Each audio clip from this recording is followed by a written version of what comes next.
Hello everyone and welcome back to another live stream, and today we're going to fly from Oslo to Pisa and then to Oslo. It looks like we have some Wi-Fi issues already, so that's a good start. Um, so yeah, that's great. I hope the sound is good because the sound is actually also via Wi-Fi and not directly into the streaming software, unfortunately. So I really hope that it's working correctly. It doesn't look very good from this side. I'm not quite sure how it is for you guys, but I have a big amber warning light here. So yeah, and it's red in my streaming software as well. So it doesn't look really good, but say something if you guys encounter anything that is disturbing the stream or something, and then I will look into it. Let's hello, welcome, hope you're doing well. I'm gonna fly EasyJet with the good old 737-700, nice. That's great. Mikko, hello, welcome, hope you're doing well. In theory, yes, but on this channel we will just fly with Norwegian, basically. Basically just Norwegian on this channel. Airport Simulations, hello, welcome, hope you are doing well. Okay, yeah, it's lagging a lot, okay, nice. Yes, okay, then just hold with me then, and we'll see what I can do.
Melding til alle Oslo Av sikkerhetsmessige grunner bør dere passe på tingene dine og ikke la bagasjen stå uten tilsyn. Attention everyone at Oslo Airport. For security reasons, please look after your personal belongings and do not leave any baggage unattended.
Melding til alle Oslo Av sikkerhetsmessige grunner bør dere passe på tingene dine og ikke la bagasjen stå uten tilsyn.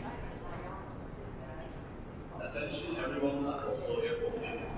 For security reasons, please look after your personal belongings and do not leave any baggage unattended.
Melding til alle på Oslo lufthavn. Av sikkerhetsmessige grunner ber vi deg passe på tingene dine og ikke la bagasjen stå uten tilsyn. Attention everyone at Oslo Airport. For security reasons, please look after your personal belongings and do not leave any baggage unattended.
til alle på Oslo lufthavn. Av sikkerhetsmessige grunner ber vi deg passe på tingene dine og ikke la bagasjen stå ute til syn. Attention everyone at Oslo Airport. For security reasons, please look after your personal belongings and do not leave any baggage unattended.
Okay, does it work now?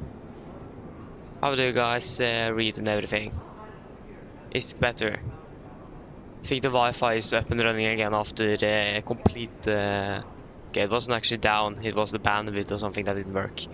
But yeah, do you guys hear me now? Isn't it, or is it lagging or anything? Okay, nice, great. If it works now, that's just great. Finally, after almost an hour of work there, it looks to be okay here. The chat doesn't work in my streaming software, but yeah, I don't need that anyways. Yes. So after like 45 minutes, yeah, basically 45 minutes of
Melding til alle Oslo lufthavn.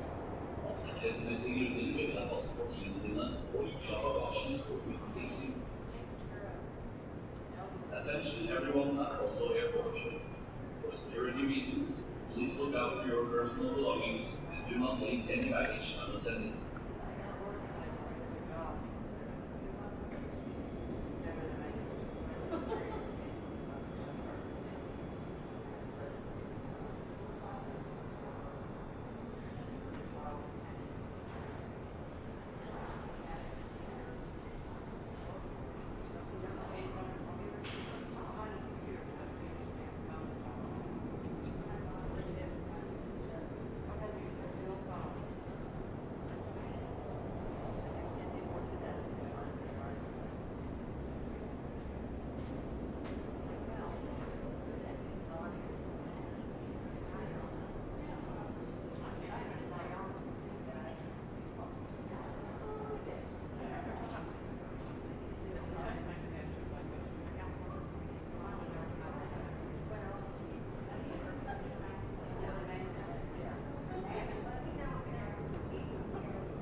Oslo lufthavn.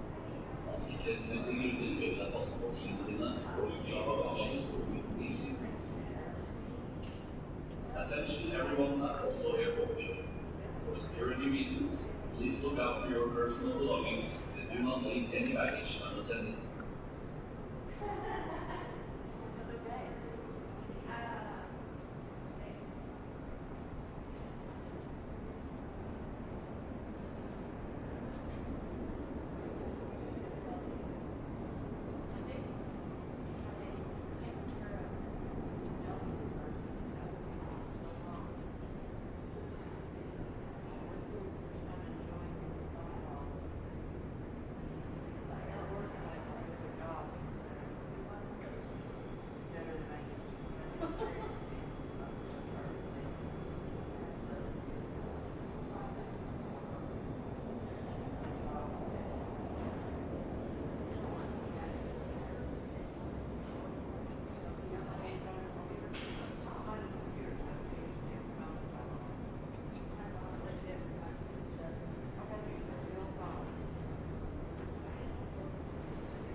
Thank you. There you go. Now it is back. Oh, Wi-Fi here is so bad. So yeah, I'm not quite sure how much you guys actually got here to hear about that briefing. Do you want me to revisit anything? So basically any questions? And Skolvik, hello to you. Welcome up, doing well. But yeah, is there any questions or anything I should revisit?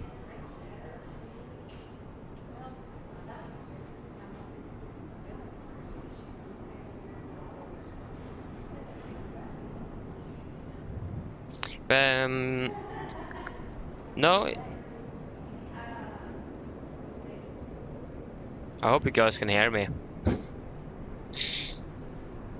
While we're waiting, at least we can introduce the crew, of course, as always. We have Knordox, so shout out to him and thank you for the support. So yeah, that's the crew we have on board. Beautiful gaming crew.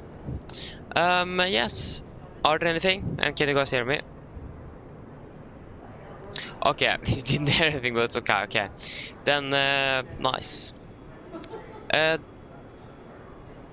Okay, you hear, that's great to hear. Or great to, yeah.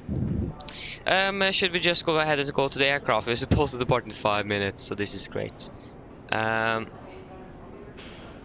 yeah, now we can, our aircraft is a little bit further down here. I wanted to actually sit in the cafe instead. Just a little bit nicer seats than the normal terminal ones. So yeah. Olu Soya joined Virtual Norwegian, that's great. Welcome. So yeah, this isn't going very quickly, but yeah. We are on near Baltic Gate as well here in scenery. There we have our aircraft at least. I'm not quite sure where we are supposed to go to get into the aircraft. Because our jetway is here. Yeah, there's some bars. I can just cross it. And go ahead and go through the door. We are not going to use the elevator, so we can just continue straight ahead. I wonder why they actually have an elevator here in the first place.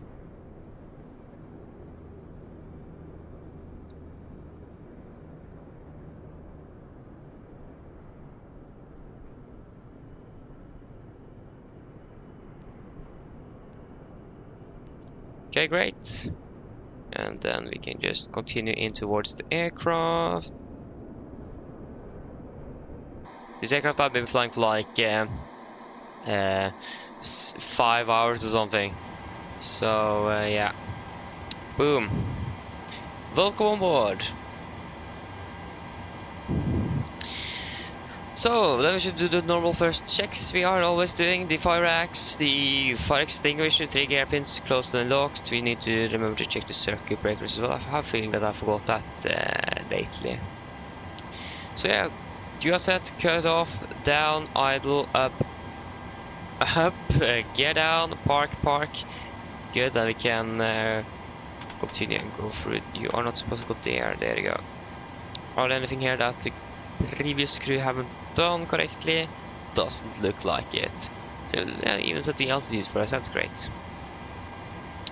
Yes, so we have about 95, 95 and 92, 92. That is looking good.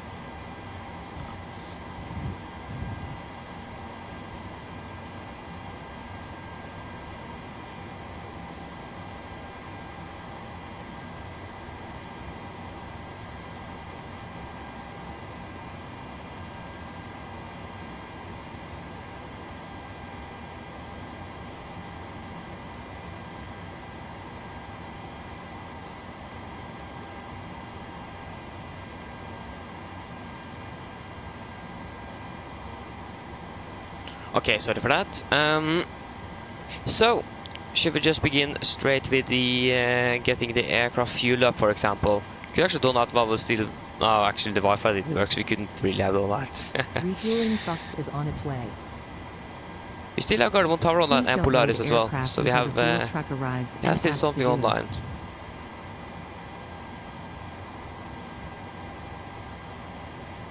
Hey, congratulations, Golvik, you hit 6,000 hours, that's great. Congratulations. That's a lot of hours. Yeah, we should start off self-filling cargo before our time expires, so we can actually cope with the delay. The passengers are not going to be very happy.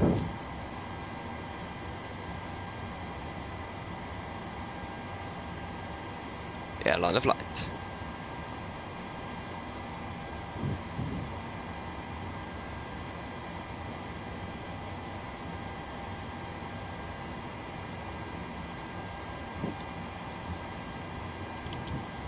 Yes, it leaves today. Check-in in progress, that should be done. That should have been done already. And yes, start flight. Very delayed flight.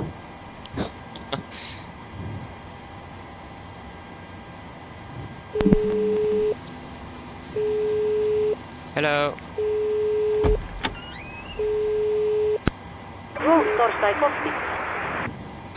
Hi, Captain. The terminal staff are ready to send the passengers Boarding down. requested. Can we start boarding? Yes, you can start boarding. Excellent. We'll get started then, and I'll let the rest of the crew know we're ready. It might take a few minutes for the passengers to start arriving, though. All stations Go ahead. prepare to start boarding. Go ahead.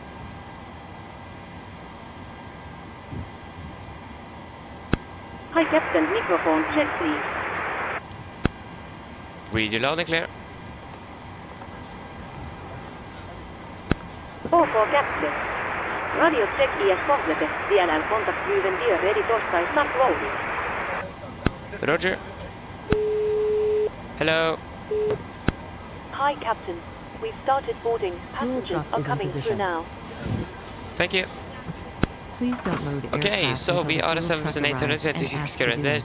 26K rated engines. They are up to date from September 5th to October 3rd. So we're currently standing here in Gardermoen. We are going to use the Passengers boarding GPS started. left position.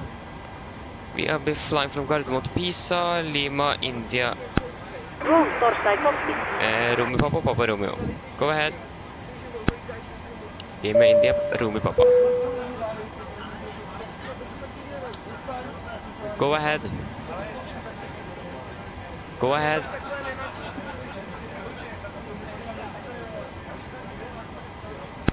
Hi there, we are now refueling the aircraft and we'll let you know once it's completed.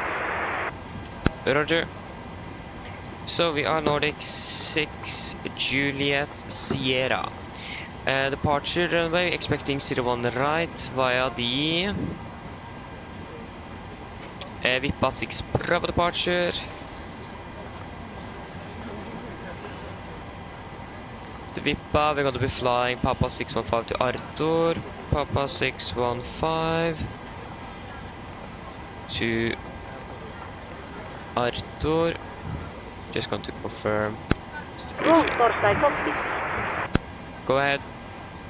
Amrak. Amrak direct to Fiski Romeo Bravo. Roger. Definitely not west. Direct to Exarol. Exarol. Direct to Svalme. Direct to Omogi. Yeah, Omogi. Omogi. No. We forgot. Omogi. Omogi direct to Nator. Nator direct to Tango Romeo Alpha. And that is going to be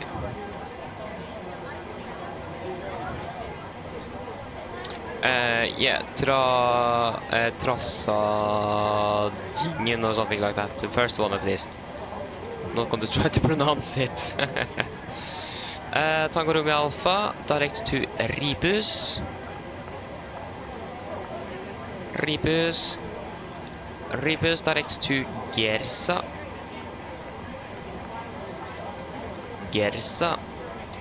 Direct to Soson. Soson direct to Odina. Odina direct to Sierra Romeo November. Sierra Romeo November. That is Saronno.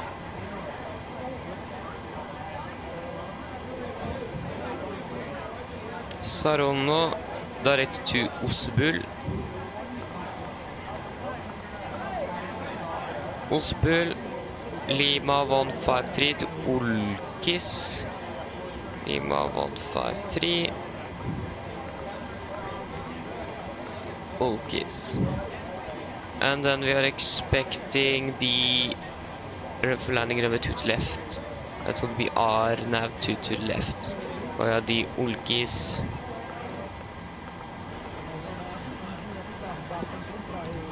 Olkis 1 Victor.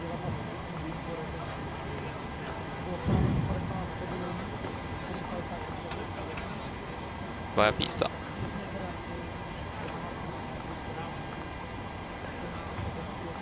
Performance index, cost index 60 straight away.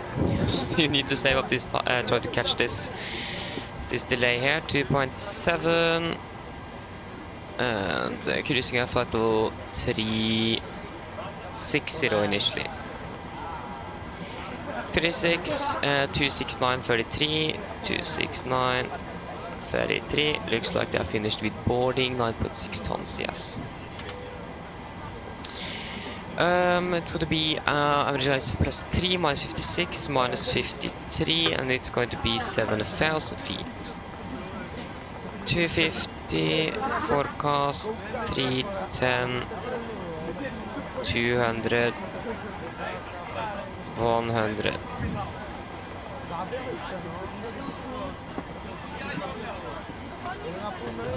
QNH 1015. 015. Execute. Just going to go through the route, check that it is correct. It's a good idea. So expecting altitude on the right. The normal VIP departure, and then I'm going to fly over Europe and then into Pisa. This is looking really interesting, but that's something we can fix later on. We don't really need to think about that now. 1095 compared to 1093 as well. It is still okay. 230B.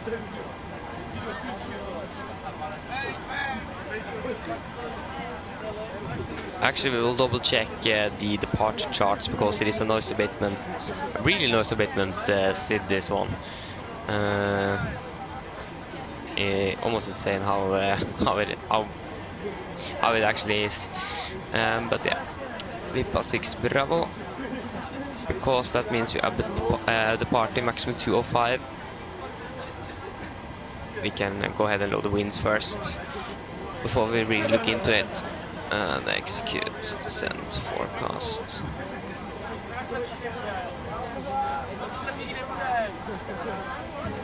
So yeah, 1100 of course. It's gonna be 205B, 205 knots or less.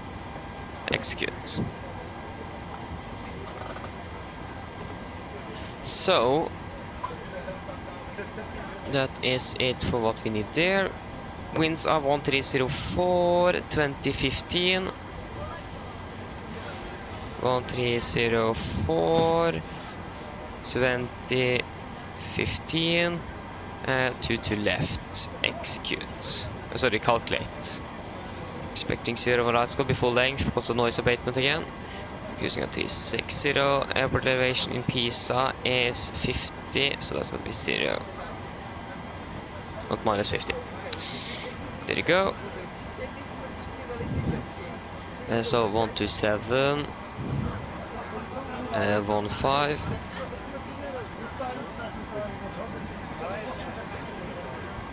For en route clearance request via data link or contact tower 118.3. Met report. Wind 030 degrees 5 knots variable between 350 and 060 degrees. Visibility 10 kilometers or more.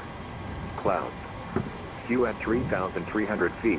Scattered at 4,900 feet. Temperature 2.4. QNH 1023. Nose it. Acknowledge information Charlie on first contact. Okay, we have information Charlie. Oslo Gardermoen departure information Charlie. Time 14500. Charlie, stand 77. Runway 01 left and 01 right in use. So we can go ahead and request our clearance. Start up route QNH 1023. First start up route QNH 1023. Oslo, Gardermoen Tower, good afternoon, Nordic 6 Juliet Sierra at stand 770 Charlie requesting of a clearance to Pisa. Aj, already best. Nordic 6 Juliet Sierra, Gardermoen Tower, riktig god ettermiddag. Clear to Pisa, Vippa 6 Bravo departure, runway 01 right, initial climb 7,000 feet, walk 21. Nordic 6 Juliet Sierra is cleared to Pisa via the Vippa 6 Bravo departure out of 01 right, initial climb 7,000 feet, squawk 2161. Nordic 6 Juliet Sierra, read back correct, check break, Nordic 396, contact. 2161. Go ahead.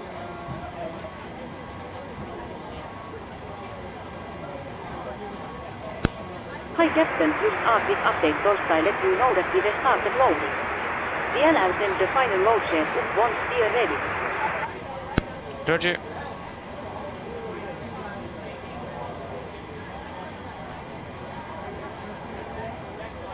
Of course we need to change the heading here as well. Yes. Should we do a departure briefing then, maybe?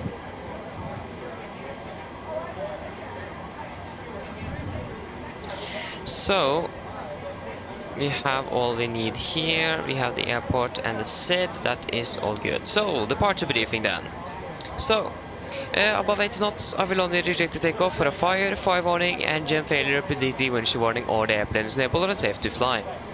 If a call stop, I'll save this to close receivers, disengage all throttle, apply maximum braking or verify operation of the RT water brakes. I will manually raise the speed brake cannon, apply maximum reverse thrust, and when the aircraft have come to stop, I'll set the parking brake. Then we're going to identify the problem. We're going to carry out any drills as appropriated. If we decide to evacuate the aircraft, we're going to read and do the evacuation checklist, and if time permits, I'll pull the cockpit voice recorder circuit breaker. If the call before V1 is keep going, there will be no actions below 400 feet, except cancel warnings and risking a positive rate. At 400 feet, we're going to verify the select and do the mirror items. At the MFR array, we're going to bug up, redirect the flaps scheduled, then flaps up, no light because it will change max continuous thrust, and engage the automatics. Then we're going to do the non-normal checklist, and then going to make up a plan. Engine outside for 01 right, just going to be straight at 5 miles, say Gardermoen VR, right turn to Gardermoen VR and hold. For our airport charts today, chart 10-9, effective 5th of September 24. We're parked down here at stand 77, expecting a straight push. Could expect them to taxi down via probably Romeo, Whiskey and Sierra to holding point runway 01 right. And we're going to calculate from Bravo 1 full length. We do not have any hotspots, taxi stations, any notable note times there in Oslo today. And running condition for 0 on right is going to be dry, and weather conditions in general in Oslo currently is looking good. Power said we are cleared to depart via the Pisa 6 Bravo departure. This is chart 10 of 3 Juliet, effective 17th of June 21. So we're departing on the heading 012 degrees, when we are passing 1,400 feet, maximum 205 knots. We're going to have a minimum bank of 20 degrees to the right towards Gulf Mike 440. So again, minimum 20 degrees, maximum 230 knots, and I'm going to continue then to Gulf Mike 441, Kubub, Virre, and then to Vippa. MSFS Oslo is 3,009 feet, initial climb clearance is 7,000, maximum 250 knots below flight 100, or after Gulf Mike 441. And again, the maneuver we're going to do is quite related to noise abatement departure procedure, and we're going to also use the ANADP1. So we're just going to be climbing on V2 plus 20 knots up to 3,700 feet, and then a continued acceleration after that. So basically the quite early right turn here is just to avoid overflying a populated area to reduce noise emissions. And for other than that, we do not have any threats here in Oslo. Any questions? Probably not. An hour approach correction departure briefing is complete.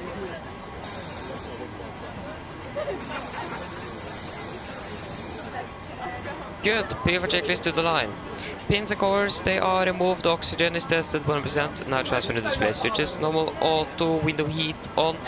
Presentation mode selector, auto.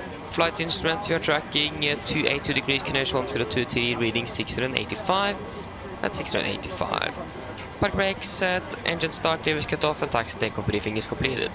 Pre-for checklist to the line is complete. If I'm not answering anything in chat now, I'm sorry, but we need to get out of here now. We are delayed. So my focus is mainly just to get out of here. So I'm sorry for that. So I'm going to answer probably after departure again, when I do have a little bit more time. So I'm sorry for that, but yeah, we need to get out of here. Go ahead. Looks like loading is completed. Ladies and gentlemen, welcome aboard. While you're being seated, please remember that all mobile devices should now be set to airplane mode, and other portable electronic devices, such as CD players and laptop computers, must be turned off and stowed for departure. Thank you. Mine damer og herrer, velkommen ombord. Mens du sitter, må du huske at alle mobile enheter nå skal settes I flymodus, og andre bærbare elektroniske enheter, for eksempel CD-spillere og bærbare datamaskiner, må slås av og oppbevares for avviste. Takk. Loading has been completed. We are sending the road chair to Storstad you now. DLL contacts you once the aircraft is processed. Can DLL get you once? Roger. Hello. Hi, Captain. Okay. Can we go to load sheet? From ground. I've written the passenger count here, the crew count here, and the total number of souls, not including yourself, here. Thank you. Okay, looks like we're all set to go whenever you're ready. Great, I'll call the ground to remove the jetway and you can close the door. No problem. 63.1 compared to 62.6, 62.7, yeah, that's 400, so that's great. 63.100, and it's going to be 20.8, 20.8. And what is the current winds in Oslo? We have winds 360 at 4 knots, 12.23. 360 at 4. Just double check, yeah. And again, it's going to be full length. So it's going to be a takeoff 233 90.2, takeoff 233 90.2, flaps 5, trim is going to be 5.7, 38, 38, 44, 37, 38, 44. Okay, now we can do the PA to the passengers. 2 hours 45 minutes flight time. Mine damer og herrer, god ettermiddag. Mitt navn er Fabian, jeg er kaptein ombord I dag, og på vegne av Norwegian og resten av besetningen så ønsker vi dere hjertelig velkommen ombord denne flyvningen fra Oslo til Pisa. Flytid til Pisa I dag er forventet til å bli rundt ca. 2 timer og 45 minutter. Så dere allerede kanskje har merket det, så er vi forsinket med rundt 15-20 minutter akkurat nå. Vi har hatt noen tekniske problemer, vi har klart å få fikset dette, så vi er good to go. Vi håper at vi skal få dyttet ut av gaten så fort som overhodet mulig, og få tatt den så mye som mulig nedover mot Pisa, og så beklager vi så meget for denne forsinkelsen, og så takker vi for deres tålmodighet. Men hvis dere kan være så snill sette dere ned og ta på sikkerhetsbeltet, som sagt så håper vi på dyttet ut så fort som mulig, så da kommer kabinbesetningen da snart til å begynne med sikkerhetsdemonstrasjon, så vi anbefaler dere på det sterkeste å følge med på for deres og andres sikkerhet ombord. Vi skal ta fra den østlige rullebanen i dag på Gardermoen, det vil si rullebanen på vår venstre og bak også på venstre siden vår. Taksturen burde ikke være alt for lang før vi er klare for avgang. Kommer til å ta av nordover før vi ganske så fort kommer til å svinge mer øst og sørover mot Pisa. Vi venter en marsjhøyde i dag på rundt 36 000 fot, og vi kan også forvente til å klatre opp til 39 000 fot, kanskje til og med høyere enn det, vi venter å se. Vi kan forvente turbulens her og der, spesielt i sør for Tyskland, også nord for Italia og over Sveits. Men ellers så virker det som skal være god flyforhold med mesteparten av flyvningen. Men som alltid vil jeg anbefale deg på sikkerhetsbeltet på bare sin tilfelle de kommer bort til ny forventet turbulens. Været nede i Pisa nå ser det egentlig ganske så greit ut. Vi har litt grann vind kommende akkurat nå fra sørøst. Det er rundt 20 grader, og det ser ut som det bare er litt skyer. Ellers, siden jeg slapp av, så håper det var en veldig fin flytur med Norwegian.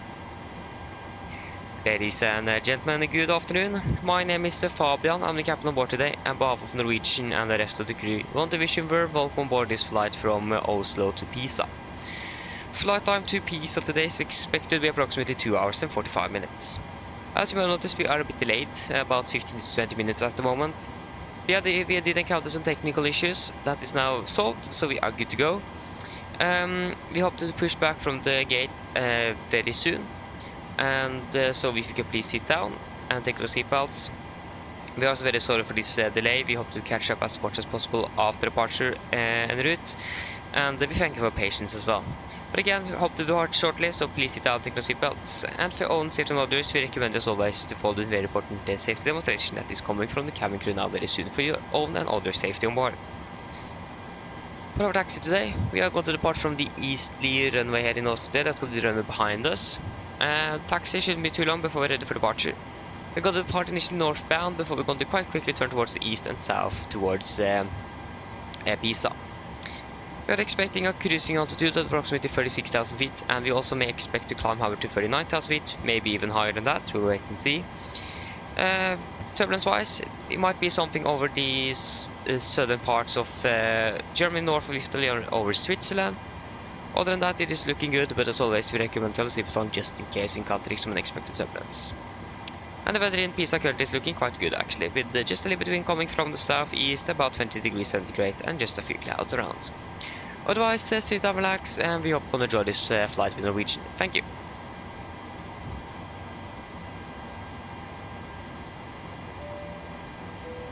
Extended delay expected because of technical issue. We had a technical issue though, so that is basically what happened. 5.7.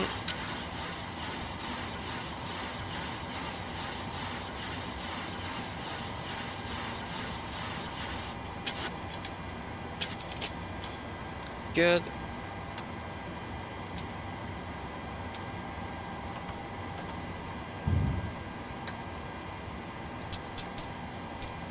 Probably do have more than 450. Yes, we definitely do have more than 450 in there. Other than that, everything looks to be good. So, pre-flight checklist below the line. Fuel, we have 9,600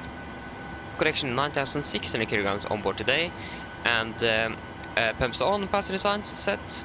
Auto brake, RTO, serial brief on A-cars is completed. Takeoff speeds V1 137, VR 138, V2 144. MCP V2 144, heading 012 degrees and altitude 7,000 feet is set. Pre-flight checklist is complete. Cockpit to ground.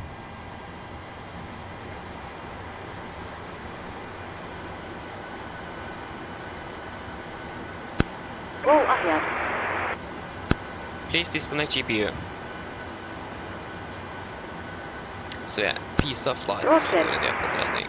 Stand by. So it looks like we're going to be just about 25 minutes behind. So we have managed to catch up a little bit. Roll cover has been disconnected. Roger. That means we can disconnect here as well. Prepare for pushback and departure.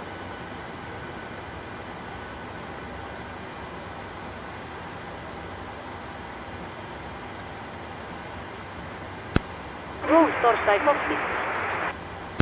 Go ahead. Go ahead. There you go. Hello, Captain. We are ready for pushback. Oh yeah, I forgot to delete the sounds from GSX. Ready to go now. Roger. Program files. Add manager. Cold.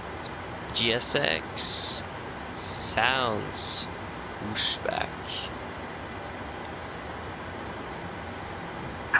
Departure checks completed. Roll Bypass Soul is ES inserted. connected. Use our headset. Your beacon light ES not active.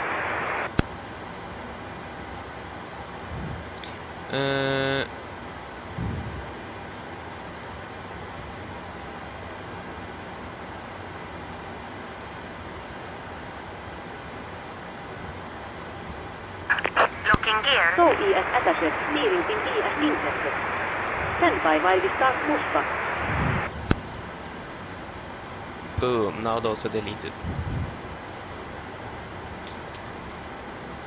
Okay, we can go ahead and request push and start.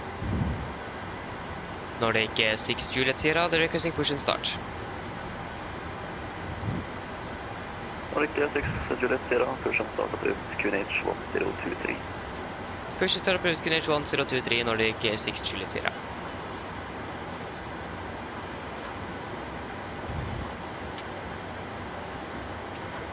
Okay, before start checklist. Flight deck door is closed, locked, doors windows are closed and locked. Anti-collision light on, transponder, altitude off, return free and 0. Before start checklist complete. Company ground, cleared push, straight back, brake sets. On behalf of Parking brake released.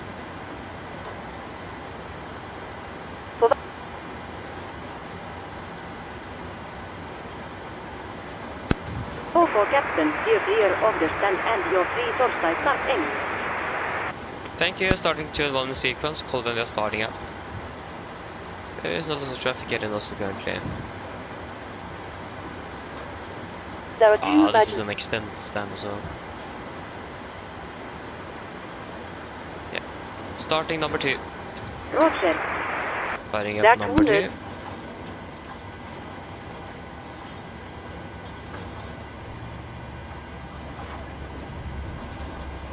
Should the cabin experience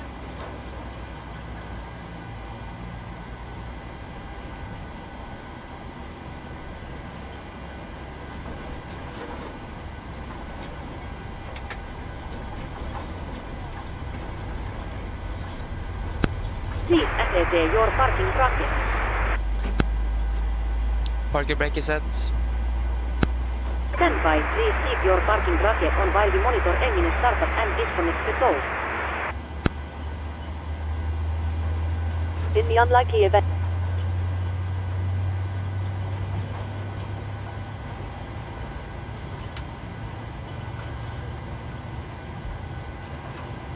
I det huset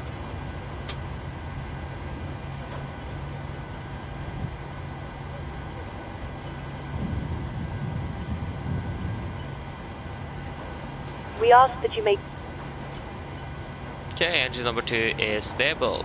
Starting vi number ber om 1. att du följer. Starting number 1. Roger. Please take a moment.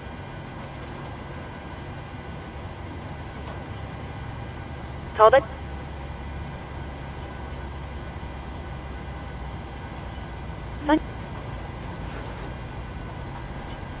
Tack för uppmärksam.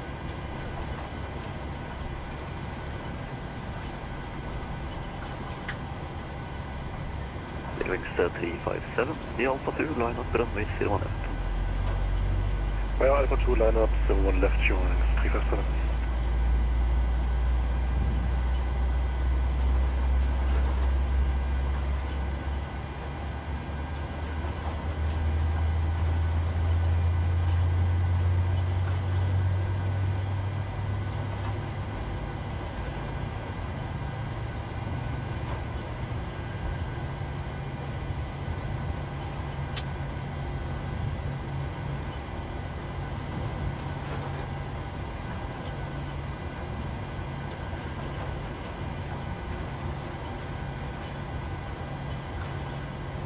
Engine number 1 is stable.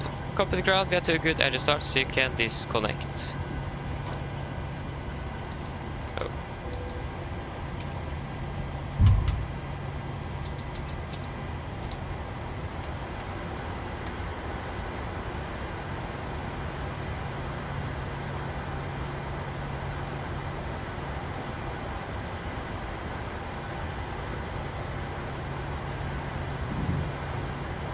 Gearbox 357, winds 360 degrees, 4 knots, runway 01 left, clear for takeoff. 01 left, clear for takeoff, fuel wings. Yeah, we don't need the ILS for 1 on the right here. That's not really anything we need.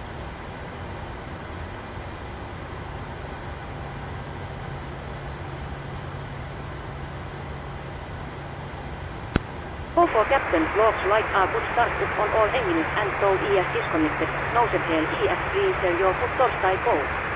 DNL get all service disconnected now, so you have our safe flight.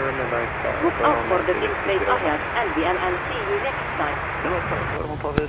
Thank you for the help, Pin on the right. Have a great evening. See you later. Bye. We'll definitely see you later.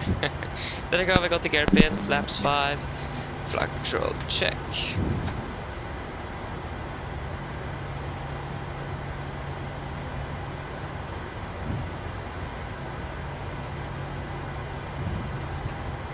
Before taxi checklist, generators on, prop heat on, anti-ice not required, aircon press, packs auto, isolation valve auto, engine start switches continuous, recall checked, engine start clears, ILOD 10, flight controls are checked, ground equipment is clear, flaps, 5 land, 5 green, APU off, before taxi checklist complete. 01 left, Hamilton. Gearbox 357, contact Polaris 127.250. Have a nice flight. 127.250, your wings 357. Thank you very much, bye bye. Nordic 6 Juliet Sierra requesting taxi.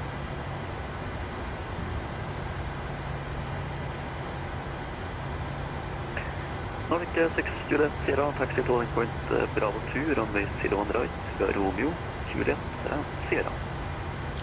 Romeo, Juliet and Sierra to Bravo 2, correction 01 right, Nordic 6 Juliet, 6 Juliet Sierra. Hello. Hello. Hello. Hi Captain, just to let you know that the cabin is secure for takeoff. Thank you, come ready. No problem. Just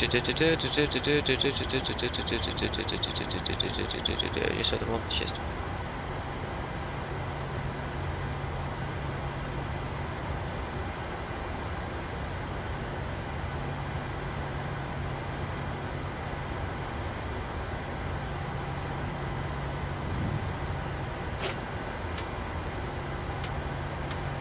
Left is clear, right is clear. Oh.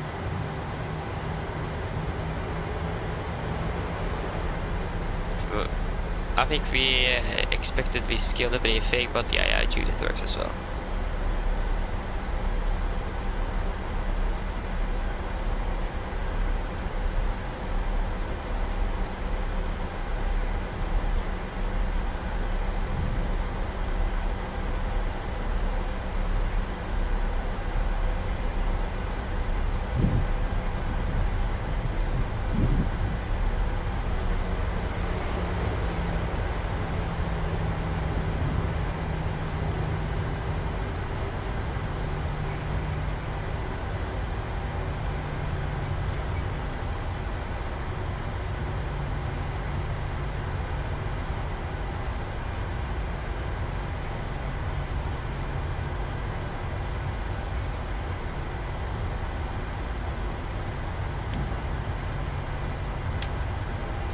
We are currently expecting to land in Pisa at 1821. I mean, 1821? And we are supposed to be landing 1815 to be fair. That's quite 6 minutes currently delay. Actually half an hour delay and we're landing just 6 minutes behind. If we manage to actually save up that much time, then I'm impressed. don't really think we're actually going to be able to save that much time. But yeah, no. Left is clear and right is clear. So yeah, departing Bravo 2 should be any performance penalty on that, so I will do a recalculation on the Sierra here.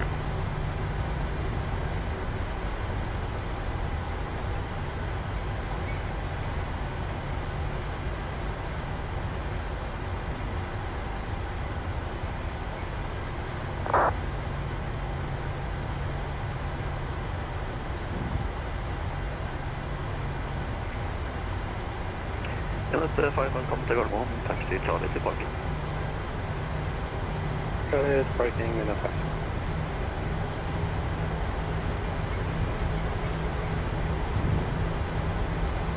Yeah, right looks to be clear, so Norwegian with this parked, so that's great. And left is clear as well.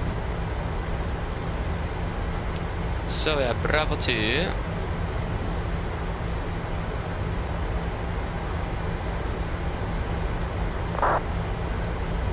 Two 2850. 2850. Yeah. Basically no changes. I couldn't see any changes at all, so.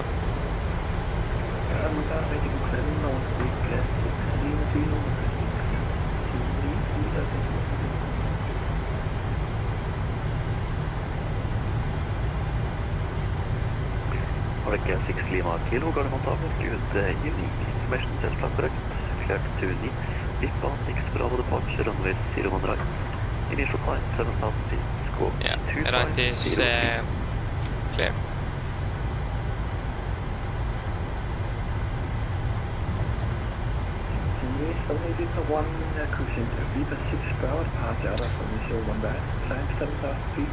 Okay, so what, okay, I'm not going to be able to catch up with all of this. Men Nikolai heller will come up with well. That's at least what I can catch up with. I'm not sure what I missed in the chat there with the delay now, but yeah.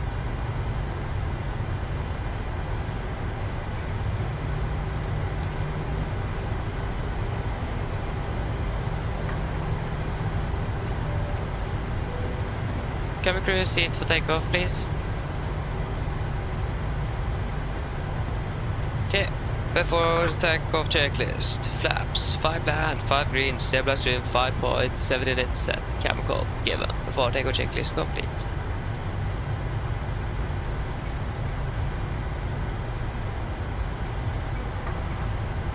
So we are ready to go. Bravo 2.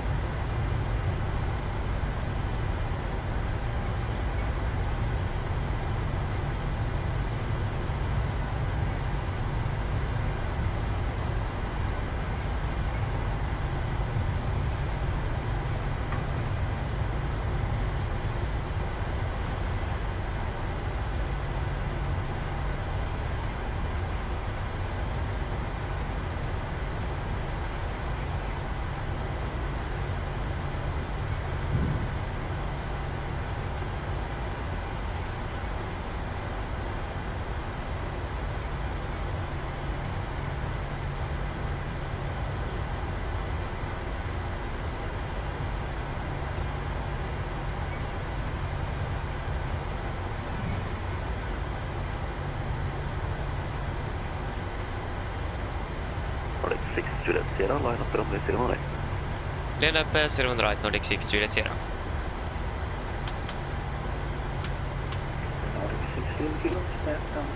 Right is clear and left is clear. Right 6 Lima Kilo, stand by. Tower, good evening, KLM 136, fully established status 01 left. KLM 136, Gardermoen Tower, head over. Yeah, we Monday. 60 degrees for knots, runway 01 left. Okay, so just remember the minimum bank of 20 degrees after departure. Very important. Orca 6 Lima Kilo, push and start approach QNH 1023.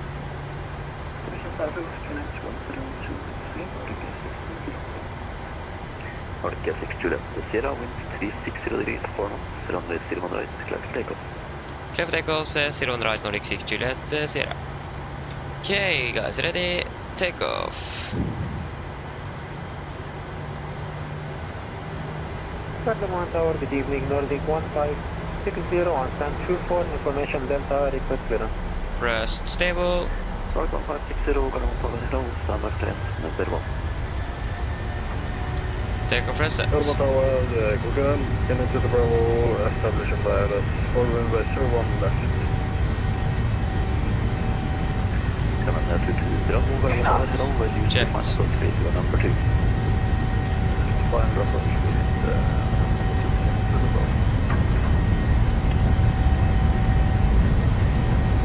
Deporting.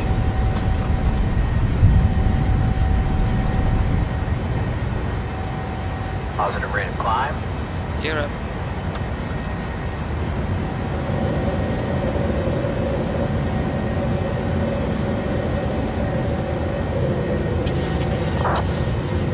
Nordic 620, contact Polaris 127, 125, ha det bra. Polaris 17250 Nordic 620. How bra? I'm supposed to do that at the same time here.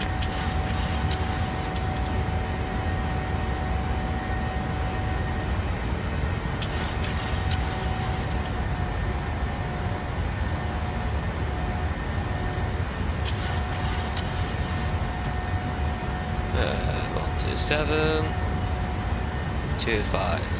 Okay, number 136, expedite weight, distance 865, reduce speed to 180 knots and maintain until 6 knots. maintain 10 knots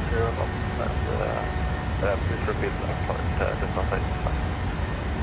Distance 865, speed 180 knots until 6 miles. 180 knots. Flaps 1 speed checked. Distance 865. Polaris Grove, god ettermiddag. Nordic 6 Juliet Sierra, passing 4300. Nordic 6 Juliet Sierra, Polaris Flaps up, speed checked. identified, climb flight limit 360. Climb 360 Nordic 6 Juliet Sierra. 360 Nordic 1 set. Tango Mobile, 3 speed, descent, side, Standard, QH standard. 1023. After checklist. Engine bleeds, on packs, auto, landing gear, up and off flaps. Up and lighted altimeters, we are passing through 4900. Nordic 6 Juliet Sierra, proceed Now, press direct minus 0. on Approach checklist complete. After checklist complete. Direct to Arthur, Nordic 6 Juliet Sierra. Arthur, confirm, execute. So after Contact checklist is 65, complete. contact tower 118.13, solo. Contacting tower 118.13, thank you very much. Good number 85.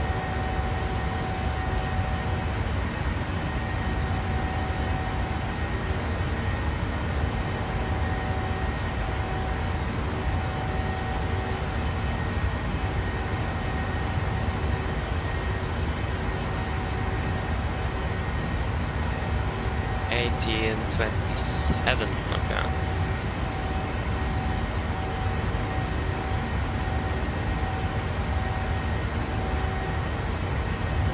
Okay, we can delete the D-rate, climb.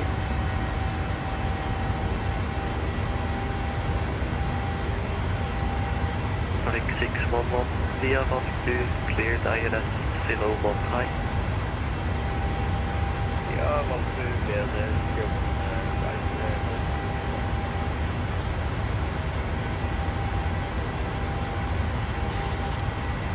Enter 2 Lima Victor, monitor Unicom 122.8, solo. Unicom 122.8, bye-bye, can you navigate to Lima Victor? And we are passing flight level 100. Austrian 337, descent, flight level 100. Yeah, that is all looking good. Finally, we're on the way to Pisa after half an hour delay. yeah, that happens sometimes as well. But to be fair, we are landing in Pisa less than 15 minutes behind, to be fair. That's actually really good. So that cost like 60 is definitely making a difference here when it comes to flight time.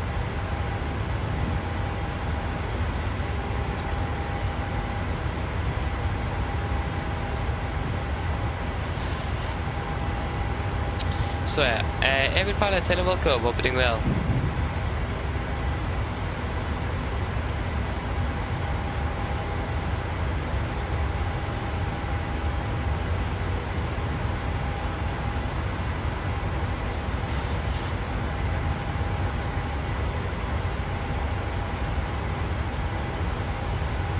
Okay, there you go, we can turn off the seatbelts. Great. So HC-wise further down, actually nothing. Rome is actually on another tower, but other than that there's nothing. A bit unfortunate.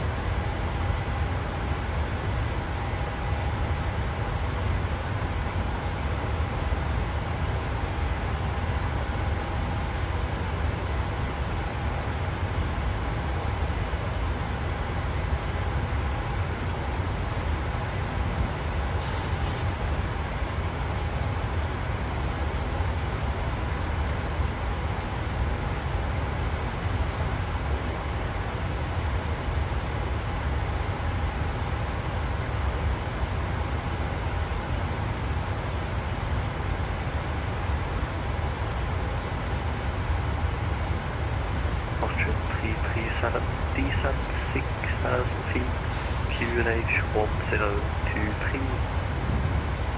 Okay, great. Running 611, speed 180 knots or greater until 6 line. So yeah. Yeah.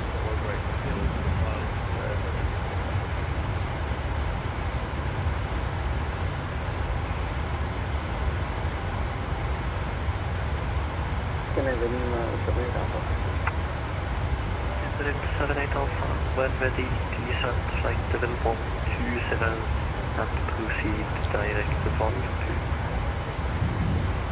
2. So yeah, it isn't anything ATC wise after Polaris for now at least. Like Copenhagen is off flights. We are not going to fly with Sweden though, so yeah. Descent 4,000 feet. So yeah. That's great.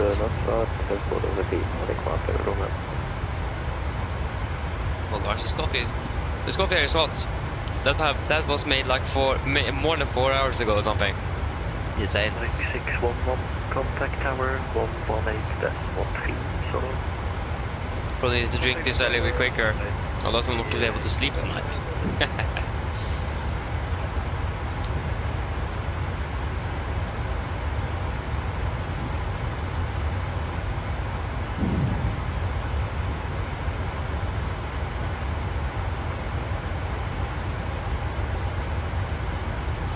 We have Frankfurt approach online. And we also have Rome Tower though, so if you need to divert to Rome, then we have Tower at least.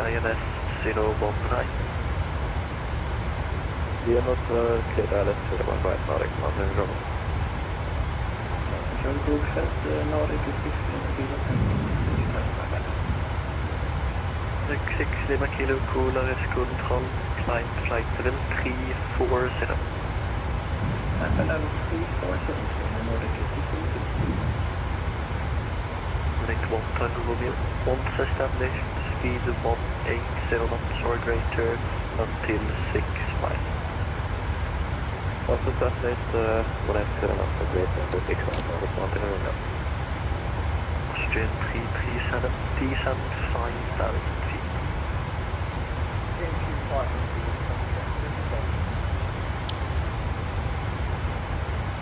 Eurowings 357, Great. Unicom 122 destinate, so long. Also Eurowings. We have to body approach online if you for some reason need to fly down there as well. I don't know why we would need that, but you never know. I don't have the scenery installed either, so that's great. 60 kilo, proceed direct to Pisa. So yeah.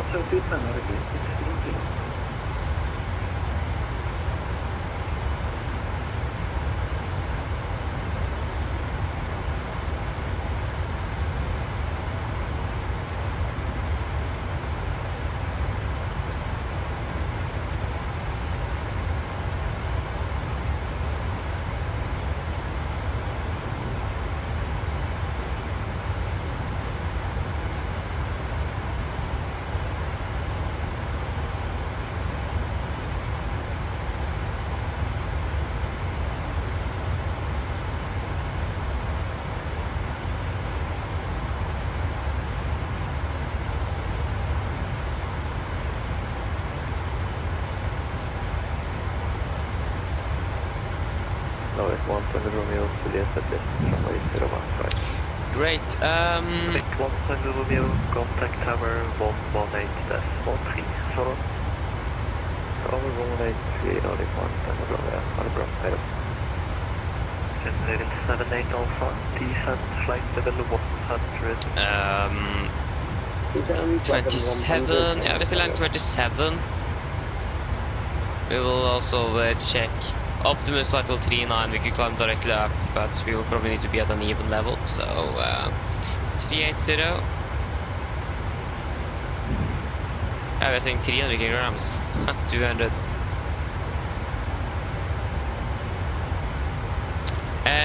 Skolvik, I'm using AM sim, not syllables or whatever it's. Salvis, I'm using AM sim. So yeah, that's what I'm using.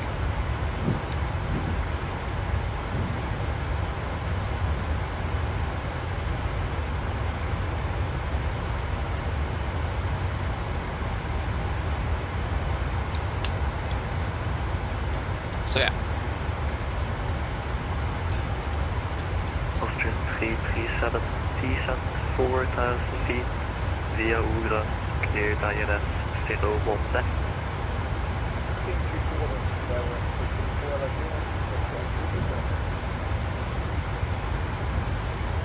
So yeah. What do you use for the Pisa, Skolvik? What do you use?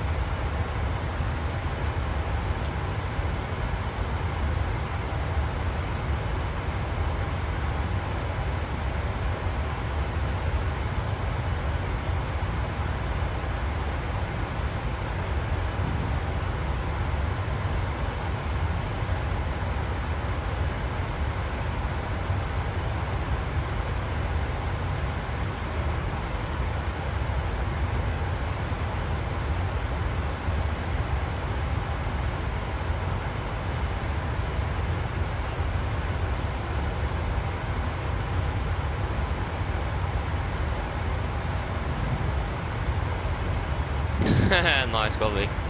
Yeah, it is actually. It isn't really. Yeah, can be a little bit hard to remember which scene they developed, especially if you have the developers for the multiple developers for one airport. Can be a little bit hard to remember which one you use. I was so lucky that I downloaded it today and I looked at the developer, so that's why I remember. I need to install that scenery again, so then got a glimpse on who made it, so that's great.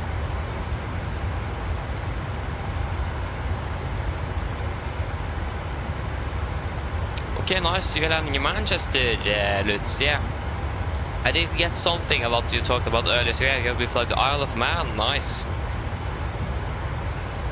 But you're landing to Manchester. That's quite a short flight.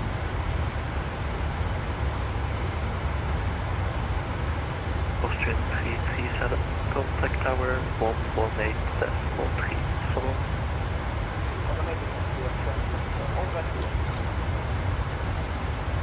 American 78 Alpha, free speed, descent 5,000 feet, Q range 1023.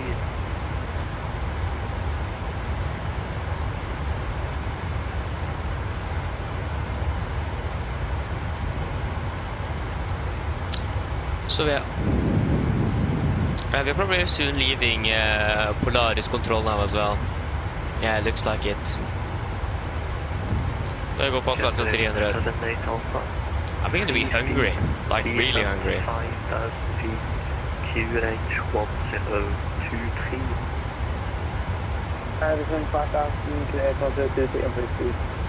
We'll open this dinner soon.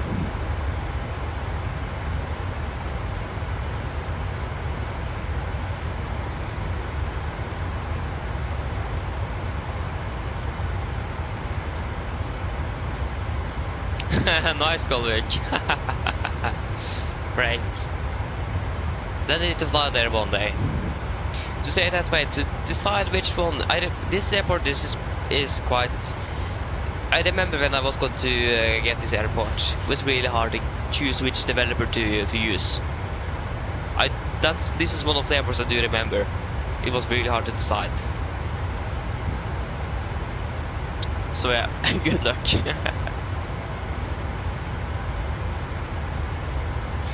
But yeah.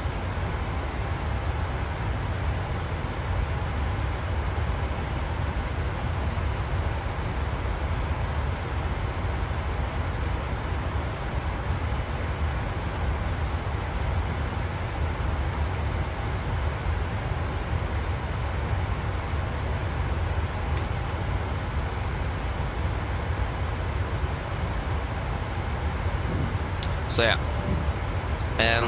Juliet Sierra 12 Unicom 122.8. Unicom 122.8 Nordic 6 Juliet Sierra. Ha det bra. 122.8 7 8. So yeah. Oh yeah, I mixed it with Milan. Ah. Nice, Galvik, nice. Yeah, you are fine for from left in Manchester. So let's concentrate. Yeah, nice. Good idea. Good idea.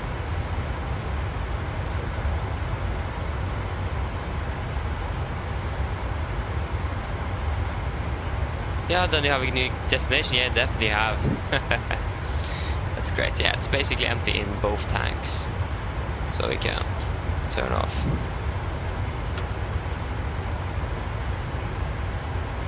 Oh, there you go, that was better. I still don't have any sunglasses. Don't really like that, I do want sunglasses. So I need to see if we can find something. Again, I lost my sunglasses somewhere, I'm not quite sure where. But I think I know where, but I'm also not quite 100% sure if I actually lost it there or anywhere else. So yeah, don't have anything at the moment. Do really miss flying with sunglasses, to be honest. Love to sit there with sunglasses on landing and the takeoff and everything. That's just great.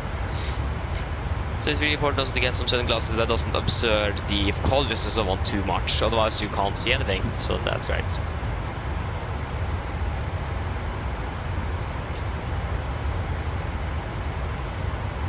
So it's important to find something good, but also nothing too crazy.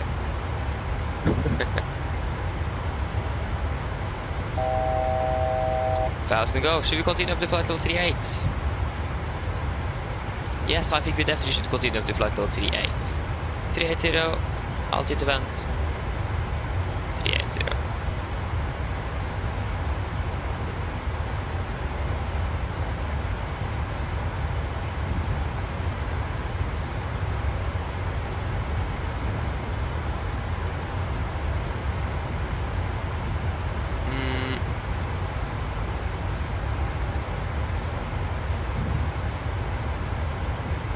Can this work now? That would be great. 4 hours, okay, that's a bit too much.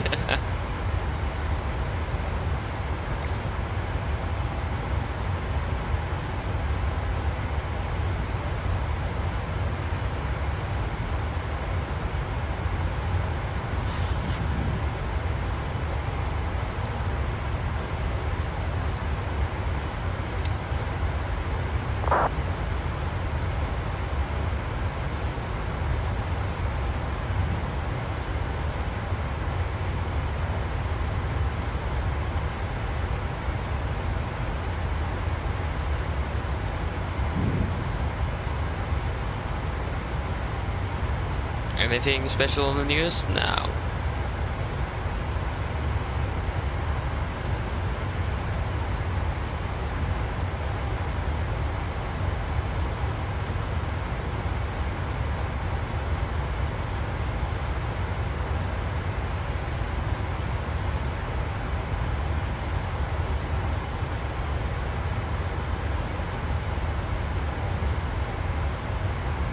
Oh.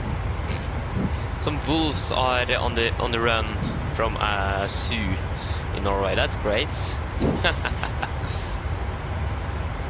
Okay, up in northern Norway. That's not going to be affecting me that much then. Nice. Yeah, nice to know that, at least, especially if you live in that area. Suddenly a wolf is showing up, where there shouldn't be anything. 1,000 go. I think actually I live in the area in Norway where the wolves actually are allowed to live. Yes, it does sound, it doesn't sound very good, it doesn't. Yeah, there are some restrictions, and I think I live in the area where that is. I think, I'm actually not quite sure. Either I'm living in it or just outside, and of course 1,000 to go.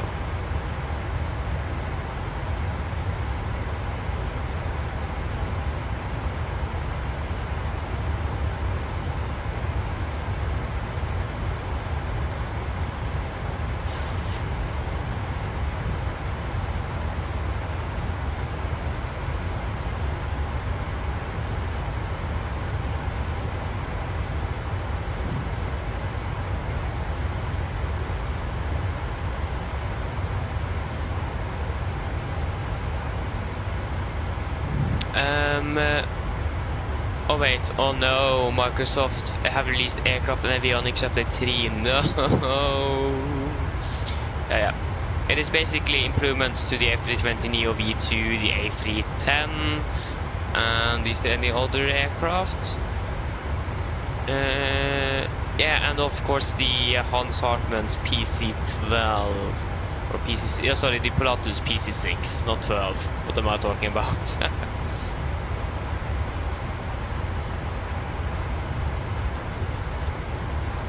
So yeah, now we have that released as well.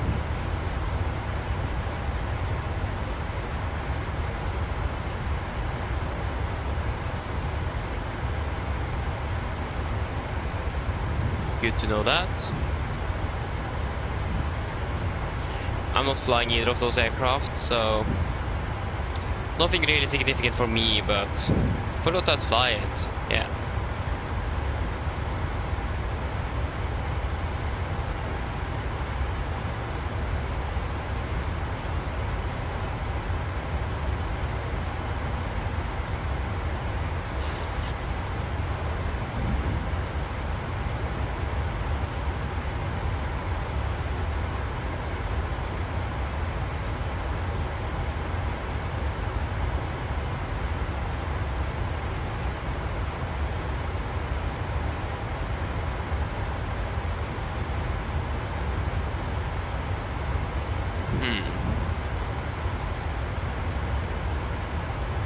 Yeah.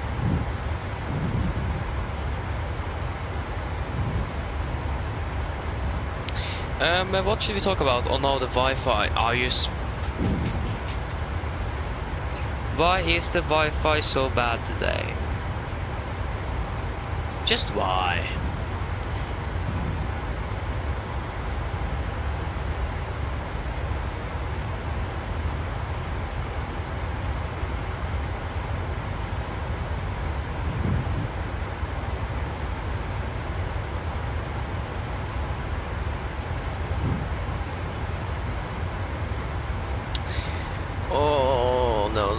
No.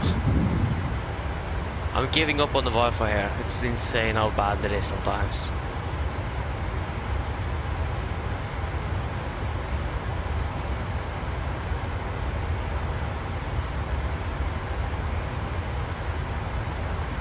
I hope it's...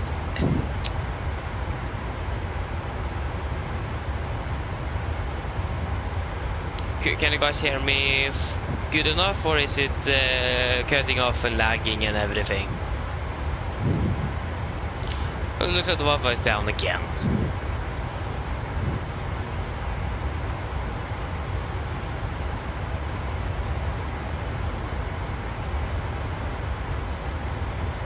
That's why we were delayed in the first place, was because of the Wi-Fi. And it isn't, it's still not cooperating, so that's great.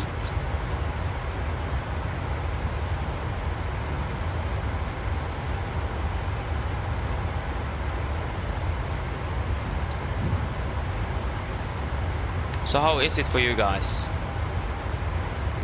I haven't really checked myself. I can actually check myself though.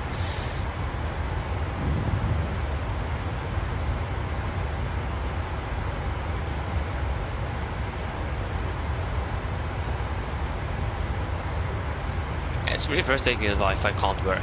That's great. I mean, there isn't really much I can do, unfortunately.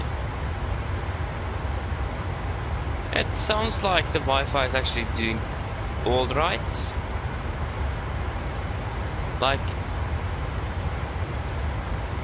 yeah. It doesn't sound like I'm being cut off that much and so on, so it looks like it is okay. But I hope it is going to be better soon. So, if something happens, it is basically just the Wi-Fi, okay? There is nothing really I can do. Oh yeah, you wake up 5 AM today, so like nice. Yeah, you flew to La Marca, didn't you? But did you fly to just La Marca or anywhere else as well?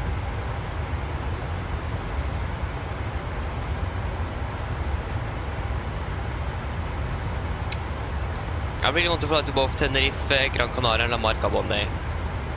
Tried Tenerife, Gran Canaria once, that didn't work. The simulator crashed after a go-around in Granca, so that's great. So I have not even landed there, so that's great. Oh, you landed it, that's great. That's great. Okay, there you go, it looks like the Wi-Fi is up and running again.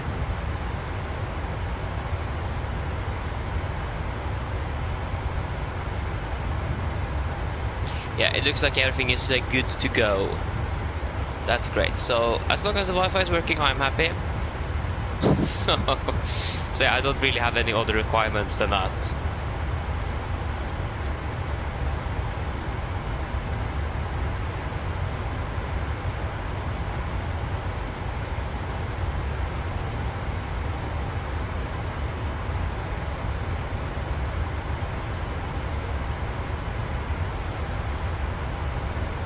So yeah.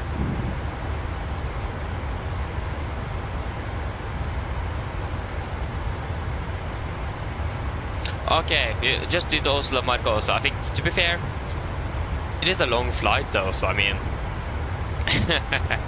if you did more than that, I would be surprised.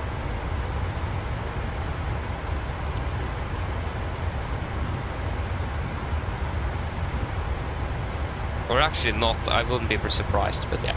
And it was able to actually see it in daylight as well, that's great.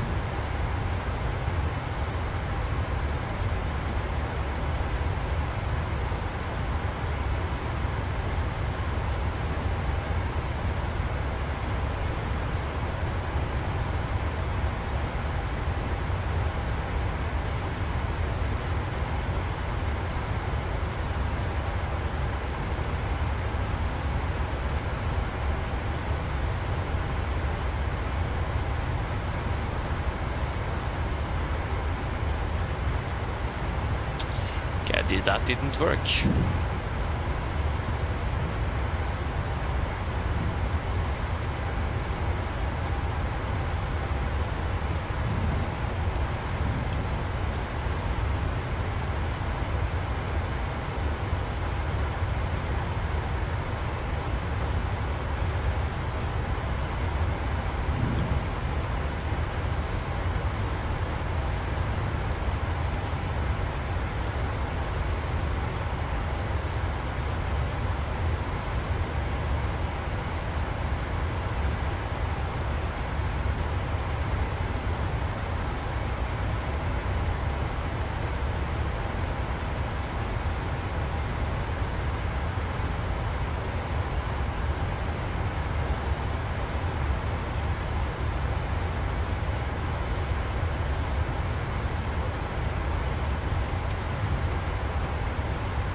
Okay, just wait a moment here. I'm just trying to do something here. Yeah, so... Oh yeah, okay, we're planning to continue with the same machine to Stavanger. Skipped it, fair enough. I would have done the same, to be fair. So yeah.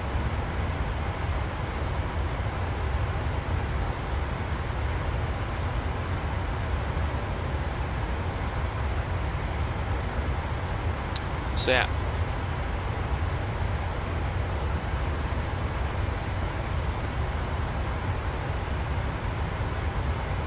Nice.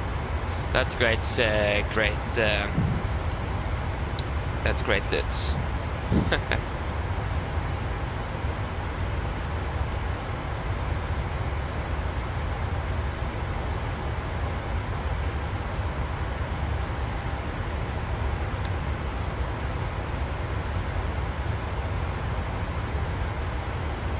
Oh,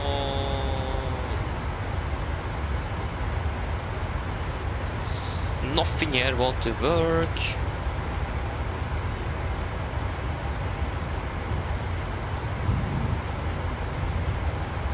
Okay, we are still landing 28. We have been flying for 31 minutes. Nope. Nope.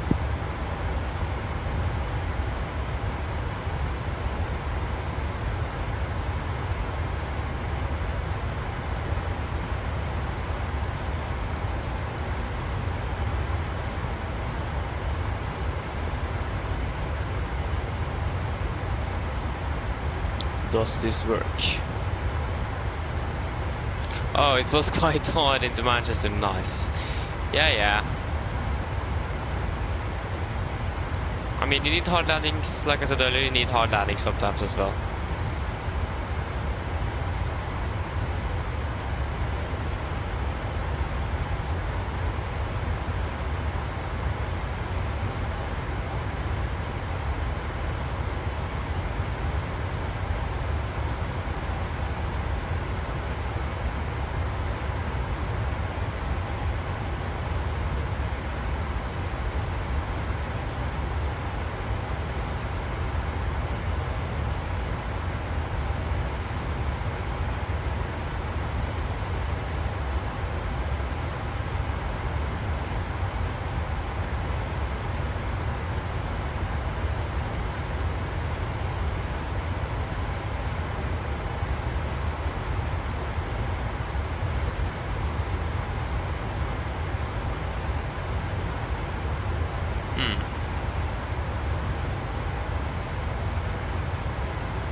Oh, okay, just wait a moment here.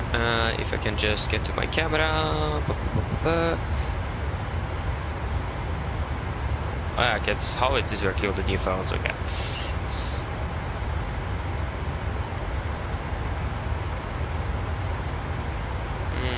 Okay, that's okay with me.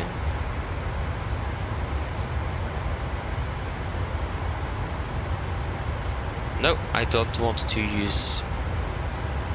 Don't remember the password. Basically. Good. Okay.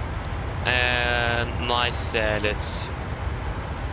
Going to be interested to see the comparison there. It's got a good question. I actually don't really know.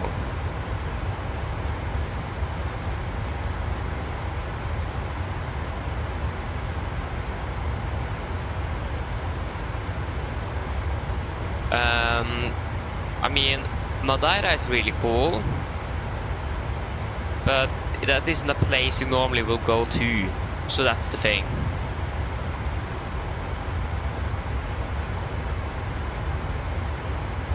So, I mean, in Norway at least, like a normal airport we will expect to fly into, maybe Molde, especially the 25. But like really special, really enjoyable to fly, Madeira at least. And yeah, but also the visuals into Tromsø as well is also a lot of fun to do. So those basically.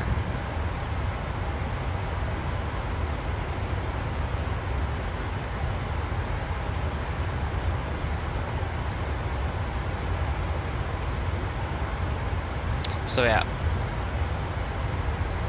Yeah, 1.27 Gs. Okay, nice.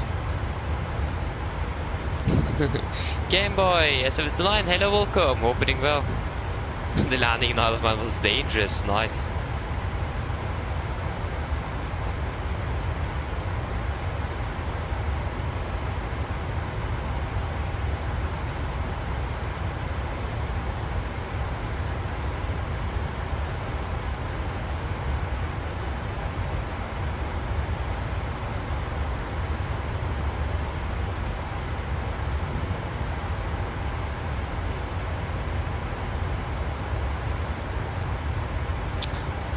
This doesn't work. Just want this to work, but it don't want to work, so that is just fantastic.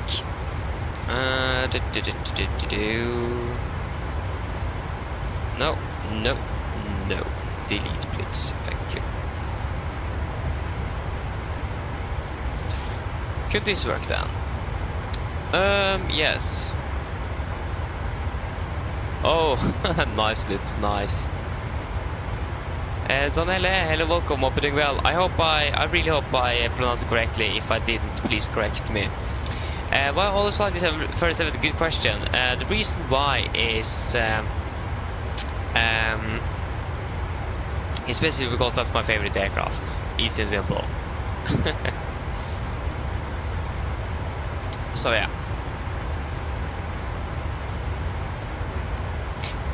I do generally love this aircraft, and also it is the aircraft that my favorite airline Norwegian flies with as well. So 1 + 1 equals 737 there. So that's basically why.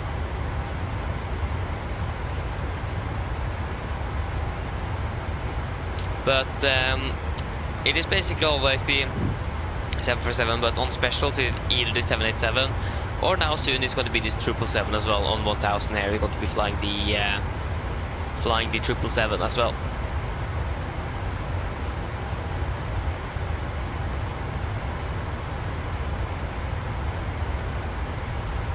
I guess correctly, nice to say it did. That one, AMD, hello, welcome, hope you're doing well. How was your flight to Luxembourg? How did it go? I think you sent something in Discord, but I think I forgot to actually answer you. I'm sorry for that if I did. But yeah, I think a lot of things have happened, and I think you went quite far up there, so I totally missed it. But yeah, how did it go?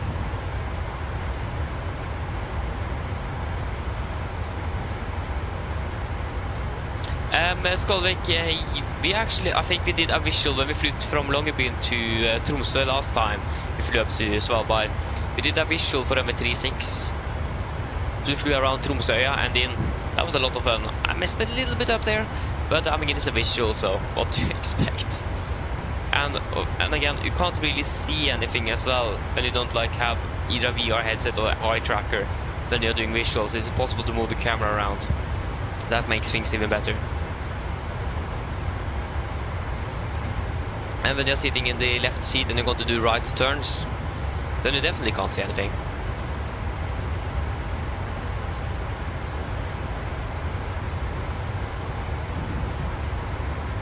So yeah, other than that, it was actually a lot of fun. I did really enjoy it.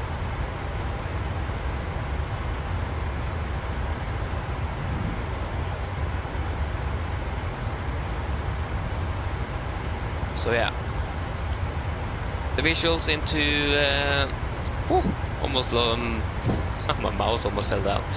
That's why you should have cable mouse, because you can actually catch it and not destroy it, but not significantly damage it. That's why I'm always going for cable. Yeah, it's just strange for me. I always go for cable, or basically everything I have is cable. I haven't bought much of it myself though, so that's not mainly me and my choice, but I do really like cable, especially because of basically reliability. If you have Bluetooth or wireless, you need to change battery and all the time and so on. That's so inconvenient. Suddenly you don't have battery left in your house and then you can't use it, so that's why cable is the best.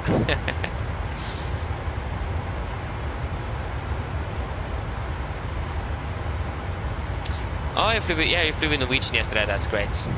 Okay, I understand, and that will navigate. Okay, thank you, and see you later. Enjoy stay in Luxembourg as well. I mean, Luxembourg, that's actually really cool. Yeah, this doesn't work, Oh, the Wi-Fi is dying again.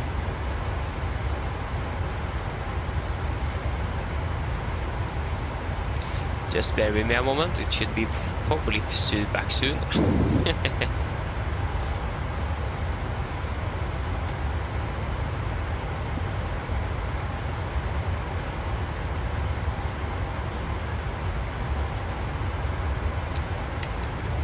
Where's the sun? Oh yeah, the sun is there now. Then we need to move it. There you go. We're currently landing 26, so we're currently saved 1 minute from the 27 we had in Oslo, so that is great. We're currently cruising 38,000 feet with a good tailwind component, so we are good there. So yeah, it looks like we're doing quite alright for the delay we have.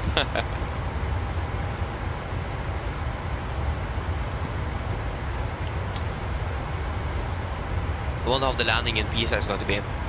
It is normally 2 to left and 0 for right that I want to use because of noise, especially 0 for right. So we are planning for 2 to left at the moment, so we want to check what they actually are using at the moment.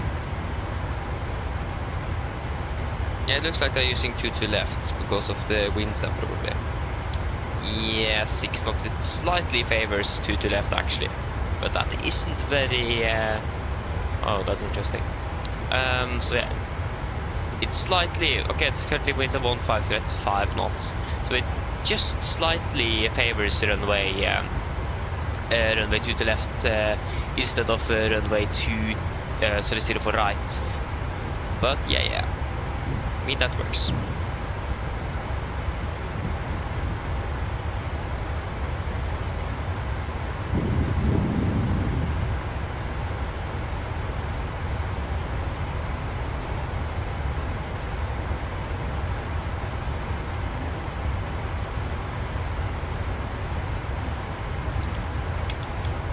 So yeah, and to be fair, landing 26, I was scheduled for around 15 and we departed half an hour late. That's really good. Just 11 minutes behind. Scheduled for landing just 11 minutes behind. And we departed 30 minutes behind. That's insane. I wonder how I managed to catch up that much. I have a feeling though that the timer is going to be increasing gradually after we lose this tailwind component we currently have. But it is not going to increase with 30 minutes. So we're still landing quite early when you compared it to when we actually departed from Oslo. And since we have a 45-minute turnaround in Pisa, we might actually be able to depart just 5-10 minutes behind instead. That means we're basically saved up 20 to 25 minutes. So that's really good. The real flight is probably not delayed at all. And then we just found out the real flight is cancelled.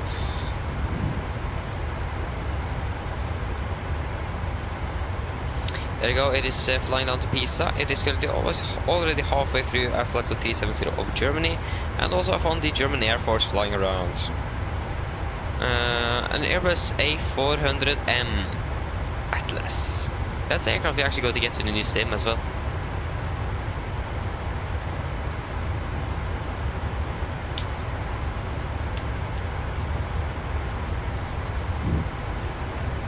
So we're going to do a fuel check then at this waypoint here, that is Amrak.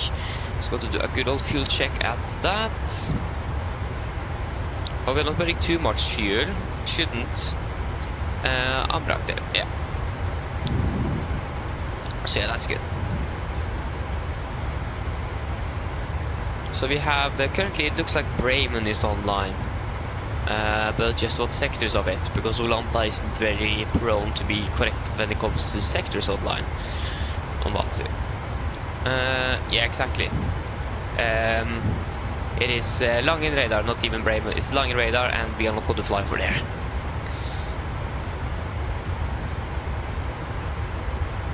We also do currently have Rome control, or Roman radar.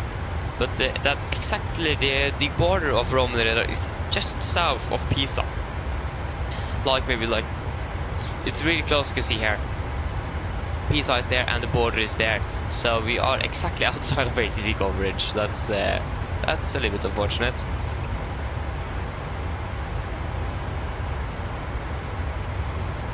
But yeah, that's just how it is, like I always say.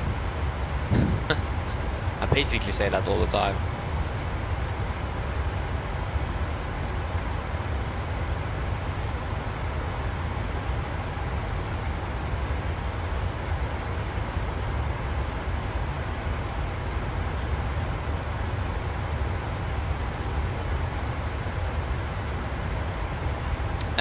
So yeah, it looks like at the moment there is not going to be an ATC in Pisa.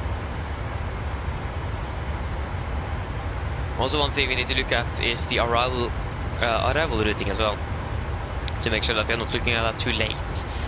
Because I don't remember which airport it was, but we were flying south and then we changed the arrival routing, and suddenly our descent was going to begin like 10 minutes earlier than we expected, because we changed up the routing. So it is important that we do not do that too late. So we can do that after the fuel check here to set up the flight plan correctly, so we have it correctly on the arrival. So again, we are not going to have a false idea that we are going to descend airport. So a bunch of airports there in Europe, at least. We don't need any more of those. And if it is filtered out correctly, all of these airports should be airports that the 747 is capable of landing at. Like when it comes to runway length. This aircraft doesn't... Like, if you guys know Kjeller Airport, the small regional airport south of Gardermoen, in Lillestrøm, in Norway, I've landed departed with 737s out there all the time. So that's an airport you can land. Even the width of the runway is actually almost big enough. I mean, you need quite a bit of braking and quite a light aircraft, but it is definitely possible. Maybe clearance to the wingtips are not good enough, and you need to close the road as well, but other than that, yes, you can do that. Okay, fuel check at Amrak. So 6.4 tons, we have 6.7, so we are actually saving more as well. 3 tons burn, we have currently burned through about 3 tons. Almost 3 tons. And 50 minutes we'll be flying for 47, so we saved 3 minutes flight time as well. That is great. And looks like we have an aircraft there as well. It's below us by 2,000 feet. Oh, there he is. Nice. Unfortunately, we can't actually see the aircraft itself. I really hope that that could be fixed in the new sim. Rend distance of especially aircraft could be a little bit longer, so we're actually going to be able to see them. I think if I increase the object level detail, of course, it's going to be better, but still. Even if you have it up 200 or something, whatever the maximum is, it is still way too... it isn't enough.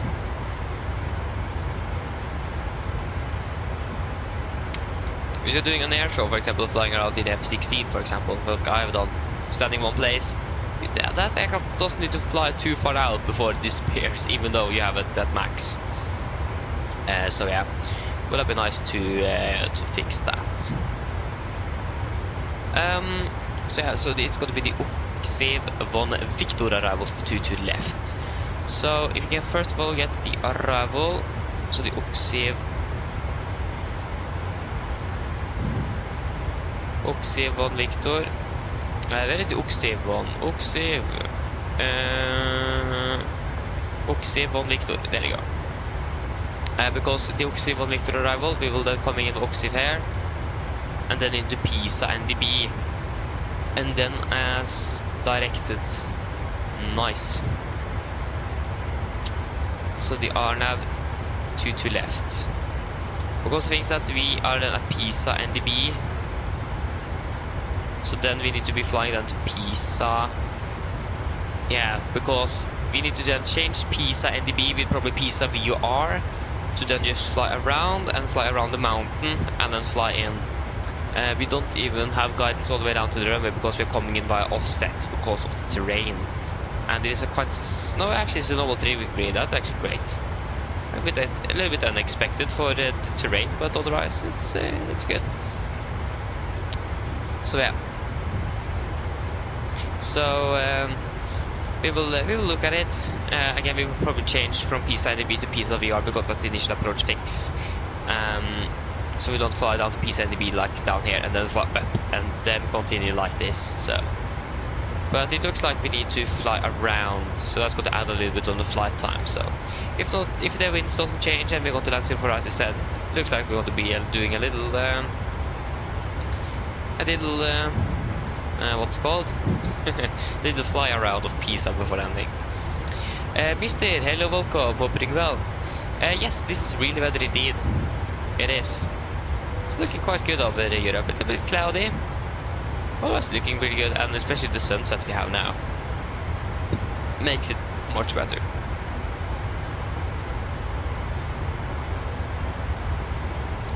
I think last time we flew to Pisa it was dark when we landed. Would be the same here as well. Yeah, now we're landing 27 again. The winds are changing. And I don't think we are able... No, we are actually able to climb to flight level 400 if we want to. Where we are at now? Good question actually. I think over Germany. Yeah, we just passed over the border between Denmark and Germany. So we are closing into Hamburg at the moment. So we're flying over Germany at the moment.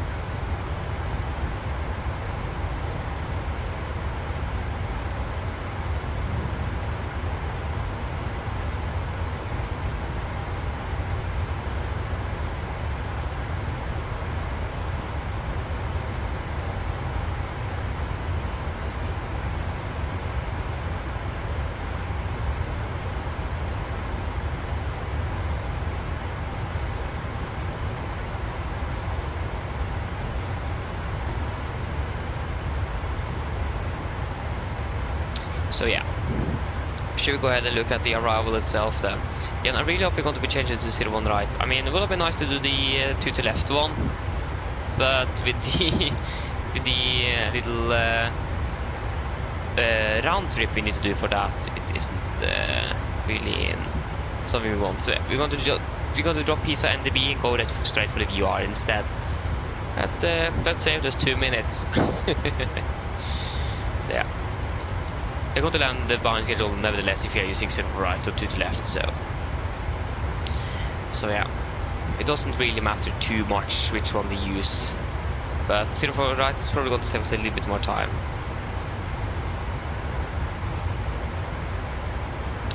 Is this Pisa? That is not Pisa, this is Pisa. So yeah, they're currently just using, looks like they may have changed to 04s because of some aircraft here now.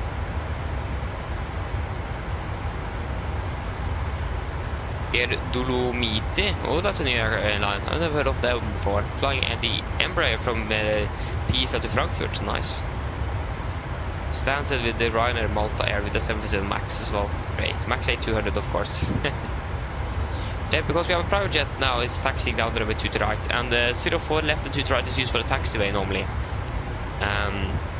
So that could maybe mean they have changed the runways.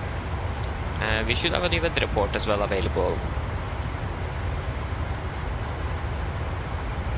We have the 1615, okay, that's interesting. So we should hopefully have the 45 soon then. No, not really. Okay, so I'm just going to eat some food. It doesn't look like we're going to be flying into any HD coverage at the moment, so that means I will probably be away for the entire session. So yeah, I will be back. I will be back when I'm finished eating. So then enjoy the views here then. Be right back.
Okay, I'm back.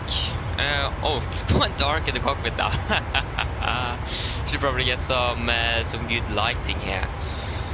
Nice. It's really dark. Like the sun is setting quite quickly here. Traffic. Traffic. Okay, what is the situation? We have traffic right in front. Okay, that's very close. That's really close. Nice. Is that the Lufthansa aircraft? Looks like it. Yeah, that's really close indeed. If we would have departed from Oslo maybe half a minute earlier or something, that would probably be a collision. So, but yeah, Skolvik, thank you.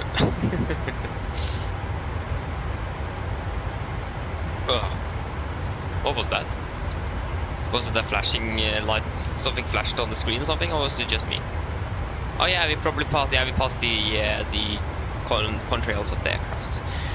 Didn't encounter any wake turbulence though. That's a little bit unfortunate. Yeah, we need to double check which aircraft that was.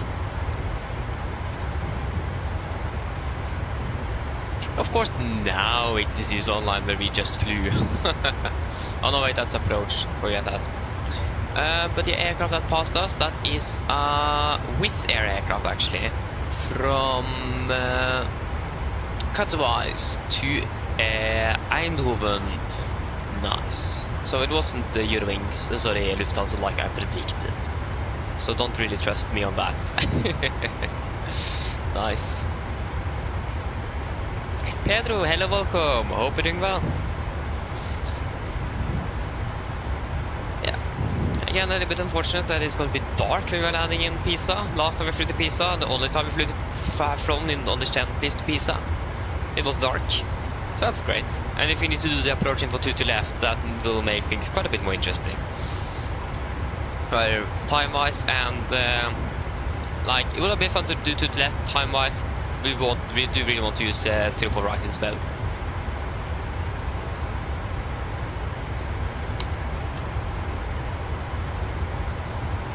So I do actually want 04 right just because of timing. I don't want to be very okay. To be fair, you're not going to be very delayed out of Pisa if you're using 2 to left or 04 right.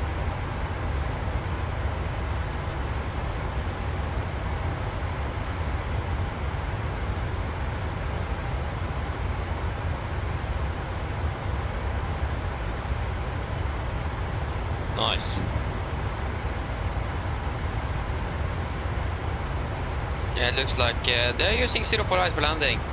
Wait, oh yeah, it looks like they're using 04s. Pisa Gatwick, A319.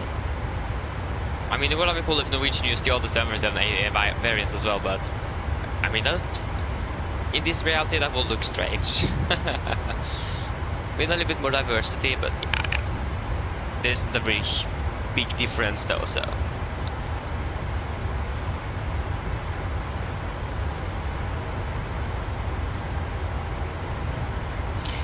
Is it just me, or I think we actually want to be at an odd level here over Germany? The real aircraft I think is, this is the thing, airspaces have different restrictions when it comes to which altitude you should be at, so that doesn't really help much. If you find the November Golf Kilo, they are currently at 37,000 feet over Germany.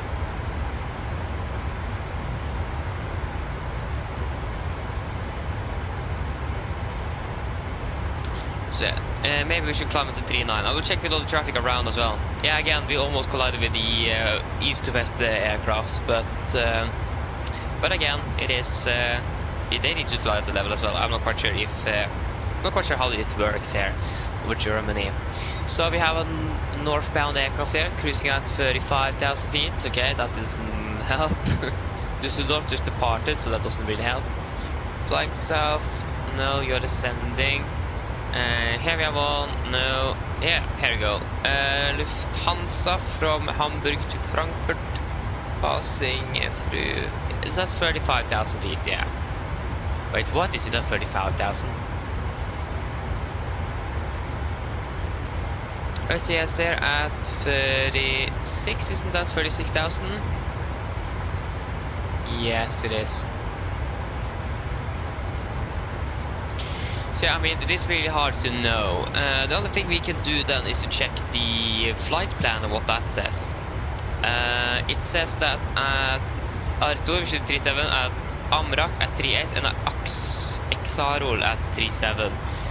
Do we still have Exarol in our flight plan, or is that gone? That is gone. And then Svalm at 38. Yeah, so we're basically going to be at we can climb up then to 390 and then climb up to 400. Because Optimum is now soon flight level 400, and we are able to climb up to 390 as well. Lovely sunset, yes indeed, Petro. It's really nice indeed. So yeah, we can climb up to 39,000 feet, altitude incident, 39,000, there you go, 39,500, no, 39 straight, there you go.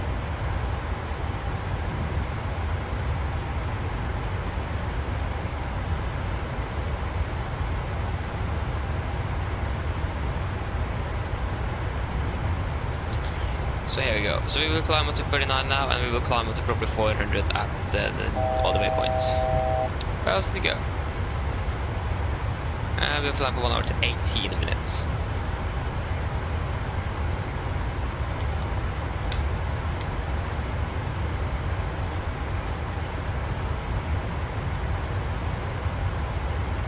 So yeah.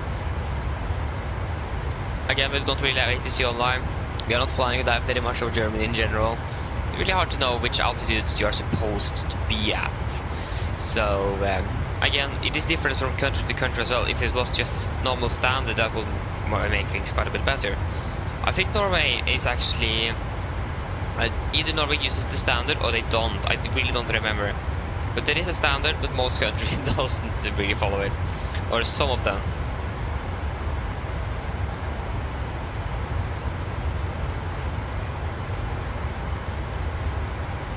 So yeah.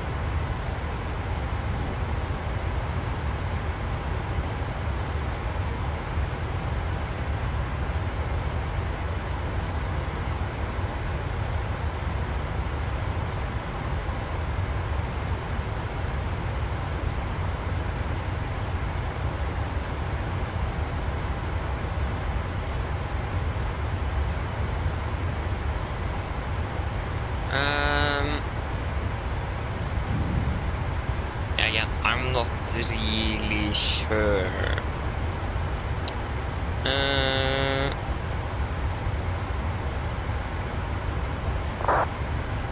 What was I talking about? Yeah, we were talking about the altitudes at different which direction you're flying. There you go. We have an aircraft that is passing by below us here.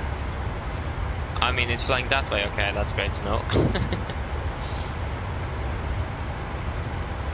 So yeah, will we save anything climbing up to flight level 400? Oh, that's the thing. I don't really want to descend either. Yeah, we'll save something. So you can climb up to flight level 400, altitude intervent. We have mostly a crosswind, so I mean, it doesn't really matter where we are flying. The higher at the moment at least, the higher we go, the better it is, because the air is going to be thinner, and since we have a crosswind, it is not going to really affect us by the winds on the route here, since it is crosswind. About 52 knots. And a beautiful sunset, of course. Fast and go. Maybe an aircraft that will flying around down there.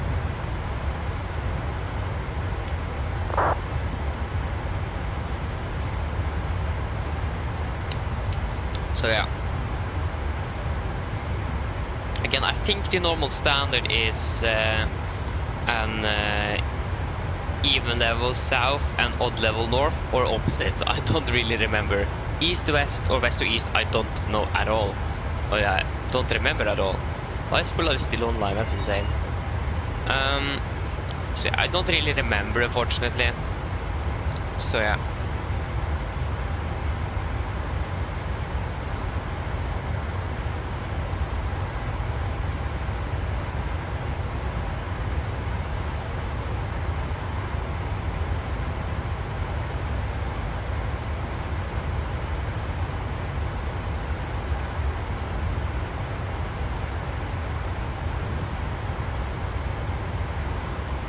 So yeah.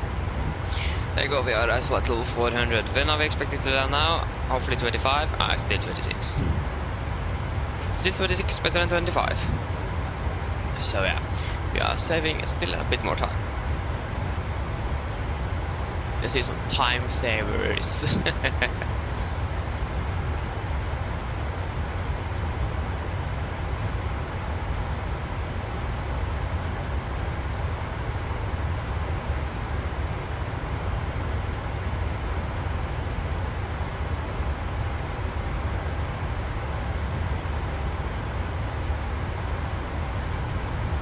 So it'll be interesting when winter comes to Norway again.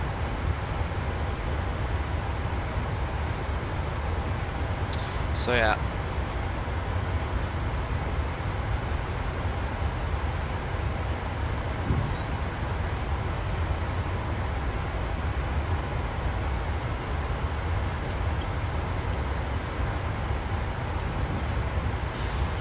So when winter is coming, I do need to revisit the winter operations to just remember everything.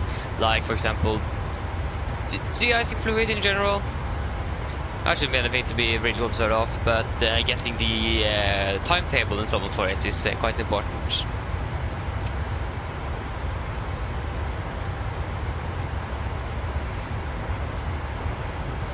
But yeah, normally fluid 2 is used then. For Oslo, they probably use a universal fluid type for all aircraft in the area or at the airports to make operations in general a bit easier. So yeah.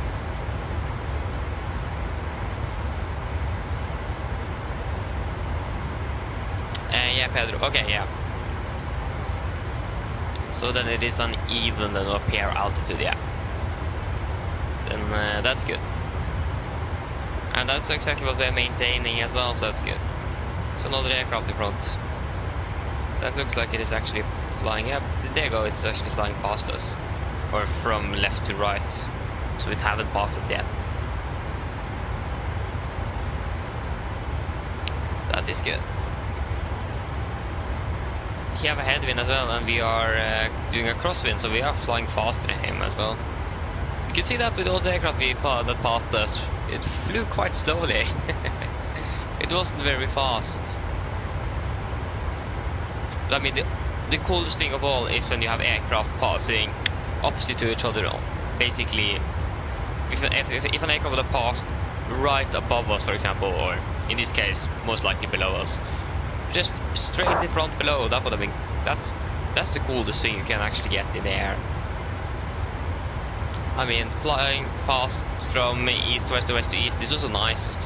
That was actually opposite opposite ways there on my that showed me my mouse, but yeah.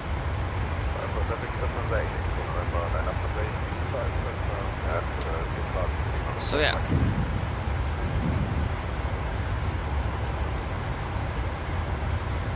Unfortunately, this isn't very often that we actually get this phenomenon. But I mean, it is always really cool, especially the larger the aircraft is. I think we got one of you guys actually did that once, flew straight over us when we flew down to I don't really remember where it was. It was somewhere in Italy at least. But yeah, one of you guys was flying as well, opposite way, so Jeff flew right over us. That's a lot of fun. It's really cool to watch.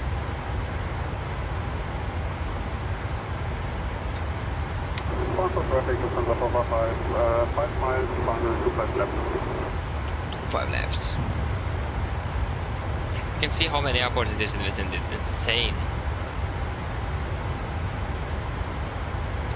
We don't really need such a high rate either.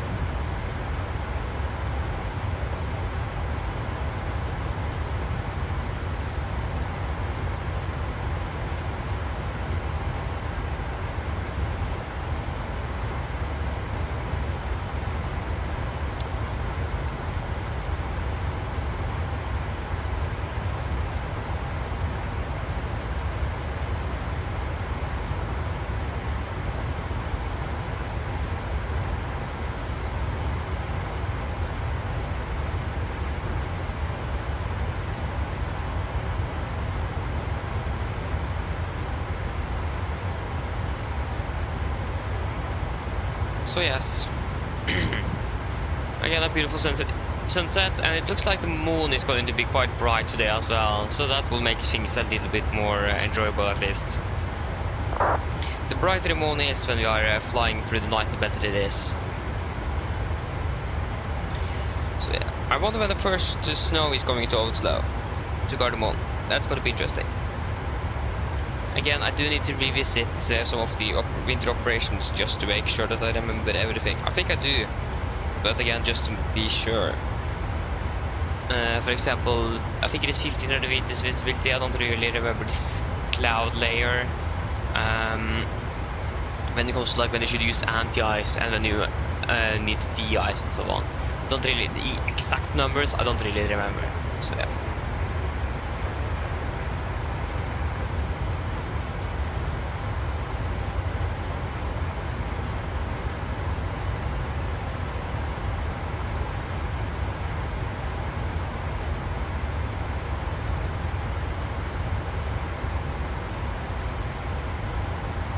Yeah, Pedro, I heard of that accident. I have heard of it. It's a tragic accident it is. And again, yeah, when they collided, the 747's wing broke in the middle as well. So they basically lost their wing. The emergency private jet there was quite lucky. They just lost the wingtip. So yeah, again, I don't really remember the final report, but what you say there probably. Yeah, probably correct. Yeah, so the transponder was off. That's interesting. I mean, that makes sense as well why TCAS didn't work. Because of course you need a functioning transponder for TCAS to be able to communicate with other aircraft in the vicinity. Because TCAS is basically the transponders of different aircraft talking to each other. So I mean, it makes sense then. Been a tragic accident, but we need to have some of those as well.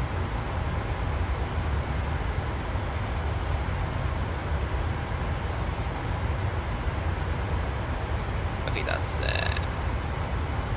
good.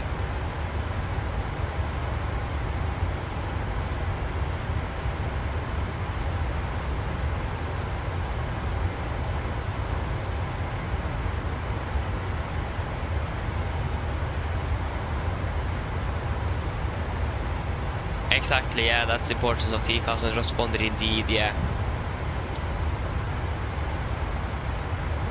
So if you have a transponder failure, thankfully you have a backup if that one fails as well. Got to have a little more workload, basically. Look out for the aircraft. The position reporting is something I'm not very used to.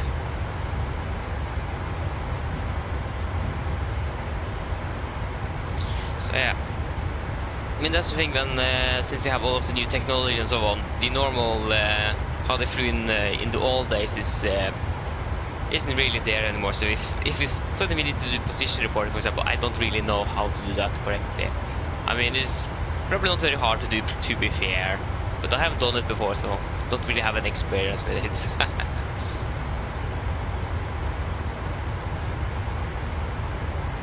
Pedro, yeah, it was an executive aircraft, it was. So yeah, it was an Embraer aircraft and a 737, so that's what I remember. So it's probably correct, I'm not quite sure. Again, I'm also not quite sure exactly which aircraft type it was, but it was an executive aircraft from Embraer. It was like a delivery flight, if I also remember it correctly.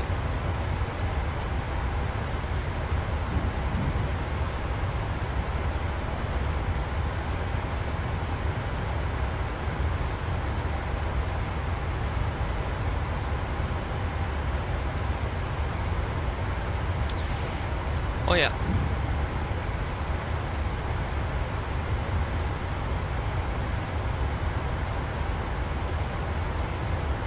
Unfortunately, again, we do not really have any ATC in Pisa. What's the current weather conditions as well? We currently have winds 120 at 5. So I think then 04 is preferable. Yeah, I think actually it's direct crosswind, so it doesn't matter which one we use, but I think Pisa in general. I read about some nighttime restrictions when it comes to like noise abatement and so on. The thing is that you don't really remember everything you have read.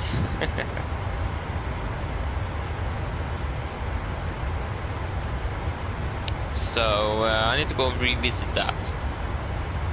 But again, I'm probably using 04 right. That's what's a preferable runway at least. That's something I remember. I can do all landing on 04 right as well. Ryanair is landing there. Ryanair is landing here. We have Eurowings coming in now. So we should probably insert that approach to just see what we could expect. And also see if there's any other types of approaches in, because I don't think the approach we currently have inserted is what they normally would use. We go to Star, and we also have the Ulkis 2 Alpha. Looks like, is the Wi-Fi a little bit down now, or what's happening since it won't really load? No, the Wi-Fi is working perfectly fine.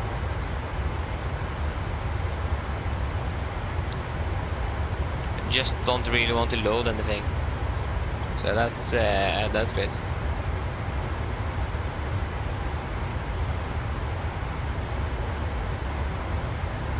Pedro, yeah, you are correct there. To be able to have an accent, yeah, a lot of things need to go wrong. At least a few. So yeah. But why isn't it working?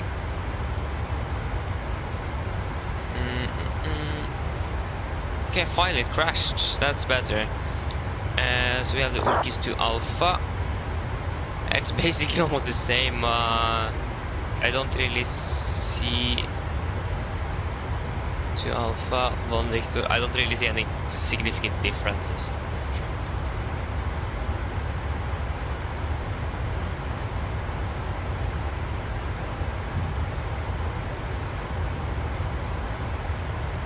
It looks like they probably the aircraft into, yeah, it looks like mostly the aircraft is getting vectors then. That could also make sense. So arrival, we can expect the ILS Zulu for 04, while the Ulkiv 1 Victor. Do we have any? We still have Papa Romeo for 040 408.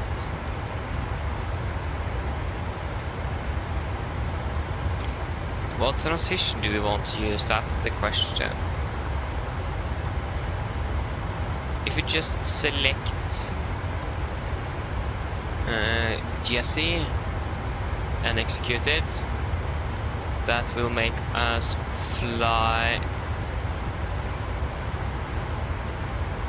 down like that. If we select the other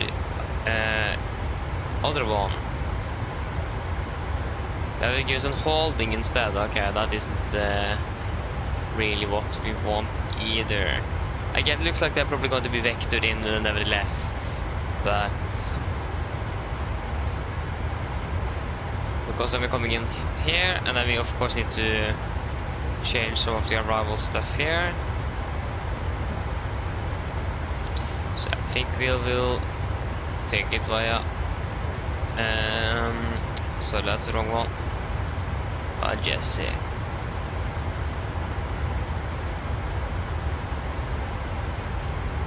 So Papa Romeo for 08. So we like that. Execute and then continue like this. And then to Jesse. That's the thing, it really doesn't work. Jesse there, yeah. So if we take Jesse, we inbound course for UR034 and we take minus 90 degrees to the left. So yeah, minus 90 degrees. That's going to be 04. It's going to be, then we have used 64, so 344. Isn't that correct? So that's going to be 30, and then we have 60 left. We're beginning from 60, 50, 40, 30, 20, of course 20. No. Wait, what? 30? Then we have 60. So 50, 40, 30, 20, 10, 0, 29. Sorry, 304 degrees. So if you take Jesse 304 and 5 miles, something like that, and then Jesse right after. That will give us a nice turn. And I'll be landing 27. Nice. 3G over Germany, yeah, exactly. Exactly. Not a really fast mobile network over Germany, no.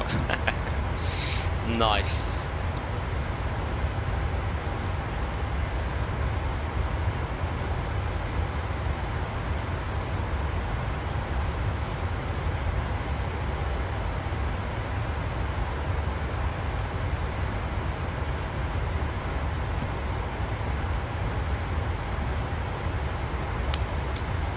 But look at this sunset though, it's beautiful. So yeah, it's enjoyable to fly in these times as well, but in generally flying nights isn't what I normally prefer. When I first began flight simming and I had a flight simulator on my phone and so on, I actually then liked to fly at night because it was much easier to just find the airports. But now I have a PC flying on PC instead of a phone. Things have changed a little bit. So yeah.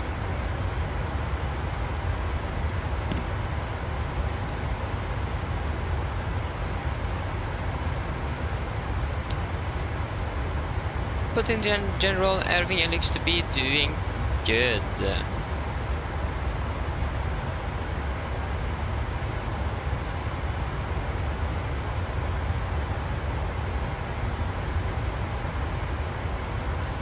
So yeah. But again, we do need to do some of these flights as well. We can't just do flying in the day as well. So there needs to be some variety as well. So yeah.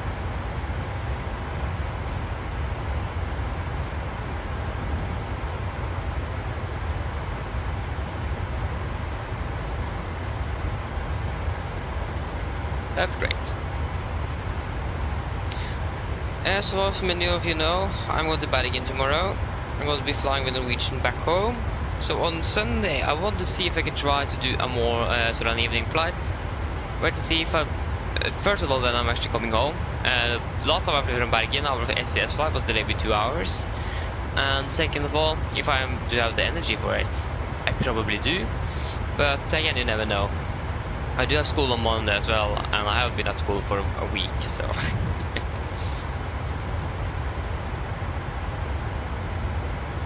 So yeah, we will just wait and see. But I do want to see if we can do a flight on Sunday. That would be great if we could do that.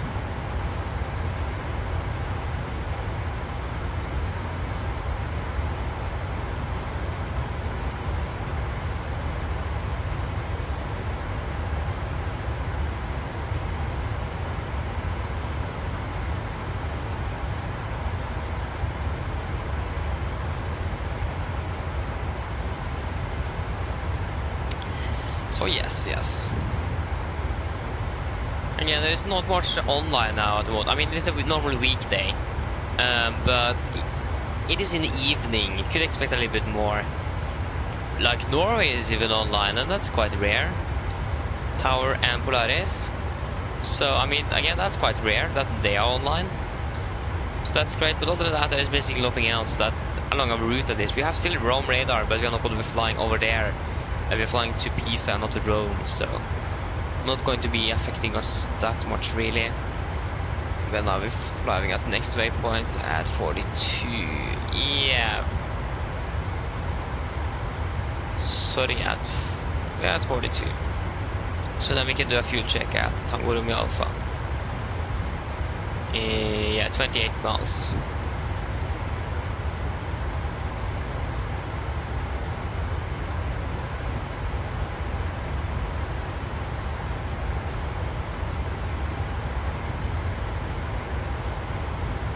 flying more and more away from the sunset, unfortunately, but we're currently tracking a good old 168, but our actual heading is 175 degrees, so I'm basically almost flying directly south.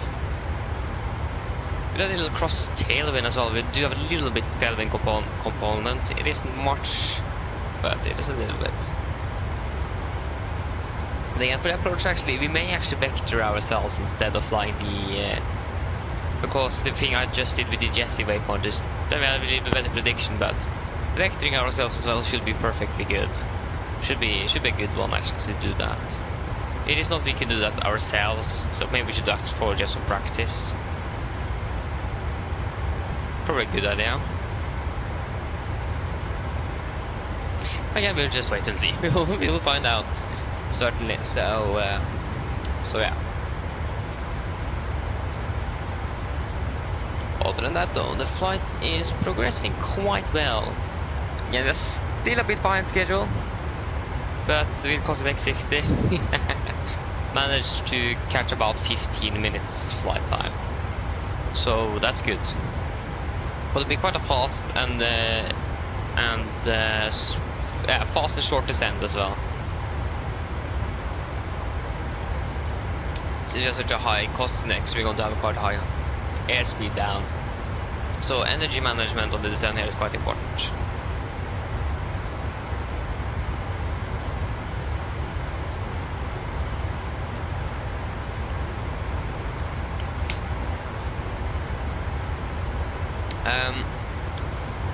When it comes to our flight back, I'm not quite sure if you're even going to use the cost next at all. Sorry, if you're going to increase it at all. We may just use the standard 9. Two reasons for it. First of all, it looks like we might be able to catch up the delay and depart on time, maybe just a few minutes behind. Second of all, there's no all the flights are going to be delayed by this, and yeah, that's basically two reasons. But if we're going to increase it, we're probably not going to go all the way up to 60. We will probably then limit us to 40 instead. No point going up to 60 if you are just 2 minutes delayed or something. Maybe not even 2 minutes. So if we're going to have a high cost next, it's probably going to be like 40, not 60. But again, we have 45 minutes, and it looks like it is going to be landing about 15 minutes behind. So that means we have about 30 minutes on the ground, so that should probably be good enough. Yes, indeed. No, Switzerland, nice. Maybe the Wi-Fi will be a little bit better. Okay, we can do a fuel check then. So Tango Romeo Alpha, 4.2 tons, we have 4.6. 5.2, we have burned almost 5 tons. And flight time about 1 hour 51, we'll be flying 1 hour 45. We've been saving 6 minutes flight time, so that's great. Pedro, we are not using 40, we're using 60 at the moment. So yeah, we are using 60 because we were 30 minutes delayed. But again, we're probably not going to use 60 on the way back. If we are going to use any higher, we're going to use 40 then. Unless something happens and we're half an hour delayed again, then we will bump it up to 60. So yeah. It looks like we've generally been lucky to manage to save up time in general in the air. Like we normally would do on the long flight like this, we will normally save up a little bit of time. And also with the cost of 60, we will save up a little bit there as well.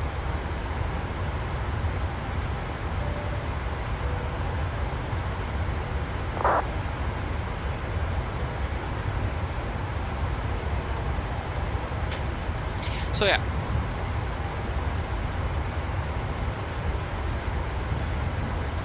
So now we're going to begin our descent in about 160 miles already. Okay, we are already there. 1804, so in about 20 minutes shortly. So we're going to call the cabin crew and give them the news.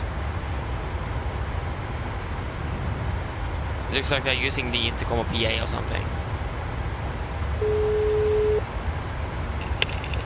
Hi, Captain. Yes, hello. Just to let you know, there is approximately 20 minutes until we start descending. No problem. Great. I mean, Cossack 60 is just fantastic. We're rocking a ground speed of approximately, okay, just 454 knots to be fair. It isn't much, but we have a 65 knot crosswind now, so it should be quite equal to our true airspeed as well. Yeah, it is almost the same as our true airspeed, so makes sense why it isn't that much higher, since again we do have a crosswind.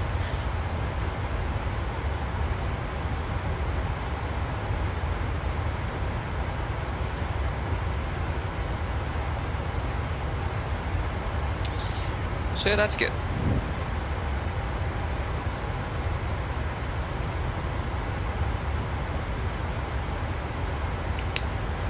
It's in Pisa would be fantastic to have. It doesn't look like we're going to get anything. I mean, that's okay as well. We don't really need anything. Well, actually, I do really want though. Brussels to Pisa, not the normal Brussels airport, but the low-cost Brussels airport. Like, it also looks like this running here got a direct down to Jesse. So we may also do that actually. Because come from straight from the north and then straight down to Jesse. So if you try to find this star, again we are not really haven't really flown much into this airport. So they have been flying along the coast then.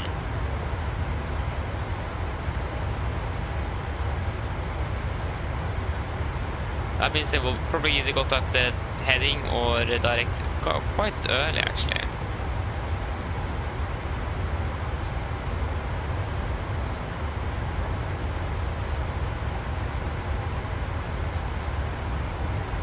We can see, I can show it to you here instead, so it's a bit easier to do.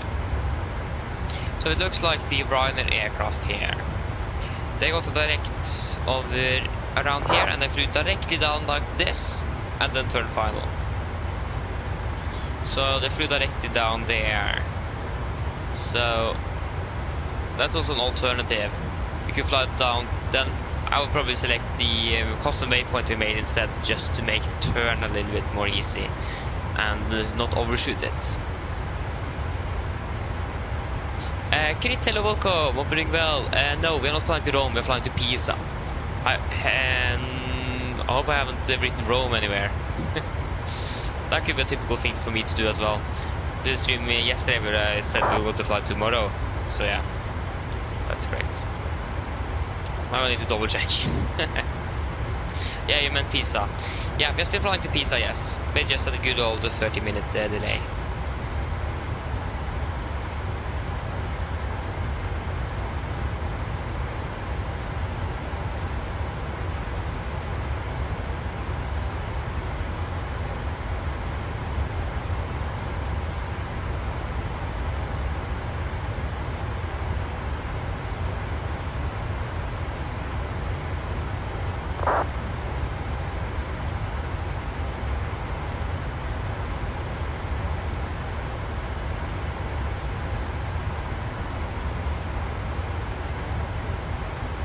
So yeah.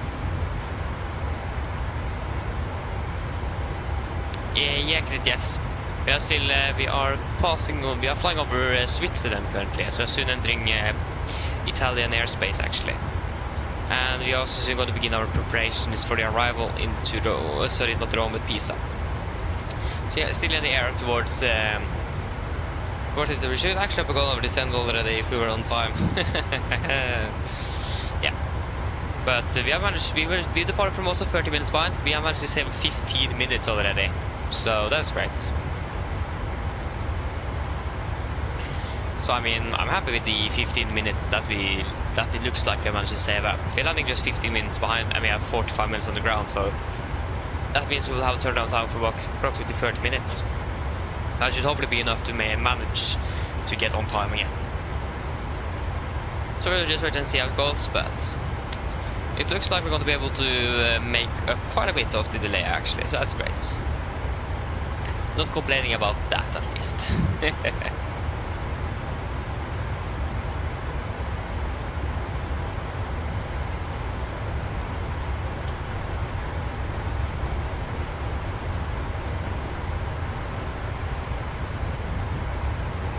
And it doesn't look like we're going to be flying the interesting approach for to the left. I mean, that's a good thing, but I mean, it would have been cool as well to just do it.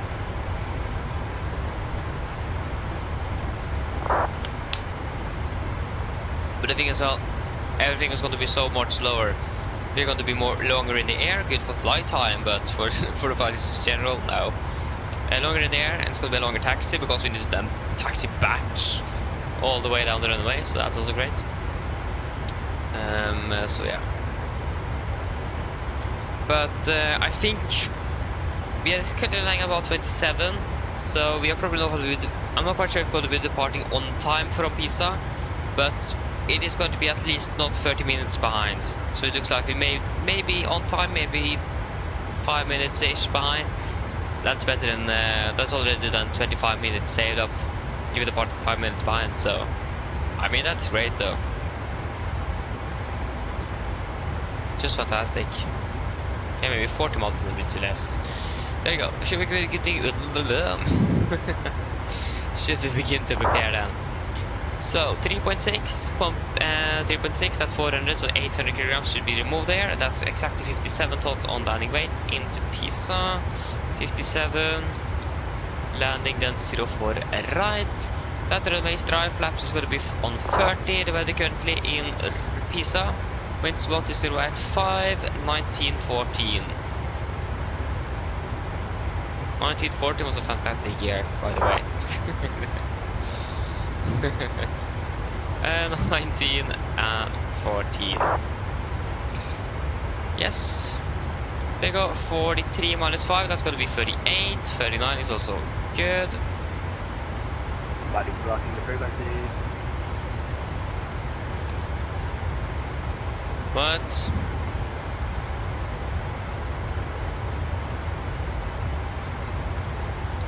I don't know what to say.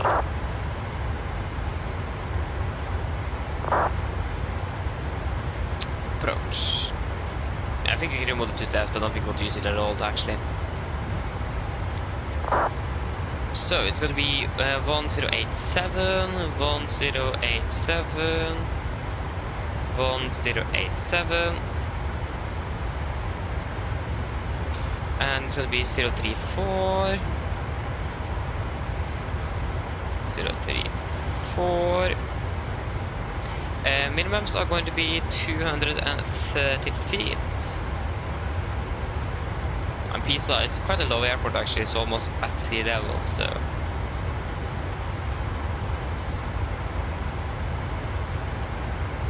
Two, three, four. That is looking good. 6,000 feet, have we set you? No, we haven't. It's flight 160 and QNH is now 1014. Execute.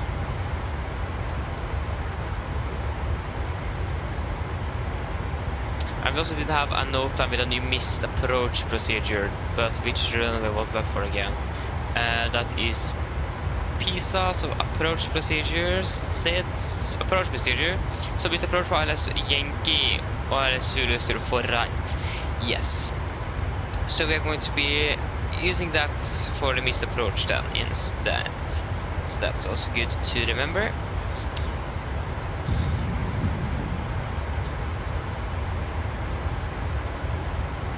Yes, should we do our briefing now probably? Since we are descending in about 90 miles at about 10 minutes time. So, we can begin with our arrival then, or approach briefing and the star itself. So we are expecting the Olkis 1 Victor arrival. This is chart 10-2 Delta, effective 15th of June 23. So coming in by Olkis, continue down to Rialmi Papa for 08, and then to Pisa NDB. MSA is going to be 8,300 feet in the north here, 2,600 in the west, and in the southeast it's going to be 4,200. Other than that, for the approach itself,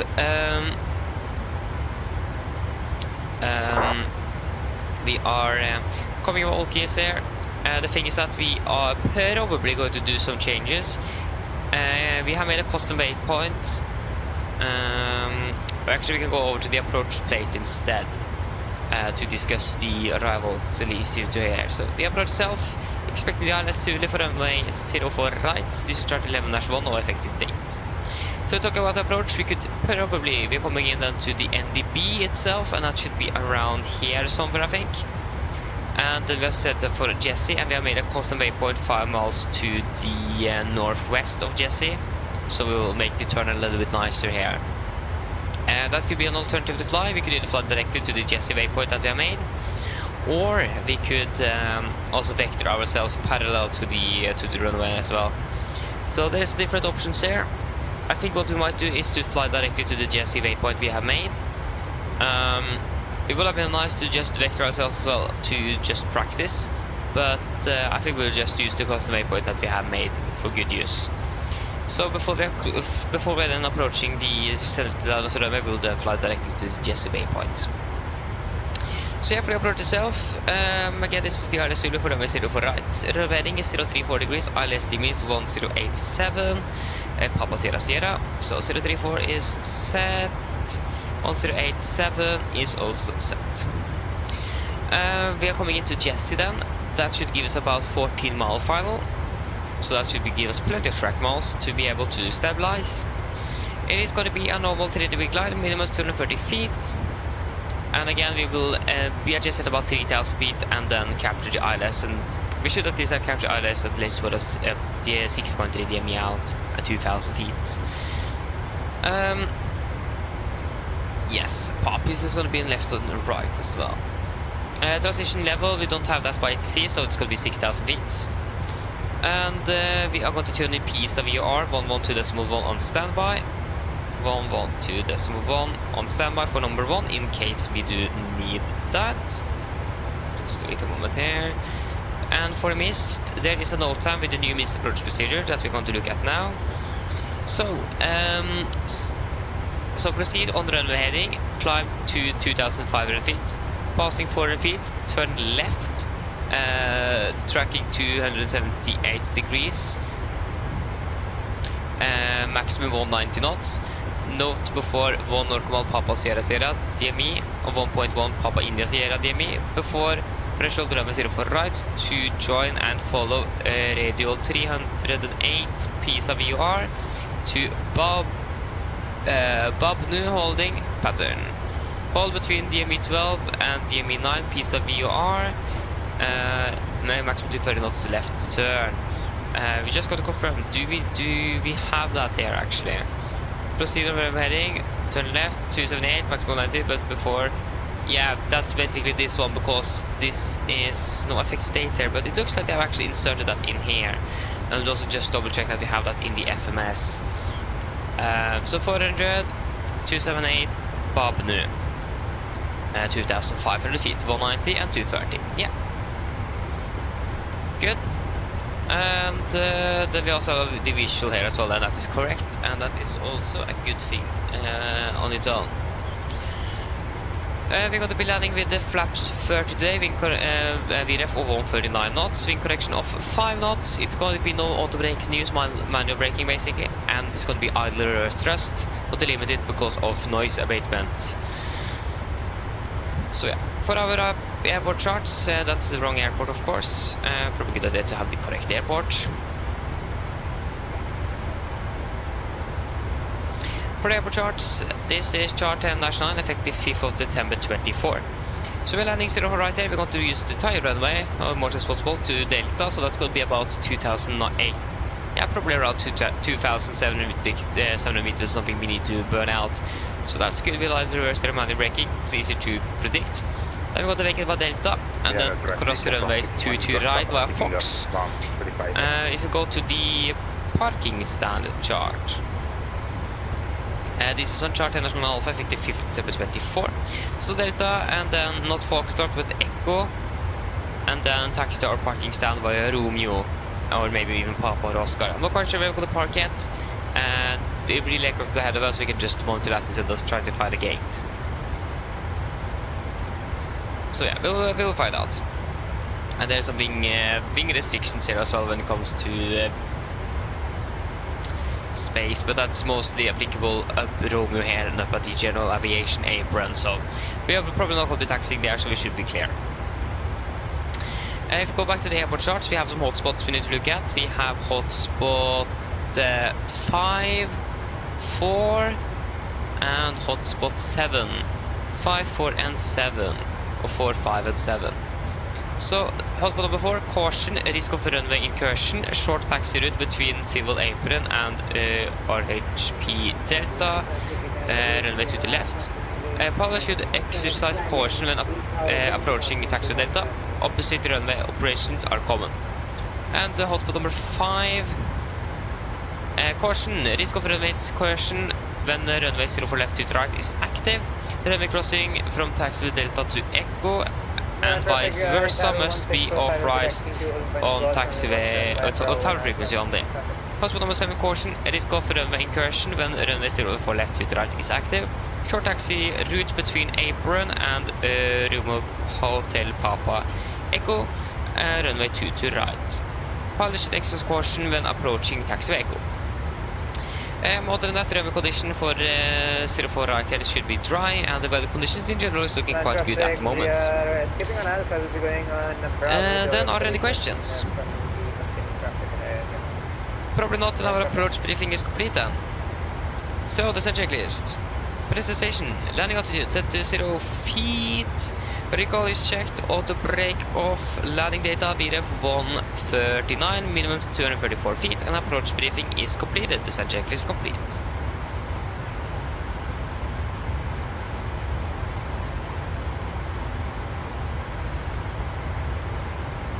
No questions? That's good, Pedro. Of course, now we have Zurich Switzerland radar online. That's great. Of course, it is online after we have flown over Switzerland. Okay, when we're ready, we can begin to descend down to flight level 200.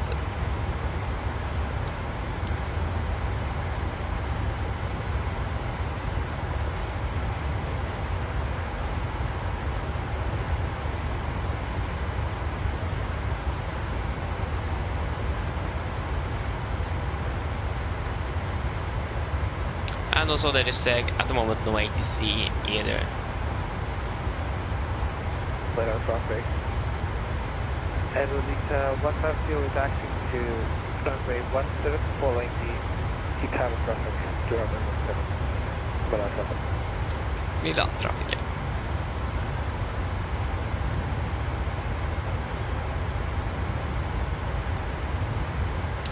Okay, good, then we're pretty much ready to descend.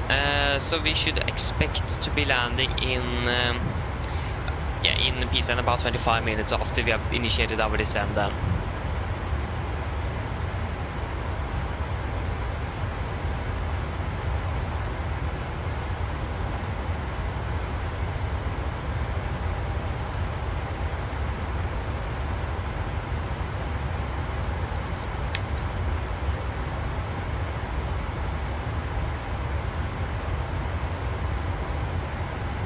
Traffic, it's Arrow 1645, we are backtracking runway 110, we'll line up with it.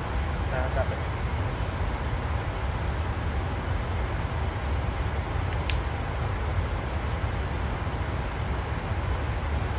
Maybe we should have some sort of cockpit lighting at least. There you go, it's a little bit better.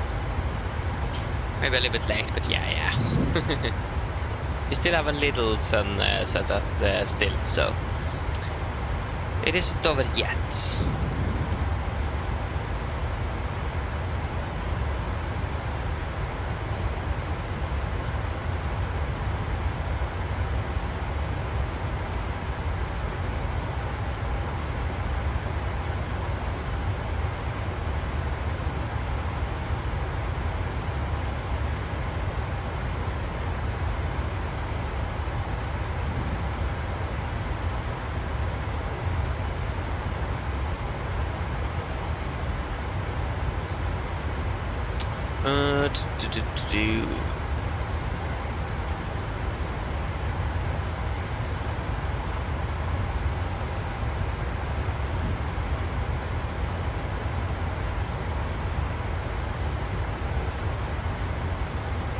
So yeah, great. At least we are finally landing soon. That is really good. Pisa, and I probably will be flying on the channel at least once before. In general, I've been flying to this airport before that again, before I started the channel, but after that I basically got flown both the airports I've been flying to. I haven't flown since I began the channel because I've just been flying here, nowhere else. So yeah, that's great. Okay, we are now initiating our descent down to Pisa. We expect to land in about 25 minutes. And the weather in Pisa should also be quite good at the moment. Yeah, that is actually looking good, with a bit wind coming from the southeast, 90 degrees, and just a few clouds. Mine damer og herrer, dette en liten oppdatering her fremme fra cockpit. Så det kanskje har vært til, så har vi nå blitt nedstigningen vår ned til Pisa, og vi forventet til å lande om rundt ca. 25 minutter. Været nede i Pisa ser det ganske så bra ut. Vi har akkurat nå litt grann vind kommende fra sør-øst. Det nå rundt 19 grader, og det ser ut som det bare kommer til å være litt skyete, men ellers veldig fint. Vi har hatt en veldig fin flytur med Norwegian denne kvelden. Vi takker for at du flyr med oss. Vi håper du ser en flest flytur. Vi beklager så mye for den forsinkelsen vi har fått i dag, og vi takker for deres tålmodighet gjennom dagen, og vi ønsker dere en fin kveld videre. Ladies and gentlemen, this is a quick update from the flight deck. As you will notice, we have begun our descent down to Pisa, and we are expecting to land in approximately 25 minutes. The weather in Pisa is looking quite all good. We do have a little bit wind currently coming from the southeast, about 19 degrees centigrade, and it just is going to be a little bit clouds around.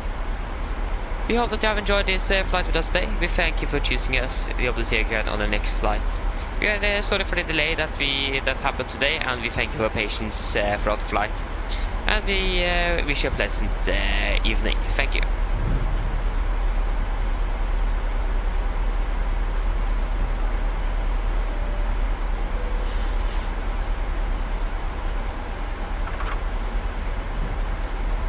Great.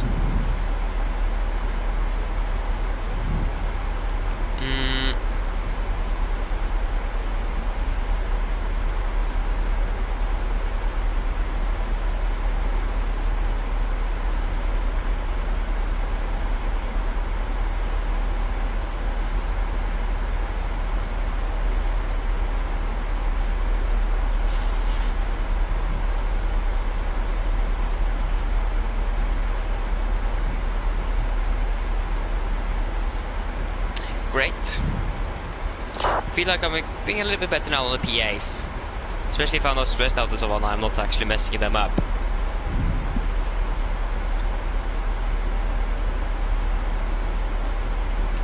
So yeah, that's the one thing I normally could do, is to mess up the PAs quite a bit as well. It isn't good. At least it looks like that is almost a thing of the past, and that's great to see an improvement on that side. And also I still do struggle a little bit with the partial approach briefing. I normally say the wrong thing when the briefing is complete, so that isn't good. I'm not quite sure why. Quite interesting thing there to mess those two up, but yeah. Exactly, Pedro. Exactly, that's how it is. Like everything. Yeah, now in Germany is even online now. Even Denmark is online. Norway is actually still online. That's impressive. That's great to see. But yeah, I can agree with you there. They don't really like me at all. That's the thing. Either they're online and then they disconnect when I'm arriving, or they are connecting after I've been there, and then disconnecting if I'm flying back, disconnecting before I'm back again. It's just so interesting. And that's why I do want to use beyond. That's one of the reasons I want to use like beyond ATC, is more ATC coverage. Otherwise is that we don't have anyone else who can take our call signs and so on. To be honest, when that happens, quite furious. It is quite annoying when other people are flying the same route as you, and I mean, you can't do anything. Of course they can fly whatever they want, but again, it's still a little bit annoying when it happens. But yeah, nothing I can't really do with that.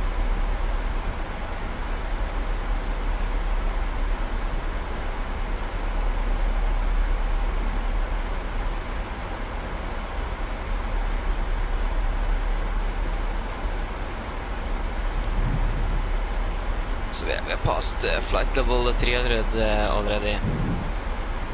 So yeah. So that's basically the two reasons why I want to use Beyond ATC. But again, they not quite sure how it is going to work. So when it is fully released with the traffic injection, we're of course going to try it out. But we'll see how it goes. At least we'll take one day, we will use the application and we will judge from there if we're going to continue using it or just going to continue use WhatsApp. I mean, also one thing we could do is to use BOTC, connect to WhatsApp, and then use WhatsApp when there is actually relay ATC online as well. But there's some issues with that as well, so that's the thing. So we'll just wait and see what we're going to do. But again, there's going to be more ATC but beyond ATC. That's a good thing. But again, you don't really have the interaction with other people though. So yeah, that's why saying Tatus is good there, because it is AI get based. So you can say put everyone to it, and it's going to respond like almost like a human. But it is a monthly subscription. It's going to be quite expensive, and it is still not the best. It is still improving though. I haven't really tried it out, so I can't really say anything. But so yeah. We could continue down to flight level 15, but again we'll just wait and see. We will certainly find out. But we're going to try out Beyond ATC for sure one day. So when the traffic is released, of course, because we do want traffic around as well.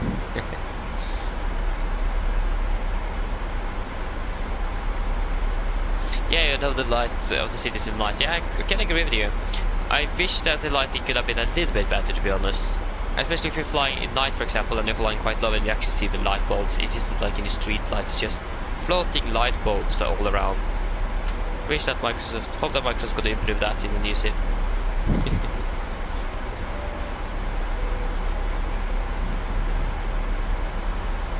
Cabin crew, prepare cabin for landing.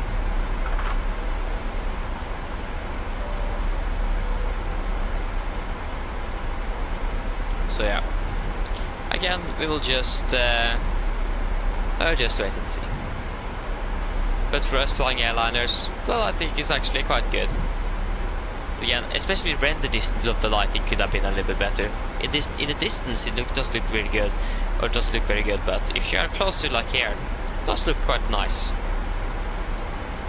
So yeah.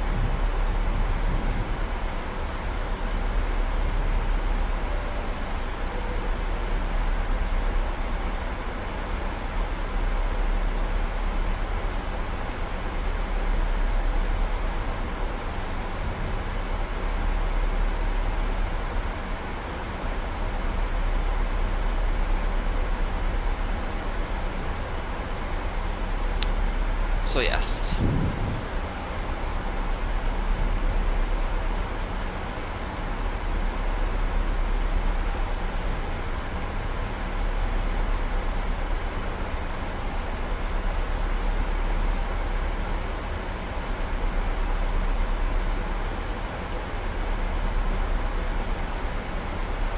Is there anything else that we're looking forward for? Unless the max aircraft, of course.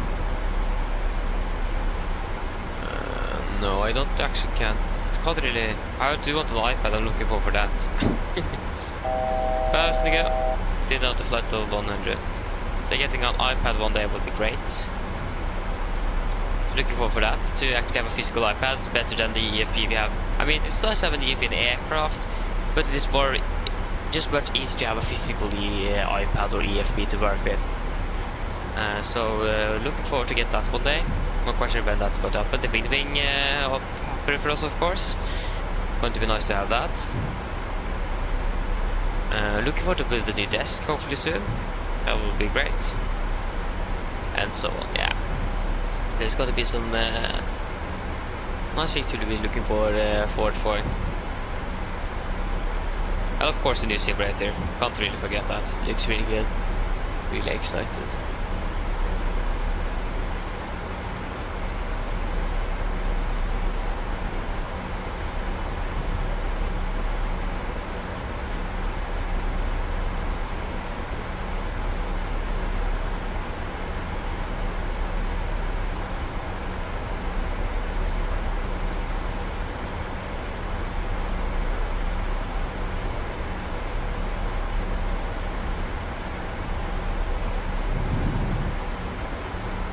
So yeah, there you go. It fixed it quite good. You should probably check the traffic into Pisa at the moment, so we are sure that we're actually not colliding with anyone or something like that. Traffic at the moment, we are basically the only aircraft that can be incoming here. There is arriving aircraft. Yeah, there is 2 arriving aircraft, but they are still departing, so we are basically good to go then. Okay, we continue down to flight level 80 set, and we will just go ahead and go to the charts again. I want to confirm I think it is 3,300 feet. Sorry, 3,000 blank, of course. So I want to do some slow down a little bit.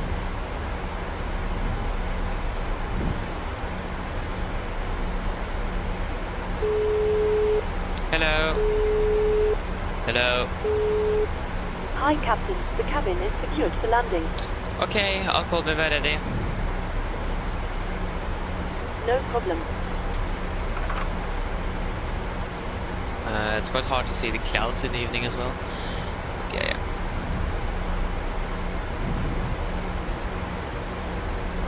Okay, we can go down to 3,000 feet. 3,000 set. QNH currently is 1014. Go to cross check. We have a 15. Okay, that isn't there. So yeah, 1014. 1014 and 1014.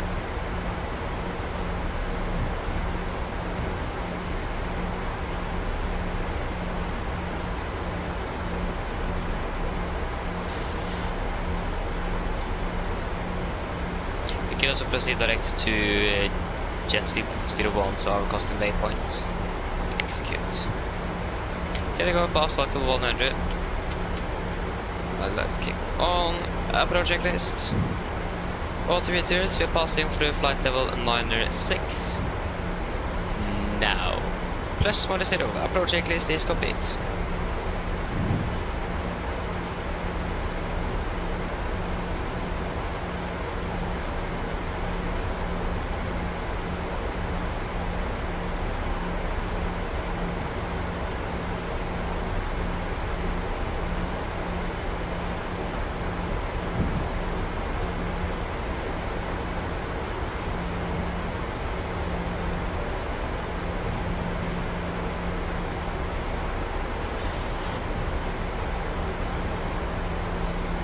We have the approach charts up and ready. I'll turn off the lighting as well. You can see that's a bit cloudy over here. Yeah, definitely that. Thankfully the city light helps us to see that a bit better.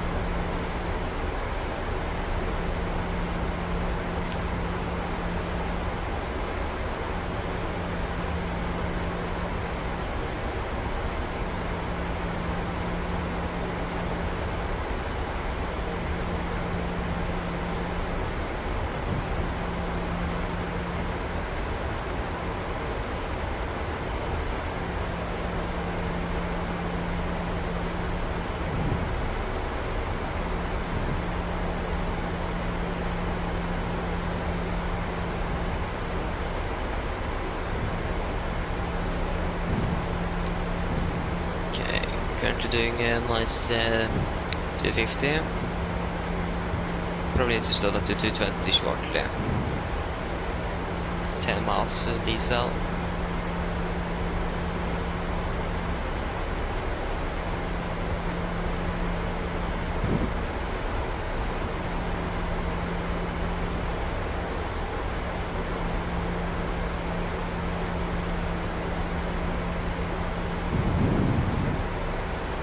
Speed it went, we can maintain 250 at the moment.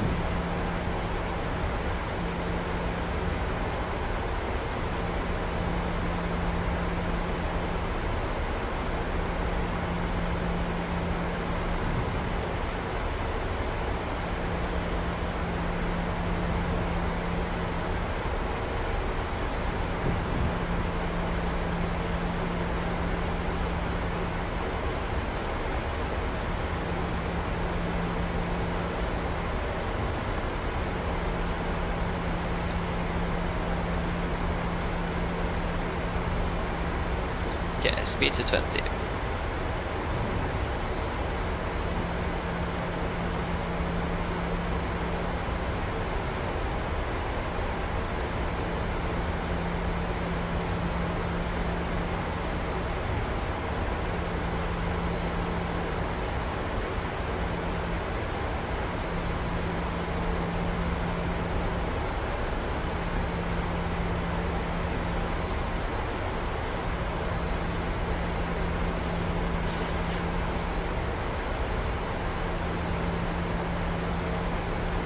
We are approaching some clouds.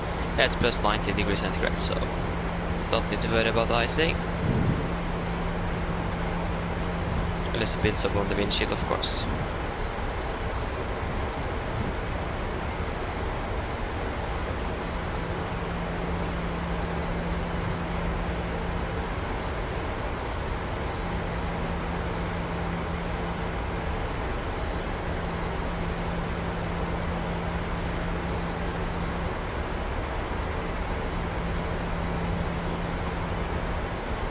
There you go, we're turning base.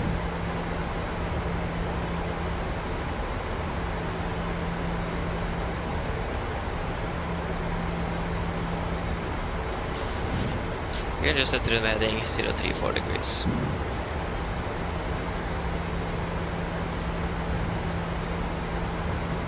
Zero, 3, 4, set.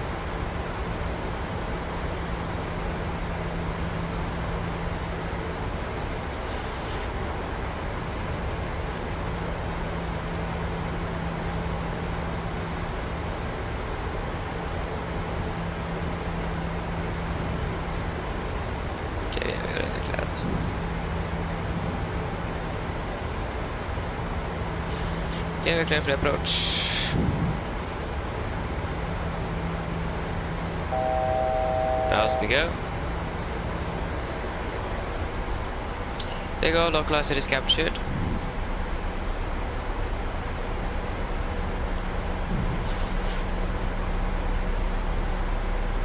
Yes, super through the clouds, that's good.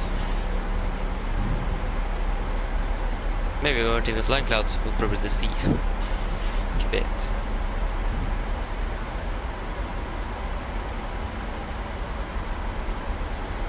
There you go, we have the runway in sight.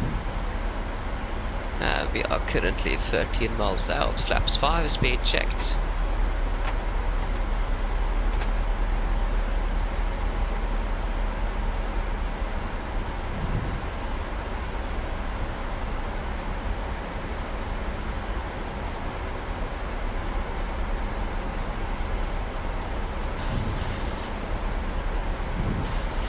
Speed 200.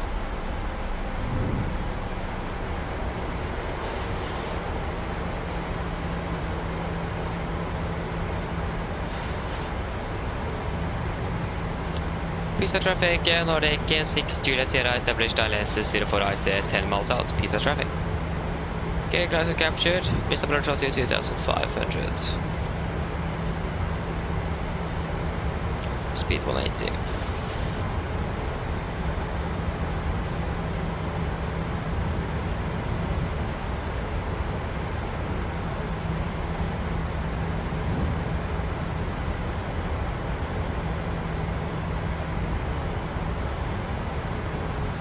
Get out. So speed 160. 2500. As flaps 15, speed are checked. Speed is checked.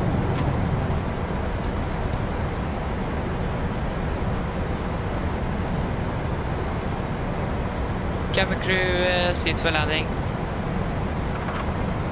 Landing checklist to flaps. Chemical given. Engine start switches. Continuous. Speed brakes. Armed. Landing down. Flaps holding 15. Hello. Of course, I managed to click the wrong one. Hi, Captain. No problem. He didn't recognize me saying take seats for landing. There you go. There you go. Chemical is now given.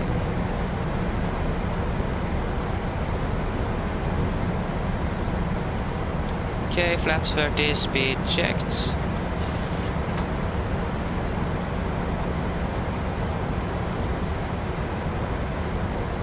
Complete land checklist. Flaps 30 planned, 30 green. Landing checklist complete.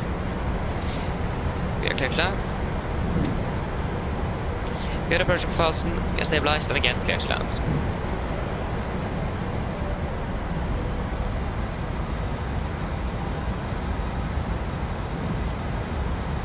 Okay, disconnecting.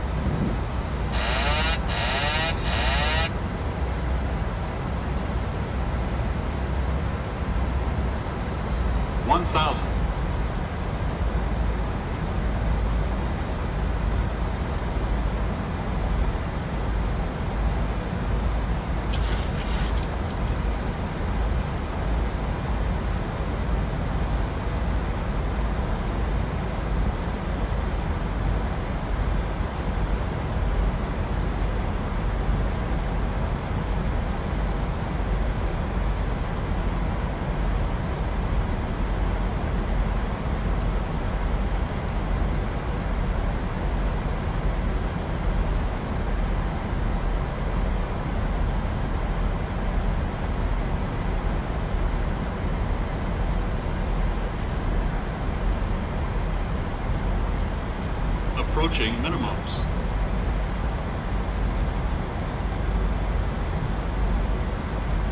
Minimums. Continue.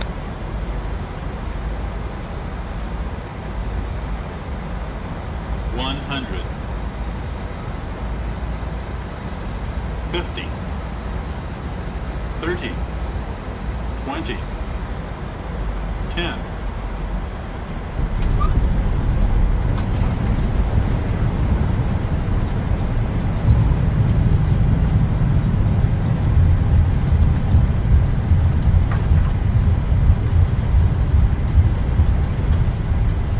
Knots, 80 knots,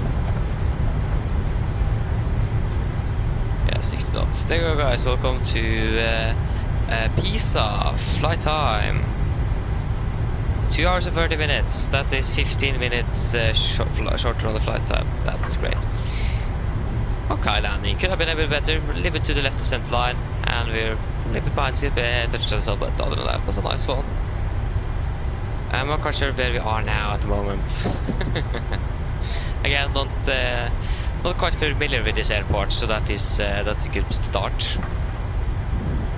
So yeah, here we are. Probably it's got to be if I remember, is Charlie or something, and then we got to cross the way to right, and then we are on Echo.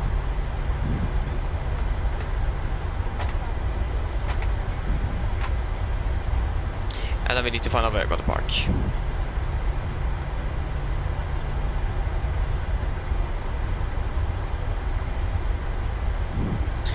So yes, then we can catch up here. Pisa traffic, Nordic 630, runway 2 to left, correction 0 for right, vacated.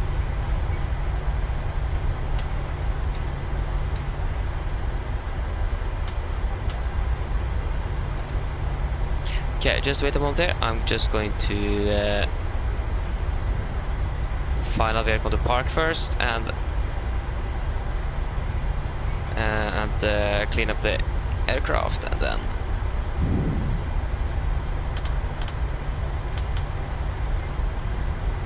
I need to pass the marker here first. So yeah, Oslo Pisa, playback.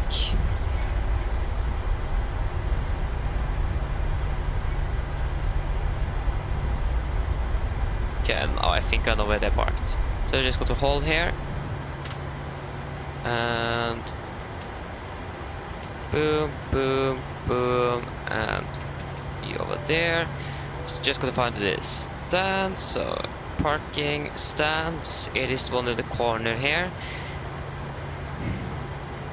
It looks like it might be number 22.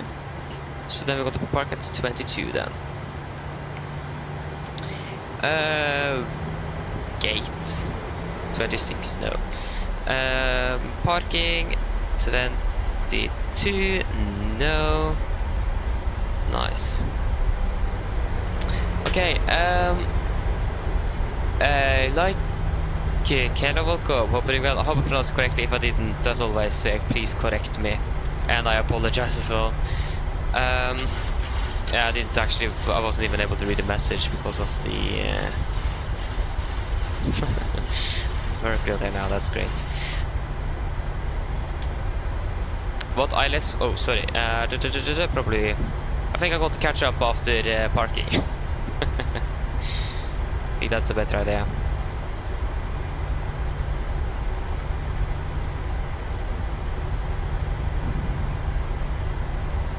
Yeah, we have 23, so there you go. That's 22 in here. It's so dark here though, you can't really see a thing. So I think we need to have that light up a little bit. Okay, we found it.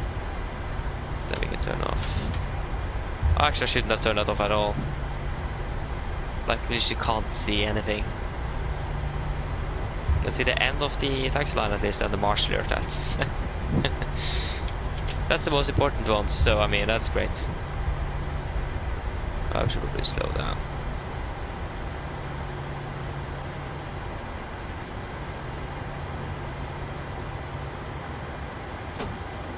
There you go.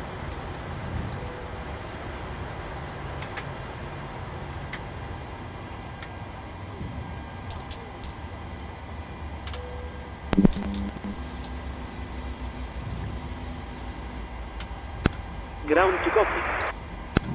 Go ahead. Go ahead.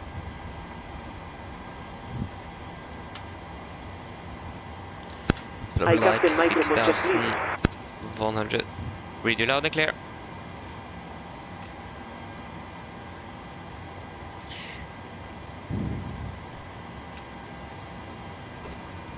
Read you loud and clear.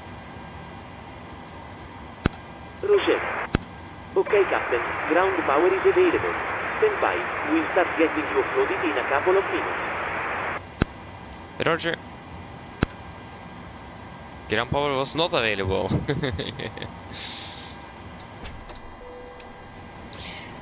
Okay. So just wait a moment then. Shutdown checklist. Shutdown checklist to the line. Fuel pumps off except for one. For the APU. Probe heat off. Fire propel set. Flaps up. No light. Parking brake set. Any start levers cut off. And weather radar off. Technical log. Sorry, shutdown checklist is complete. And we can request deboarding. The boarding requested.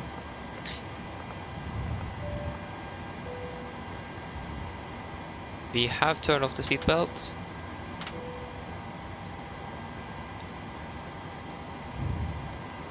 Cabin crew, you're clear to deboard once the jetway is attached. Correction, the stairs are attached. Yes. Then we can catch up with the chat in a moment. So yeah, what ILS do you use for Gardermoen? I'm just using the normal ILS. So not like the category 1 to 3 ILSs. Or there's basically just one ILS per runway though, so. But yeah, something like that, if I understood you correctly. Wait, Crit, are you there? Oh, I didn't even see you, Crit. Oh, nice. Okay, so you are an MD11 there. That's really cool though. Nice. Thank you, Pedro. Yeah, it wasn't. I mean, it could have been a little bit better, of course, especially with the center line and the touchdown zone. But yeah, 1.13 Gs, not bad. Stand 22, yeah. Yeah. Thank you for flying. We can expect to depart from 04 right. So yeah. What is the actual flight time of this flight? Flight time 2 hours 28 minutes. I mean, 15 minutes saved up, that's quite a bit. So, happy with that. 2 hours and 28 minutes.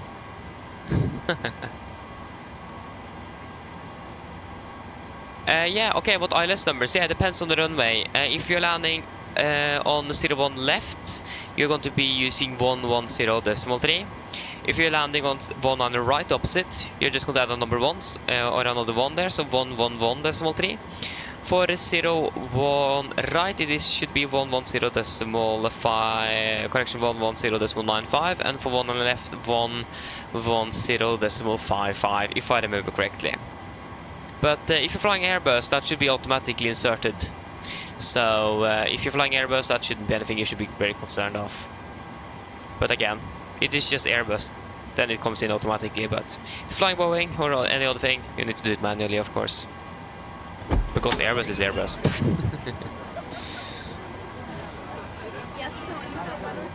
Okay, so we can do our shutdown checklist below the line. Where is you? There you go. Technical completed, EFB completed, shutdown checklist complete. So yeah, I hope I could help you there. If you want me to say it again or double check, I can do that as well.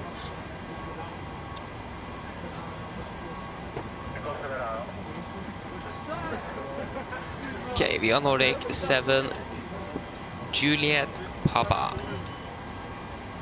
And we have about, yeah, we are probably not going to make it, but we will be very close at least. Is the AP, yeah, okay, the AP is still up and running, so we need to wait a little longer.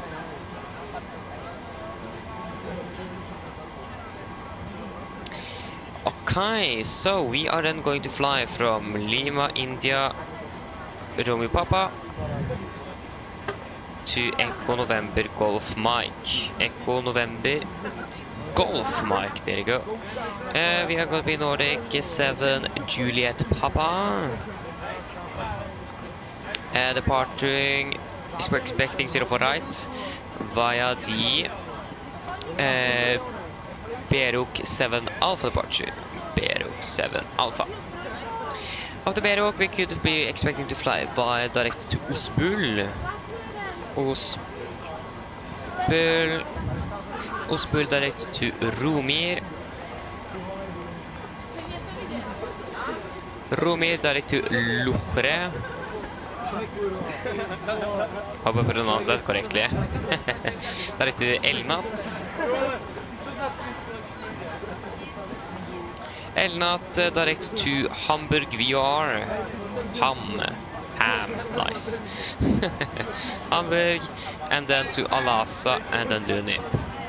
Alasa and Lunip.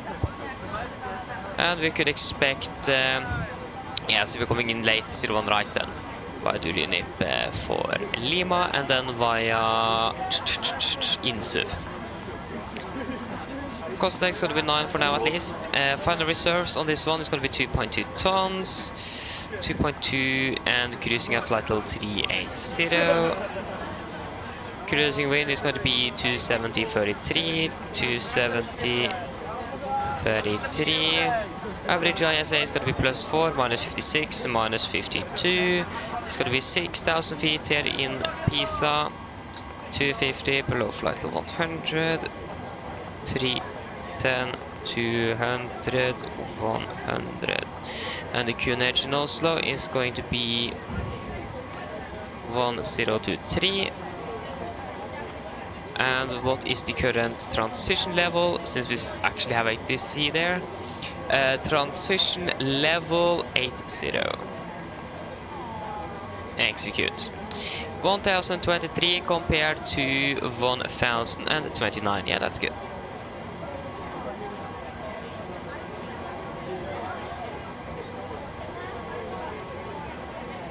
Ah. Okay, wait, what? Okay, so you mean like the minimums? Is that what you mean? Mean there? Because if it is the minimums, then it's something else. Because did you mean the frequency or did you mean the minimums? Because yeah, the number is going to be different if you mean the minimums. Okay, you mean the minimums. Ah, okay. Then there's going to be some different numbers. I can just show them to you right away here. So for 0 left for the ILS, that is going to be 857. So that's also one thing you can also remember if you have the runway elevation it is just going to be 200 feet above the runway elevation. So if you have that in your MCU, for example.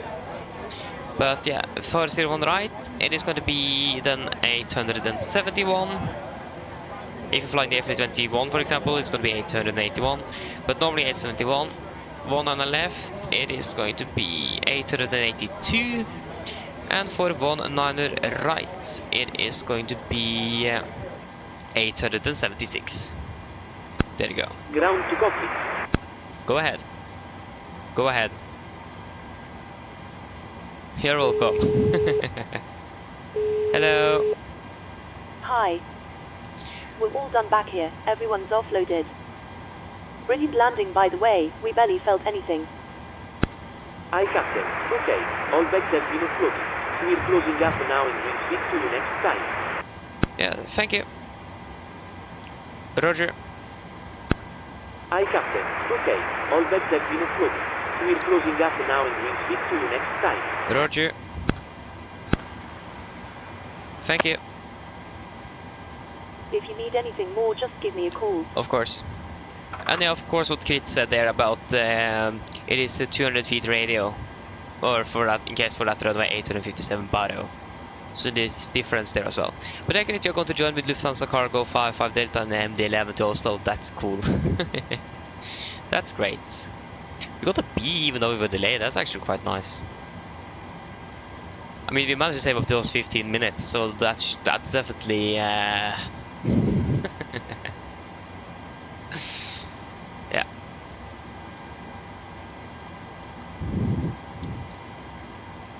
Should probably request some fuel straight away as well.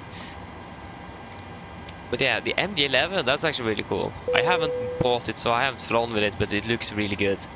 Do want to try it out one day, but it's quite, it's one of, I think it is actually the most expensive aircraft to the simulator at the moment. It's insane how expensive it is. It is like, if I would have been flying in the P3D days, I would probably have some flashbacks. I mean, again, it looks really good though. So I'm not going to complain. Or I'm going to complain. But I haven't tried it, so I can't also, that side I can't really say anything.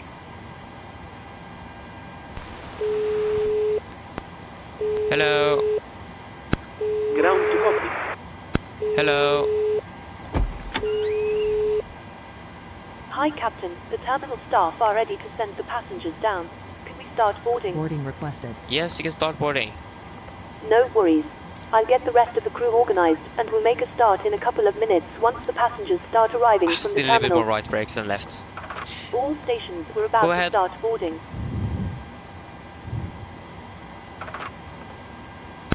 Aye, Captain, microphone check, please. Read you loud and clear. Read you loud and clear. Okay, Captain. Radio check completed. We'll contact you once the ground vehicles arrive and we're ready to start loading. Passengers boarding Roger. starting. The Beruk 7 Alpha. Oh no, that was not Beruk. Hello. What a simple sit. Just to let you know that the passengers have started boarding. Thank you. Please don't load aircraft Okay, just until straight the out. fuel truck arrives and asked to do it. The military cargo ramp is starting up engine. Nice. Got the changeover. I mean, there's not a lot of traffic here, but yeah. Okay. At least we know that Krit is starting up. Ground to copy. Go ahead.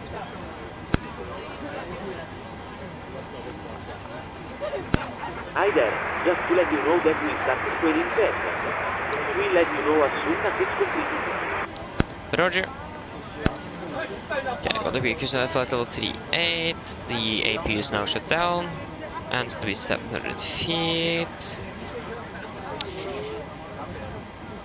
Yeah, so 770. Yeah, so it's going to be above 700 feet. Why is it 410 here? Are we talking about the same Beruk? Beruk. Interesting, yeah. Ground to copy. Go ahead. Go ahead.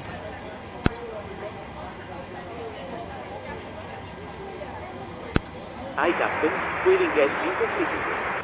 Roger. So how much fuel do we have? 8.8 tons. How much do we want on this flight? We want 8.8 tons. Go ahead and turn on the seatbelts then. So you can also do a landing dispatch. So winds are currently 320 at 2823.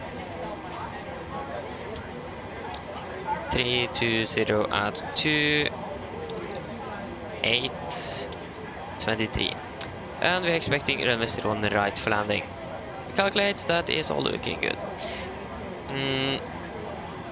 I wonder if you're actually going to use as 2 to left or 0 for right. I think we're going to use 0 for right. Don't think they're going to change the 2 to left. No, going to use 0 for right. Or maybe not. There is an Ryzen aircraft now departing to Catania from Pisa. And he is currently landing up for 2 to left. But this aircraft departed from 0 for right.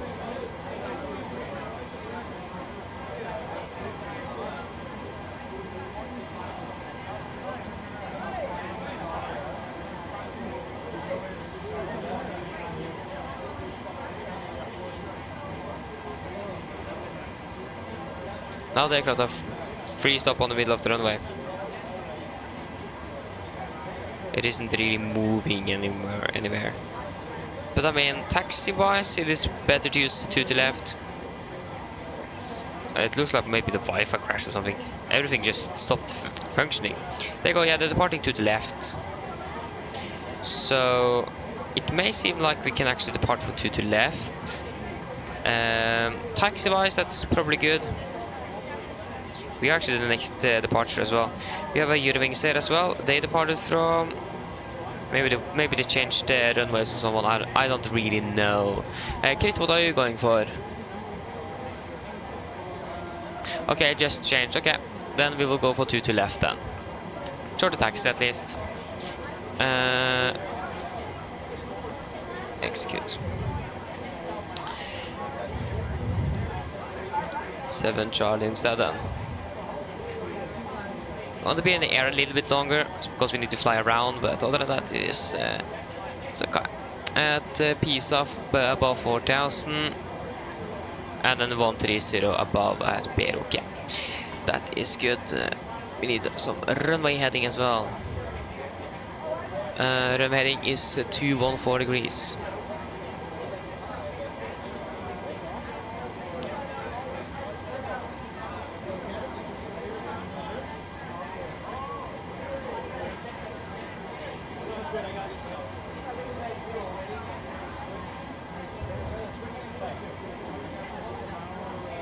We don't have any transition altitude 6000. Yeah, that we know that. Execute turn with maximum 250 knots. Yeah, that's good. We can take 250B then, since it is maximum. Execute turn, so after Pisa we are then 250B. Yeah. Okay. Yeah, you're going for 2 to left. Nice. Then we're going for the same runway. That's probably a good idea. Okay, so about 1,100 feet. Okay. Are you guys ready for the departure briefing? So we can begin with the airport charts. Actually, we can begin with the parking stand chart. So, we can actually begin straight on the emergency briefing as well. So, above 80 knots, I will only reject the takeoff for a fire warning, engine failure, predictive winch warning, or the airplane is enabled or unsafe to fly. If a cold stop, all safety is across the west levers, disengage roll throttle, apply maximum braking or verify operation of the RT water brakes. I will manually raise the speed brake handle, apply maximum reverse thrust, and when the aircraft have come to stop, I'll set the parking brake. Then we go to the third problem, we go to carry out any drills appropriated. If we decide to evacuate the aircraft, we got to read under the evacuation checklist. And if that remains, I'll pull the cockpit towards the circuit breaker.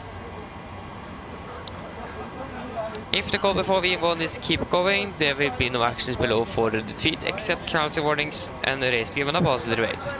At 400 feet, we're going to verify and select and do the member items. At the MFRA, we're going to plug up retractor flaps scheduled. When flaps up, no light, we can say clear change, max continuous thrust, and engage the automatics. Then we're going to do the non-normal checklist, normal checklist, and I'm going to make a plan. Engine outside, don't have any specific, so you can just use 25 normals and hold. But since it is close to the sea, we should probably reduce that to 15 normals instead and hold. So we're not overflying too much seawater. Nice. Okay, we can begin with our parking stand chart. This is chart 10-9 Alpha, effective 5th of September 24. Here, parking stand 2-2 here, we could probably expect a push straight on Papa, facing north here. Taxi then via Romeo and Echo. And crossing runway to the right, Delta, and then lane up runway to the left. We have 3 hotspot 7, 5, and 4 that we're going to look at. We can begin with hotspot number 4, so caution. Risk of runway incursion, short taxi route between civil apron and I'm not quite sure what RHP stands for. RHP Delta, runway to the left. Pilots should exercise caution when approaching to taxi with Delta. Opposite runway operations are common. Hotspot number 5, caution, risk of runway incursion when runway 04 left to the right is active. Excuse me. Runway crossing from taxi with Delta to Echo and vice versa must be authorized on tower frequency only. And hotspot 7, caution, risk of runway incursion when runway 04 left to the right is active. Short taxi route between apron and RHP Echo, runway 2 to right. Pilot shall exercise caution when approaching taxiway Echo. Other than that, for the airport chart, 10-9, effective 5th of September 24. There is nothing else here to note about the airport in general. We are expecting a full-length runway, so we should be about right below 3,000 meters in action. Now we're going to use intersection Delta for runway to the left. That's going to be about 2,705 meters. Otherwise, runway condition is dry and the weather in general is looking quite good with just a little clouds around. For our SID, we are expecting to depart via the Berok 7 Charlie departure. This is chart 10-3 Charlie, no effective date. We're departing initially on the runway heading directly to Pisa NDB. At about 40 mi Pisa VOR, we're going to take a right turn to intercept radial 129 for Pisa VR above 4,000 feet or a heading of 309 degrees.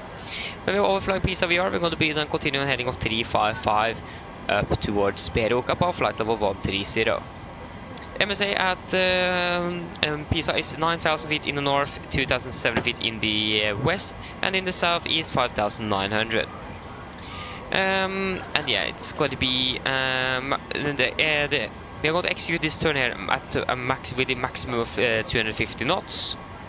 And this is a climb gradient of 5% until passing flight level 900 due to ATC reasons. So that is going to probably give us about at least 1,400 feet a minute all the way up to flight level 900. When it comes to noise abatement, I'm not quite sure what they want us to use here. I think they want us to use noise abatement number 1. I can do a quick check. This was stating something on the charts about it, but again, I do not really remember. That's not a navigraph. So I will just do a quick check on that. The charts, taxi, and noise abatement in general. No, that's not you. Ground movement, no. Should probably check that this before the briefing. But yeah, because I do think they want us to use noise abatement number 1 here. Noise abatement procedure. So according to noise abatement procedure, blah blah, departure runway established only blah blah blah. Yeah, NDP1 is what they want us to use with reduction height of 1,500 feet. So we're going to use NDP1 with a reduction height of 1,500 feet. So that means we're going to be climbing up with the V2 plus 20 knots, and then retract the flaps after we are passing about 3,100 feet AGL. Any questions? Also the 3,100 feet AMSL, 3,000 feet AGL. Any questions? Probably not, then our departure briefing is complete.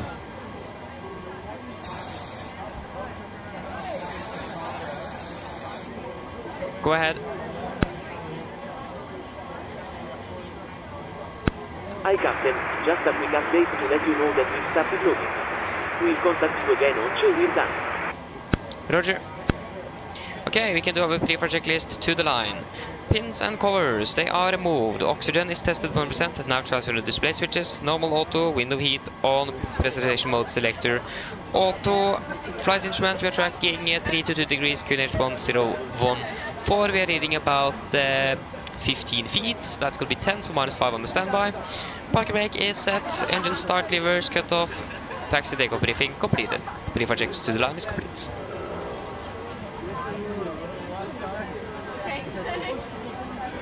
Nice crit. Okay, then they're really close indeed. Okay, I just hope that the cabin crew is going to do their PA before we do our PA. Because I do not really like being interrupted. And that's what I normally it's done with me.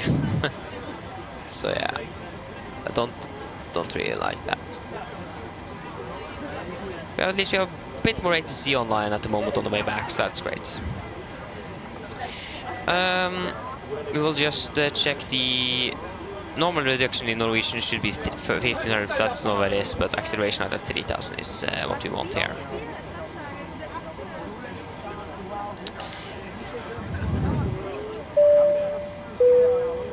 Ladies and gentlemen, welcome aboard. While you're being seated, please remember that all mobile telephones and other portable electronic devices, such as displays and laptop computers, must be turned off and stowed for departure. Thank you. Mine damer og herrer, velkommen ombord. That is... Mens du sitter, må du huske at alle må være when ready, please contact me for clearance. We have a controller. For eksempel CD-spillere og bærbare datamaskiner må slås av å oppbevare... I'm going to request clearance straight away. Nordic 7 Juliet Papa. We're at stand 22.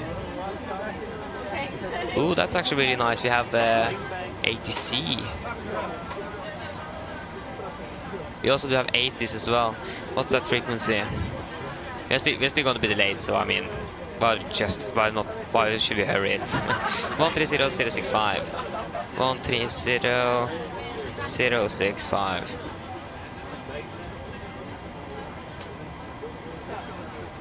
Right.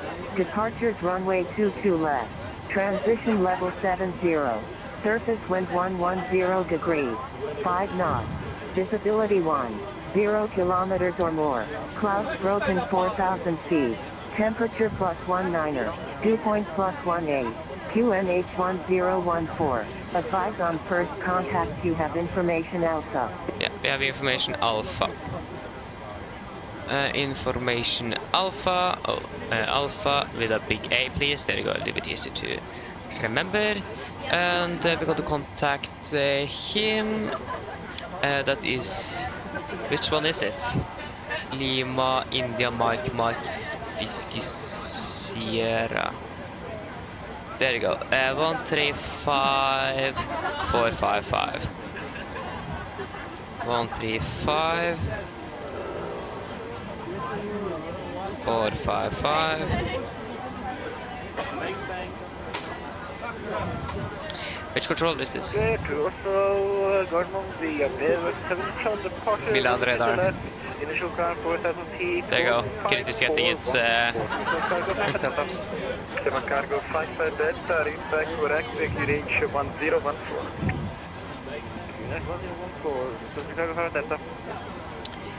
Milan radar, good evening. Nordic 7 Juliet Papa at Pisa, stand 22 with information Alpha requesting clearance to Oslo. Go ahead. Italia 12 Juliet for Echo contact Milano radar frequency. Loading has been completed and sending approach back to you now. We contact conscious aircraft, please close up then. Hello. Hi, Captain. Italia 12 Uniform Liner, contact Milano radar, frequency 15630. Including yourself here. Thank you. Okay, looks like we're all set to go whenever you're ready. Okay, I'll remove, call the ground to remove the stairs and you go and close the doors. No problem. Italia 12 uniform Echo, contact Roger. Milano radar frequency 125.630. Did you even hear us? 125.630, Alitalia 12 uniform 9, sorry, goodbye. Itaro 118, descent flight level You probably have some 210. other stuff to do Flight first. level 210, Itaro 118. Nordic 7 Juliet Papa, Milano, good evening. You're clear to Oslo, Garmon, Milano 2 to left. Berg 7 Charlie departure. Initial climb 4,000 feet, squawk 5473. 5473. Just want to double check the SID. Nordic 7 Juliet Papa is clear to Gardermoen via the Berg 7 Charlie departure out of 2 to left. Initial climb 4,000 feet, squawk 5473. Nordic 7 Juliet Papa, read correct, QNH 1014. Clear to 1014, 7 Juliet Papa. Easy 307, clear direct taxi. Okay, great. So 5473. Okay, good. Then we can do the PA to the passengers. So a little bit delayed, but yeah. 2 hours and 30 minutes. Mine damer og herrer, god kveld. Mitt navn er Fabian, jeg er kaptein ombord i dag, og på vegne av Norwegian og resten av besetningen så ønsker vi deg hjertelig velkommen ombord denne flyvningen fra Pisa til Oslo Gardermoen. Flytid til Oslo i dag er forventet til å bli rundt ca. 2 timer og 30 minutter. Vi begynner snart å bli klare for avgang her fremme. Vi håper å få dyttet ut herfra om rundt 5 minutter. Det kommer til å være litt forsinket. Vi beklager så meget med dette. Vi fikk noen tekniske problemer oppe i Oslo. Det virker som at alt er i orden, heldigvis. Vi håper å få kommet oss ut av herfra så fort som mulig. Hvis dere bare skal sette dere ned, ta på sikkerhetsbeltet, så håper vi for deres egen sikkerhet og andres at dere følger med en veldig viktig sikkerhetsdemonstrasjon som kommer fra kabinbesetningen veldig snart. Vi skal ta av fra den nordøstlige delen av rullebanen her i Pisa i dag. Det vil si taksturen blir veldig kort. Avgangen vår kommer til å først starte litt sør-vest før vi da kommer til å fly rundt Pisa, og da fly nordover opp mot Oslo. Vi kan forvente en marsjer i dag på rundt 38 000 fot, forvente gode flyforhold gjennom flyvningen, men som alltid vi anbefaler på sikkerhetsbeltet på bare som tilfelle vi kommer bort til noe uforventet turbulens. Å være i Oslo akkurat nå, det ser ganske så bra ut. Vi har akkurat nå litt grann vind kommende fra nord, og det er 7 grader, og det ser sånn egentlig ganske fint og skyfritt. Ellers sitt ned, slapp av, så håper vi vår veldig fin flytur med Norwegian. Ladies and gentlemen, good evening. My name is Fabian, I'm the captain aboard today, and behalf of Norwegian and the rest of the crew, we want to wish you very welcome aboard this flight from Pisa to Oslo Gardermoen. Flight time to Oslo today is expected to be approximately 2 hours and 30 minutes. We are soon ready for departure from there. We hope to push back in about 5 minutes. We also a little bit delayed. We are sorry for this. We did have some technical issues in Oslo, and we hope that we're going to be able to catch up as much as possible after departure. But for us to be able to do that, if you can then please sit down, take on seat belts. And for your own safety and others on board, we recommend us to follow the very important safety demonstration that is coming from the cabin crew now very soon. For our departure today, we're going to depart from the northeasterly part of the runway here in Pisa today. That means the taxi is not going to be very long until we're ready for departure. Our departure route today is going to be initially southwest, before we're going to quite quickly turn around and fly northbound up towards Oslo. We could expect a cruising altitude today at approximately 38,000 feet. Good flying conditions are expected as well, but as always we recommend to have the zippers on just in case we encounter some unexpected turbulence. And the weather in Oslo is looking quite good as well, with a little bit wind coming from the north, 7 degrees centigrade, and it looks like it's nice and clear skies. Otherwise, sit down, relax, and we hope you enjoy this flight with Norwegian. Thank you.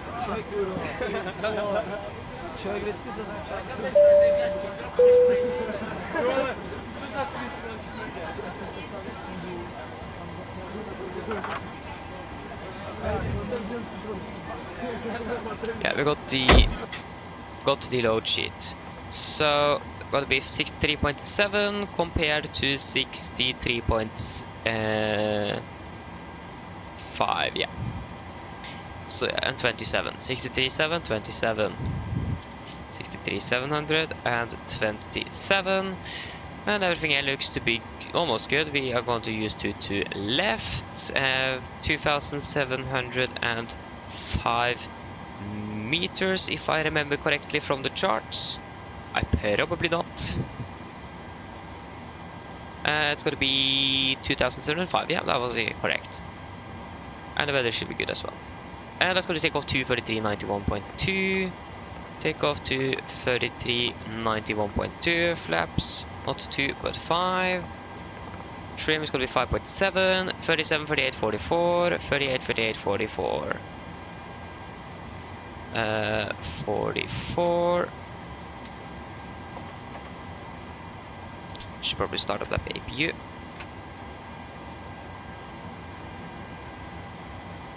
And 5.7. Yeah, I tried to learn bombing, but I gave up. I can't understand. Yeah, Airbus quite a bit more automated, so I understand it is much easier. I do understand that. Airbus was the first aircraft, the Airbus A320 family aircraft was the first like airliners I actually learned. I mean, I didn't have much choice though. But yeah, I do understand you. Especially if you're big on flying Airbus from the beginning, it might be a little bit harder to transfer over to the 737. But yeah, I do understand. So yeah. But like, if you really want to learn aircraft, I think you will be able to do it. But then, yeah, then you really want to learn that aircraft. So yeah. But yeah, I understand.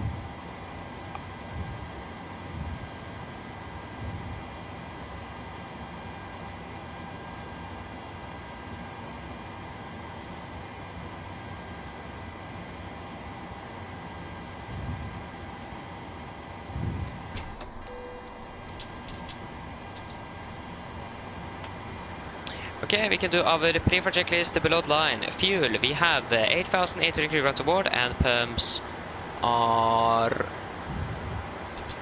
on. Passenger signs is set, auto brake RTO. CD pre-flight and cars completed. Takeoff speeds V1 138, VR 138, V2 144. MSP V2 144 heading to 140 degrees, altitude 5,000 set. Pre-flight checklist is complete. Is it just me, or is it the same V2 speed that we had in Oslo? No, I didn't say call the intercom. Cockpit ground.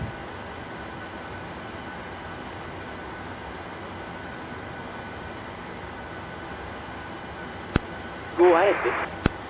Please disconnect GPU. Roger. Stand by.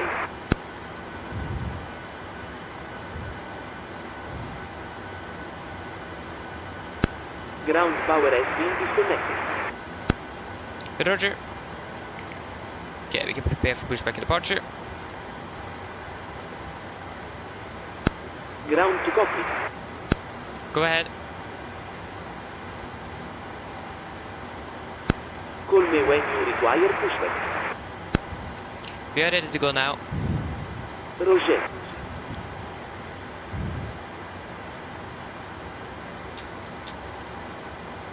There you go. Why is the truck all the way over there? Quite far away down that truck there. Okay, should we request ground now is connected. Just a heads up, your vehicle light is not active.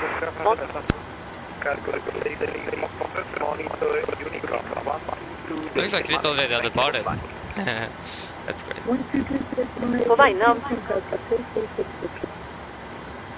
Nordic 7 Juliet Papa requesting push and start.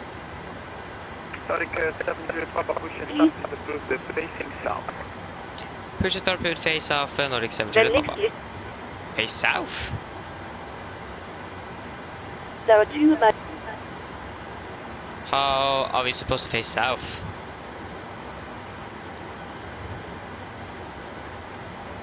Face south. Now is attached. Steering pin is in setting. Stand by, we start pushback. Okay, before start checklist.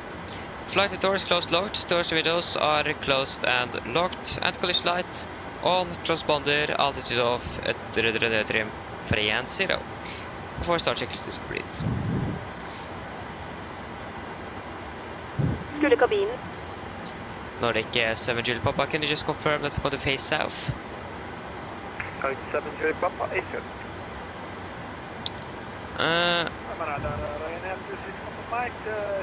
Face south?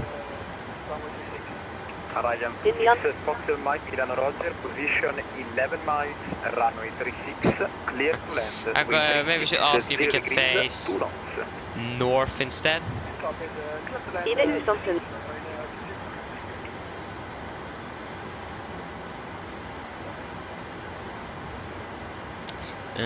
But face south, I'm not quite sure how we're supposed to face south.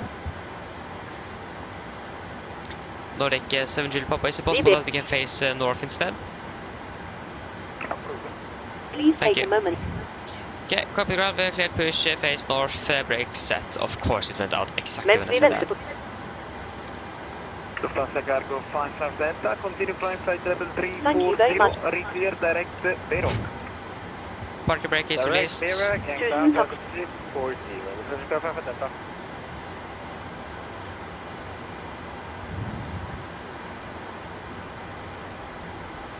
It's the red line. Okay, Captain. We're clear of this bend and you're free to start engine. Thank you, starting to manual sequence, call when we are starting up. Okay, facing south. Still not quite sure how we're supposed to face south here. Probably just me that I haven't flown much here though, so probably something I missed. Starting number 2. Roger. Just got to lower the brightness a little bit here. Starting up number 2.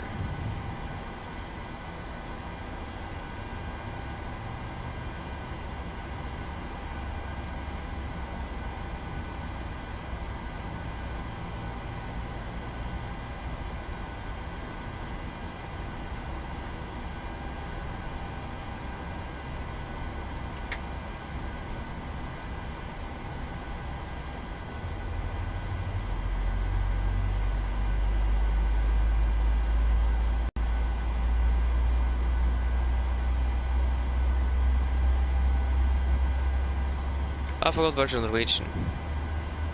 That's great.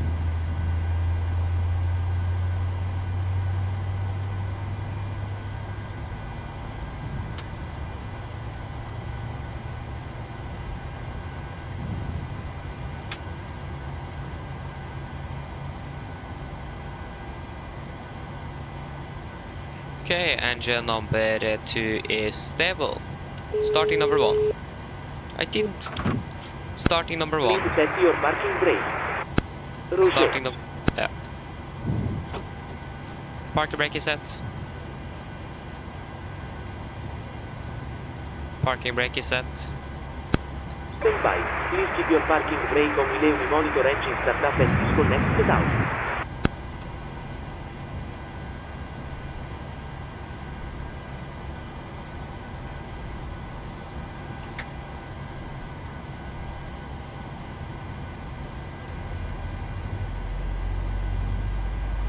Spive 580 Mike, contact Milano radar, frequency 125.630. Thank you for flying. Contact Milano 125.630, Spive 580 Mike, thanks. Oh.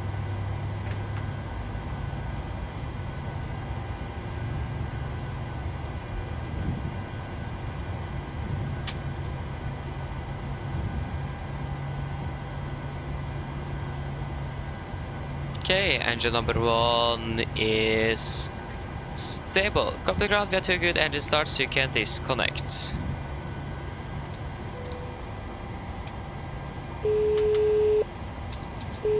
Hello. Hi, Captain. Everyone is seated and secured for takeoff. Thank you, I'll call when they're ready. No problem.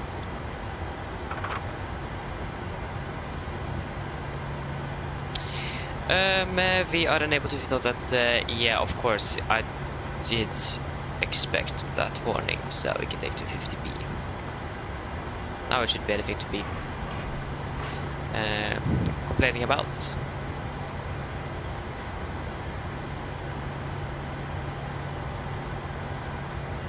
Lufthansa Cargo 55 Delta, contact Milano radar, frequency 127.450. Thank you for flying. Okay, Captain. Looks like we have startup on our engine and now we're disconnected. No switch, we saw you're good to go. We'll get ourselves disconnected now, so have a safe flight. Look out for the pin on the left, and we'll see you next time. Thank you for the help, pin on the left. Have a great evening. See you later. Bye. Mike, welcome Torino. Did you have a preference stand today, interrogative? Yes, I think 113 is possible. Runner 26. There you go. We're going to get pin. Flaps Give 5. me 113. So 113 is for you. Vaya Bravo, Yankee, and Lima. Buona serata. 113, Vaya Bravo, Yankee, Lima. Relative to Mike. Okay, before taxi checklist. Generators on, probe heat on, anti-ice not required, air compress, packs auto, isolation valve, auto, engine start, switches continuous, recall checked, engine start levers, other 10 flight controls are clear, also checked, ground equipment is clear, flaps 5 land, 5 green, and APU off, before taxi check is complete. Nordic 7 Juliet Papa requesting taxi. Nordic 7 Juliet Papa, Milano Roger, taxi at in point Delta, erano i to left, vaglia Papa, Romeo, Echo, clear to cross, erano i to right. Taxi to holding på Delta 2 to left via Papa, Romeo and Echo, and clear to cross 2 to right, Nordic 7 Juliet Papa. We just had a vehicle, fire truck actually, driving over here. Of course he's going for us.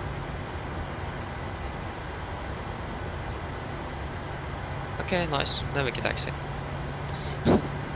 Left is clear, and right is clear. Okay, he went straight through the light pole instead. Okay, great.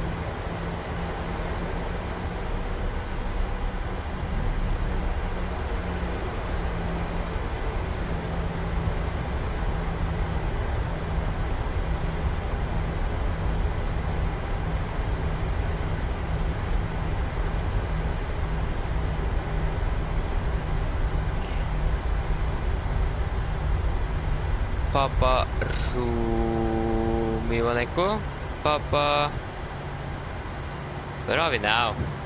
Yeah, we are on the Romeo and then Echo, of course, yeah. Because Oscar should be down here. Yeah, of course, Romeo is this way, yeah. That taxi marking there did confuse me a little bit there, but yeah. Yeah, this departure actually doesn't look really good. I mean, we know what we're going to fly though. So I think we're just going to do it that way. It doesn't look right.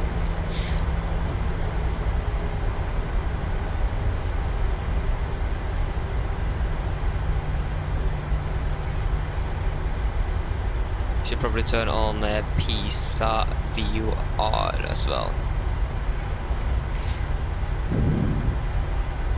We just need to remember the 4 mile 1. Then on a radial of 128 or something, 126. A radial of 129. Yeah, we're clear to cross runway 22 right.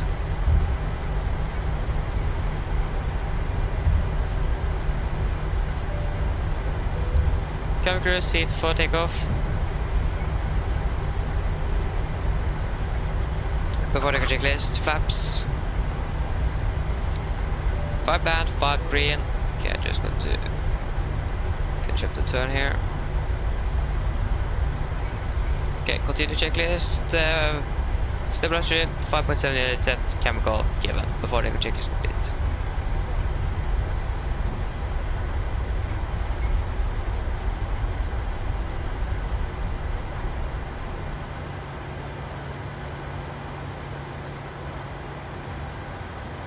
Nordic 7 Juliet Papa, ready for departure. Nordic 7 Juliet Papa, runway 22 left, clear for takeoff, wind 100 degrees, 4 knots. Clear for takeoff, runway 22 left, Nordic 7 Juliet Papa. Okay, we're good to go, we are clear for takeoff. Approach path looks to be clear and the runway is clear as well.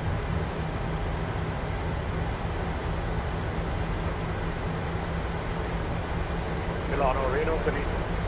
Milano Radar, good evening. Speed 141, flight level 350, inbound to Radin. Speed 141, Milano, good evening. Okay guys, ready? Descent flight 22980. Clear, Astig 3 Echo, arrive.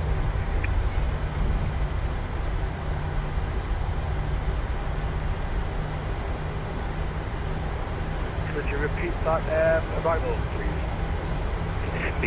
Okay, take off. Thrust stable.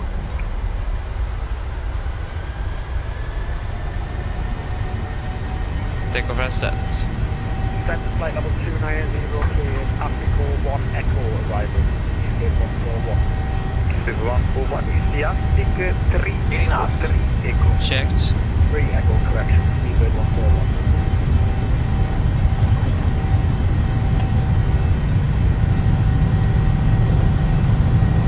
Rotate.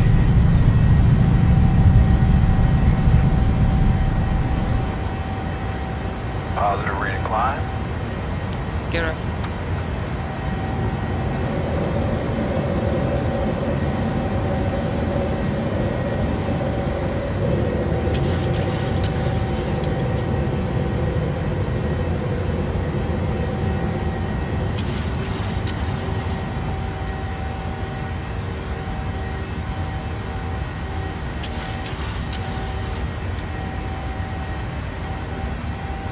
Okay, we can go over to heading select.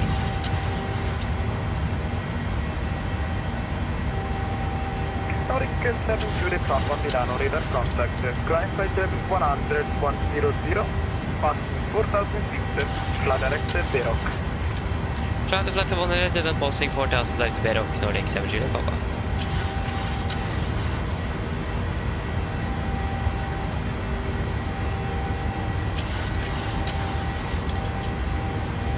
Speed 141, fly There you go. direct Arctic. Flaps 1, speed checked. Direct Arctic, speed 141. Ja, vi kan fly direkt til Berok. Berok, execute. Execute. Flaps up, speed checked. 1000 to go, we can continue up to flight level 100. 100, set. Nordic 7 Papa Milano, continue climb flight level 380, 100 feet. Try to continue climb to 380 restricted Nordic 7 Papa. Okay, 380.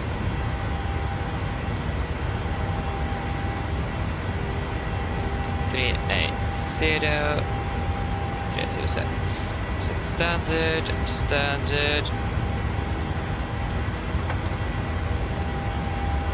After takeoff checklist.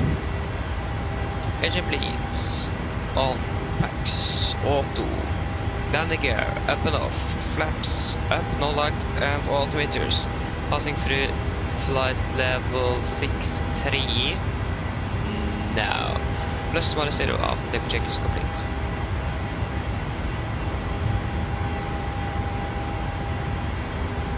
Speed 141, continue descent, flight level 190.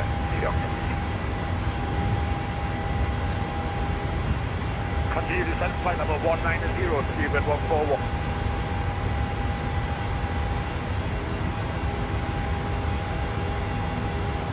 Okay, passing flight level 80.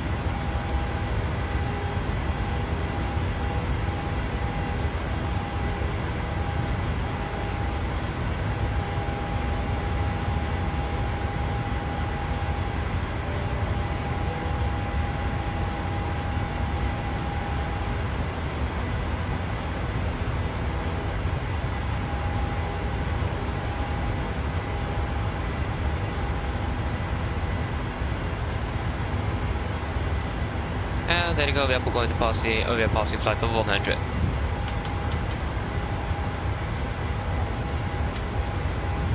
Great.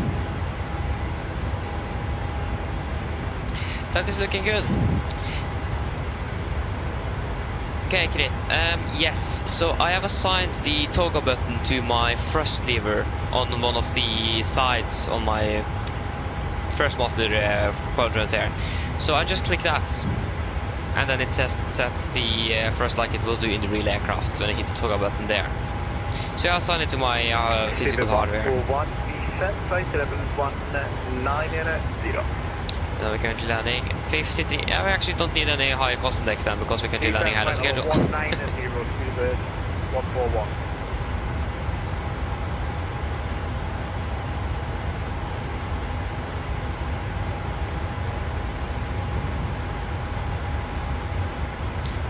turn off the seatbelts.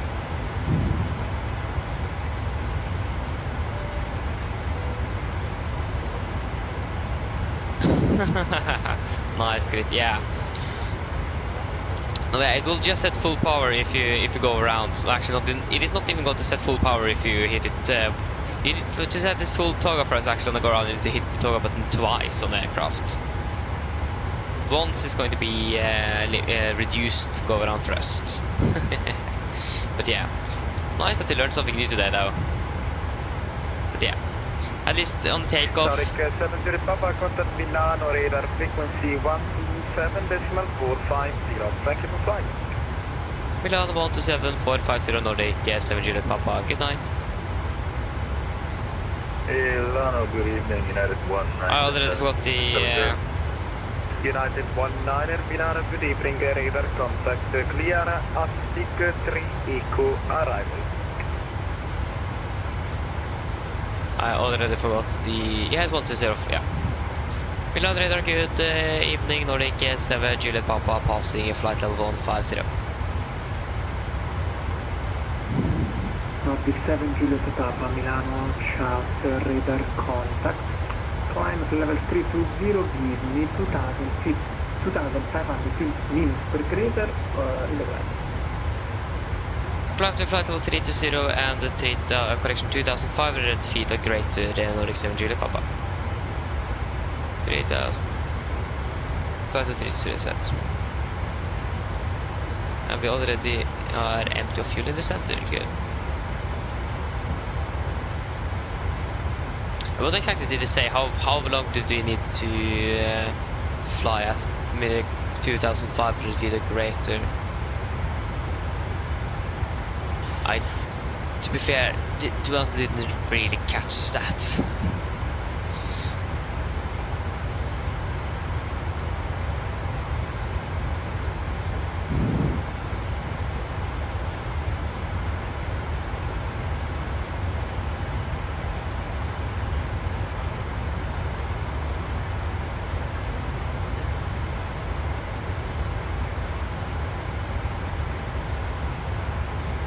I didn't actually get the last part there, even.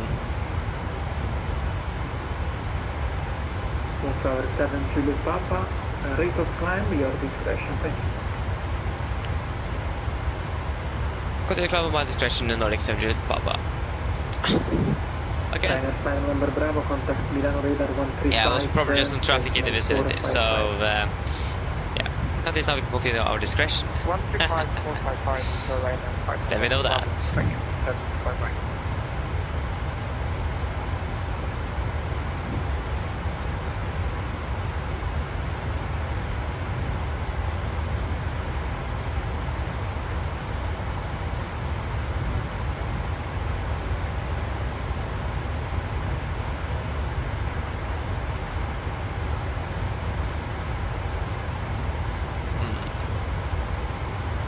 Where's our real aircraft?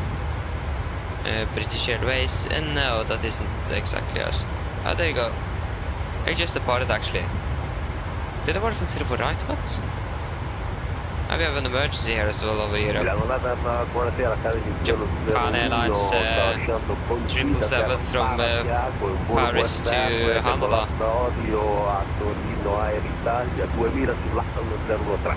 Just found a red aircraft in the middle of Europe. 011 Milano, ciao. Non so chi c'è armato la mia frequenza, ma è sbagliato. Devi contattare Milano Radar a 1216 decimali 756. Good. È la terza frequenza che mi cambiano. Qual è la frequenza giusta, scusa? La frequenza è 120. Aspetta, stand by.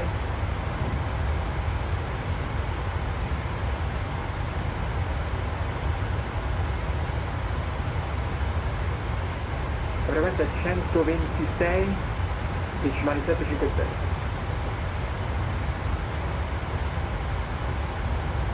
126 750, grazie dell'assistenza, ciao, buonasera. Ciao.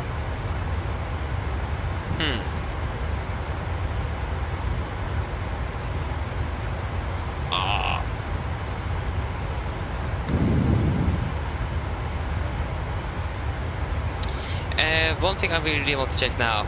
Do we have any news from PMDG?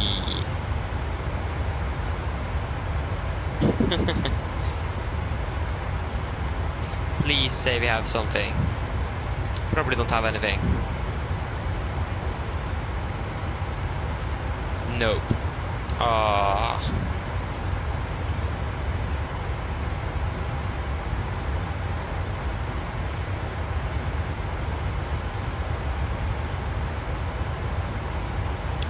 Yeah. Then we just need to wait. I do really want an update from PMDG soon, though. Do really miss news from them. Yeah, we'll probably get something one day.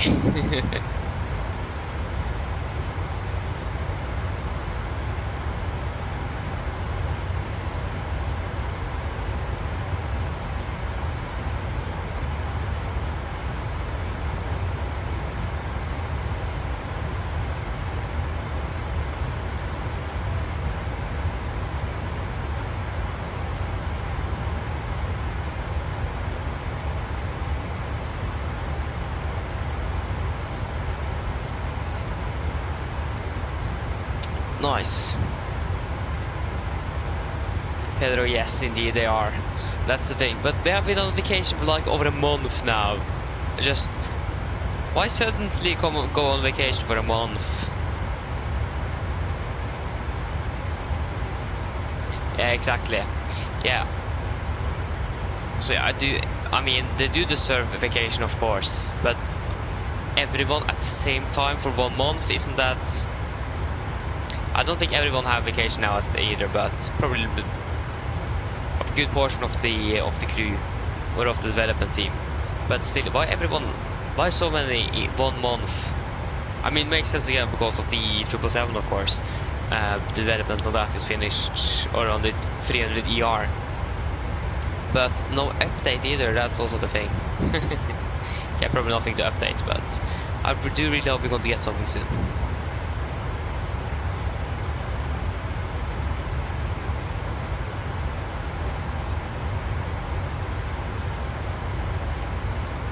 Yeah, it is. Yeah, it is definitely the certification indeed. Indeed. So yeah, but again, it's gonna be nice to get them back. We do have a max aircraft we're waiting for. We have an update for the 737-800 we were supposed to get in August, but they ran into some issues. So that month is now, or that update is now 1 month and 1 week delayed, unfortunately, because of some issues there. So yeah. That's why I'm most waiting an update on that issue they encountered. The 777 freighter haven't got into beta testing yet because of that issue as well. They encountered it on both the 777 and the 747. Yeah, cargo looks 741 flights, nice. That will be cool. Again, yeah. Cargo for Delta contact with radar 128.05.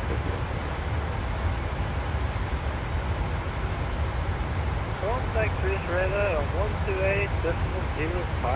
Descend the cargo pipe and then Nice, so you're going to Swiss radar now, great. That's great. But yeah, like the 747 as well, going to be, again, I'm not quite sure if I'm going to be able to fly with it because we're flying the 747 here. Like again, I haven't been able to fly with the 777 yet. I bought it live, tried to fly it 1 flight. The awesome code of the aircraft crashed, so the aircraft didn't work. And since I haven't flown with it.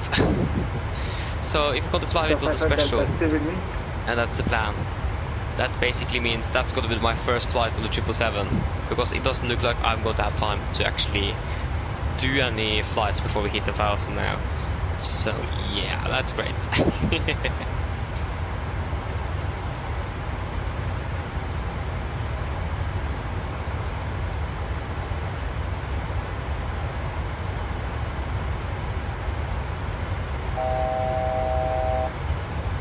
$1,000 to go. Should we probably clear up to Nordic 7 Juliet Papa? Just to confirm, I will just clear up the flight level 320 all the way up to 38. All the way up to 383. Okay, thank you, 7 Juliet Papa. Okay, 380 set. Just nice to confirm because I didn't really remember. We didn't change altitude, so then of course don't really know. So it's a good idea to double check, of course.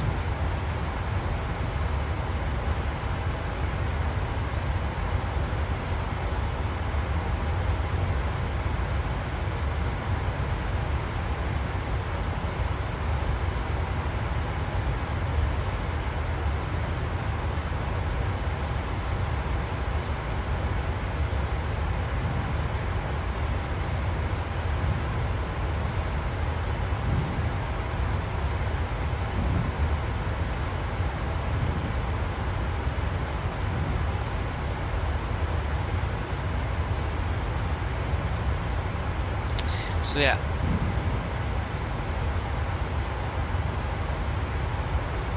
Oh, that's unfortunate, kid.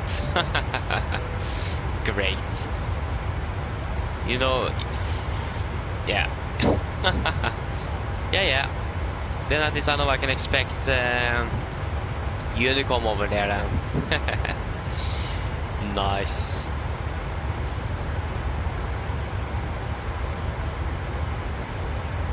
That's so typical.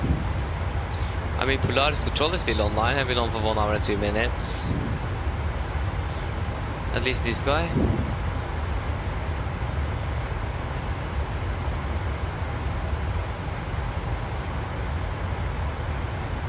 And he's Polaris control over the southern parts of Norway, of course.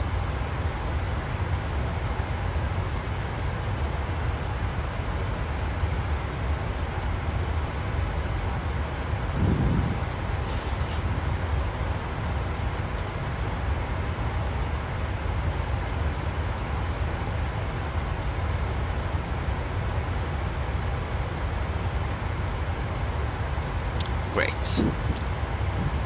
I'm actually hungry again.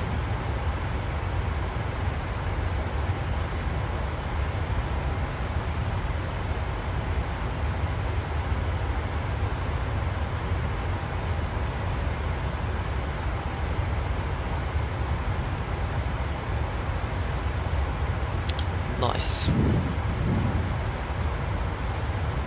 Yes, it did. Polaris control is still online indeed, so that's great. But the thing is, probably not going to be online when we are arriving though. Since we are coming in quite late. So yeah.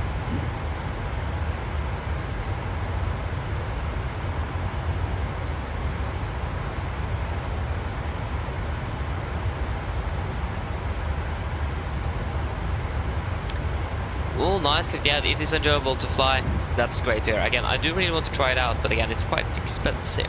But yeah, it was cheaper on the pre-order than full release. Understandable. Makes sense. But yeah.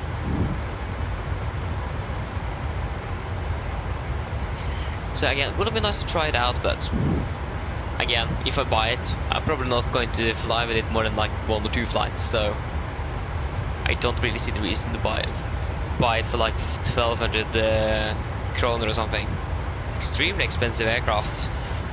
I can get 1,000,000 sceneries, for example, for that one. I can probably even get 2 737 MAX aircraft from 2 different developers by that on that price.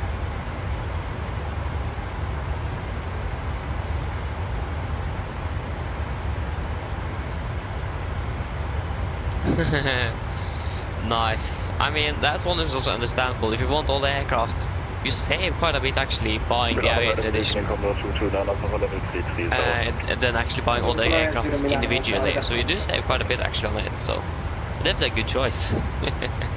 But the thing is that if you're actually going to fly with those aircraft out, that's the thing. I'm not going to fly with fast to go.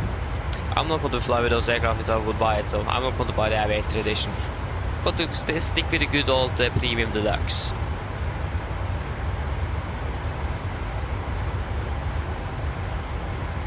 So yeah.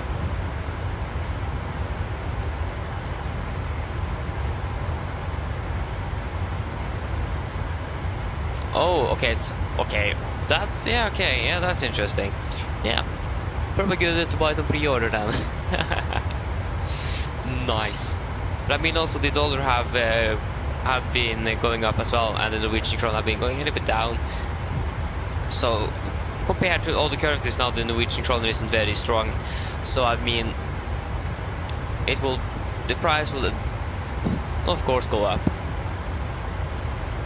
So yeah, and the thing is that if I would buy that aircraft, I would probably buy all the 3 packages, like the passenger freighter and the expansion for the failures and so on, just to like get everything.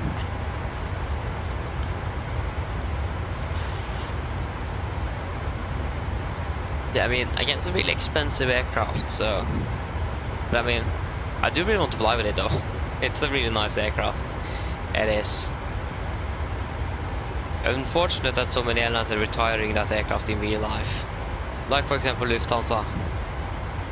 Quite unfortunate.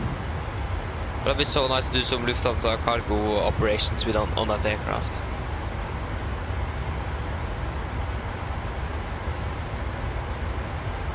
Yes indeed, Pedro, yes indeed.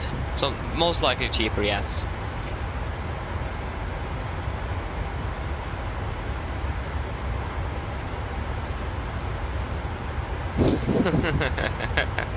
Yes, exactly, Grid, exactly. Fair point, fair point. It isn't doing very good, but I mean all the currencies as well have been going up, before the other currencies was quite low, so a combination of those going up and the Norwegian krone going down have made this quite a significant thing. So yeah. So it looks like it is going up a little bit now, at least it have done that, but how long it's going to take before it is up where it should be, I don't know. But we have been quite lucky for the last 20 or last 2 decades. With a quite strong currency here in Norway and some quite weak ones around the world, but now that have changed, unfortunately. Even the Swedish kroner is better, I think, so that's insane. That says something.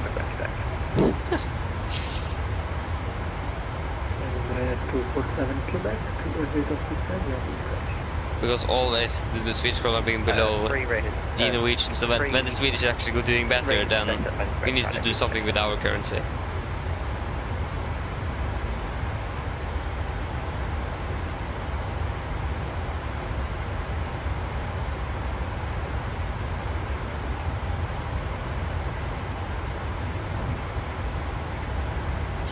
Yeah, it's almost 1-to-1 though, but the Swedish krona is a little bit stronger. 1.03 kroner compared, yeah, so 1 Swedish krona is 1.03.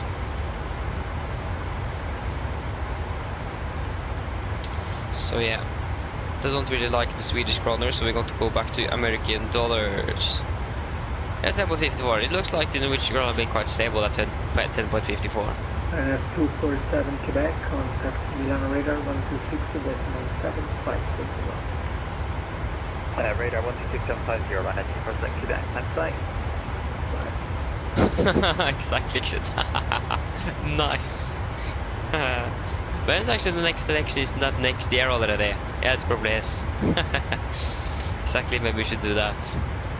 I mean, yeah, that would probably be a little bit too drastic, but yeah.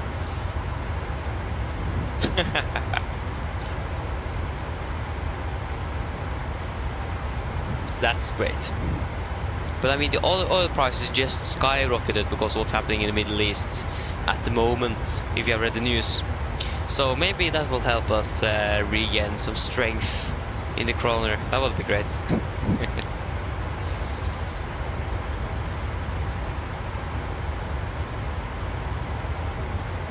Ah, nice. In Lithuania, nice. The thing is that I don't think really Norwegian fly there, unfortunately. So they do fly to Palanga though, and Vilnius, but I don't think they fly down there, unfortunately. At least they do not now, what I know. But if they do one day, of course we got to fly down there. It sounds good though. I heard about that airport before, so yeah.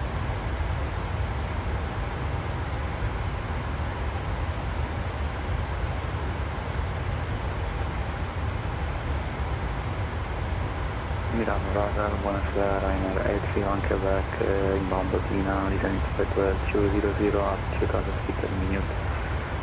Ryanair 31 Quebec, Milano Charles, stop the descent to level 210. Cleared Odina Nice, for dude. Echo. Yeah, I'm looking forward to see you as a prime minister in Norway in the future. Maybe a defense minister or anything like that. Quebec, rate of descent 24. I don't know. I'm looking forward to see you in the government one day.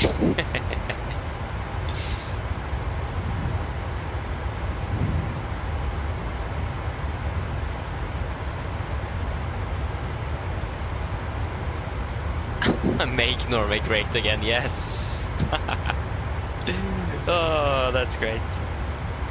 Ryanair 81 Quebec, contact Just Milano great. Radar 126 decimal 750. Yeah, I'm looking forward to that day at least. 126 decimal 750. Just remember to say a nickname here on YouTube, otherwise I won't going to recognize you. Oh, nice.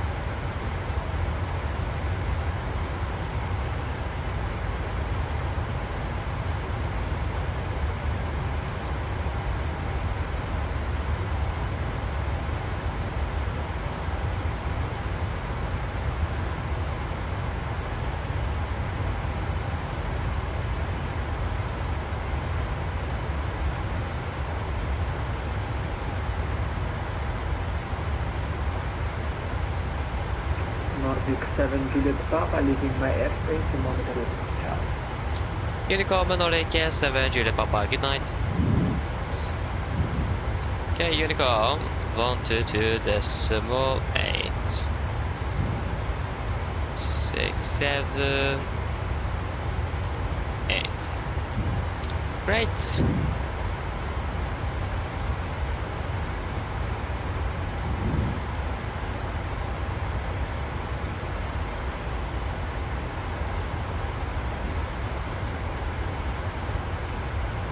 Okay, I'm just going to go to the toilet quickly and maybe also grab something to eat. So I should be back shortly. Just make sure nothing happens there then. See you soon.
Okay, nice.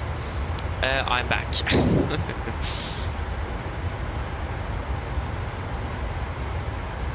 Nice, yeah. Yeah. That's great. Great for your kids. Great for you. Little short flight time. I mean, it makes sense, but yeah. I can't really do anything with the engines on this aircraft. I can't really add another one.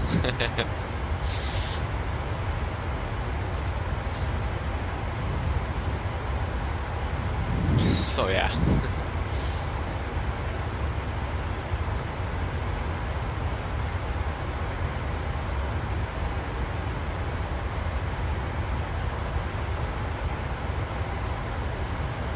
So there you go.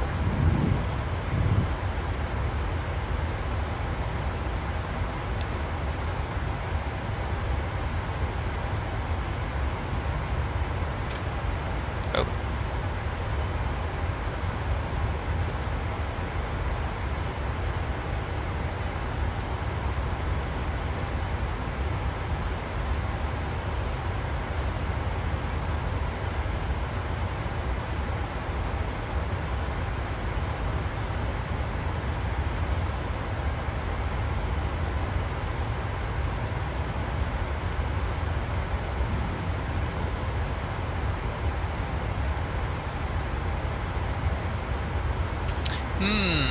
Yeah.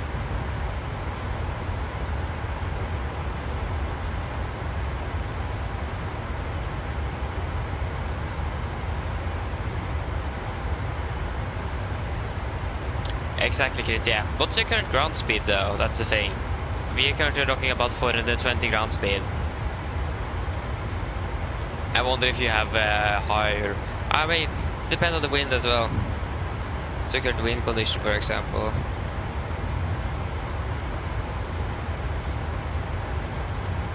$490, okay, that was quite a bit more, yeah. What's the true airspeed?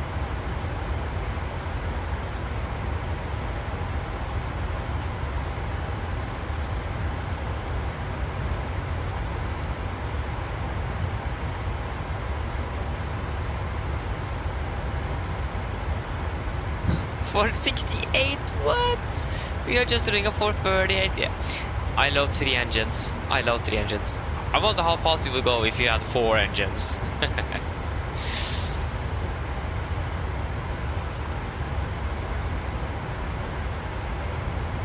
Nice.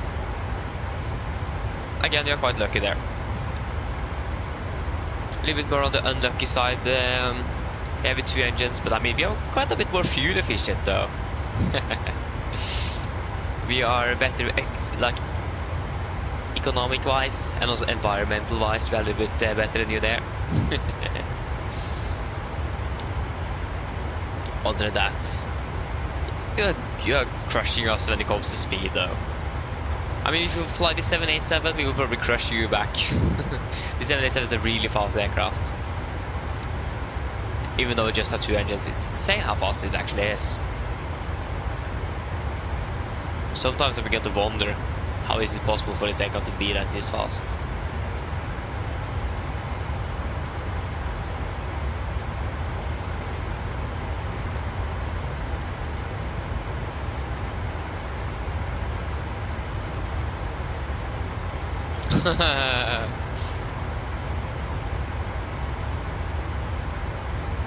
Yeah, I do it to Concorde. I'm looking forward to that. Next time I'm like flying between Oslo and Bergen. I wonder how many flights you can do before I'm landing in Bergen. Nice. But yeah, the 787-9, yeah. The 787 in particular, in general, is really fast. The GE and X engines are good. And of course the aerodynamics of the aircraft itself, though. Can't really forget about that.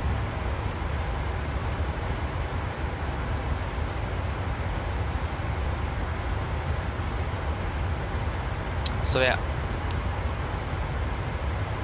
Pisa to Oslo, probably 3. Yeah, probably. The thing is that you are not legally allowed to fly supersonic over Europe, but do we need to follow the rules in the simulator? Nah, not really. So I can just basically do whatever you want. That's a good thing with the flight simulator. You can basically break all the rules you want.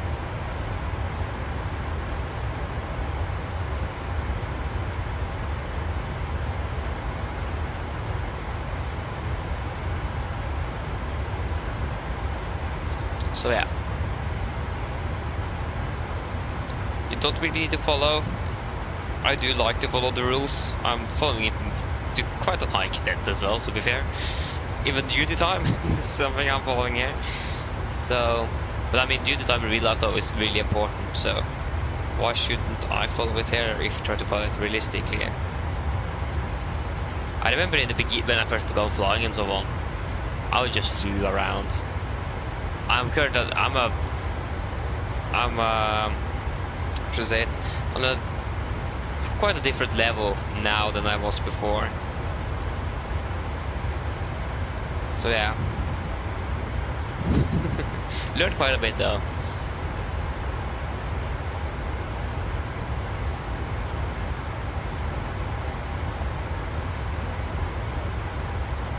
Oh, okay, it wasn't the Concorde even allowed on WhatsApp. Oh, that's interesting. I didn't even know that. But I mean, it is allowed over the Atlantic now, between London and the East Coast. Isn't it allowed over Paris? I mean, should it be allowed over Paris at least? But I mean, it does partially make sense, but also doesn't really. But like, that isn't allowed to fly over the continental or over the continents. That makes sense.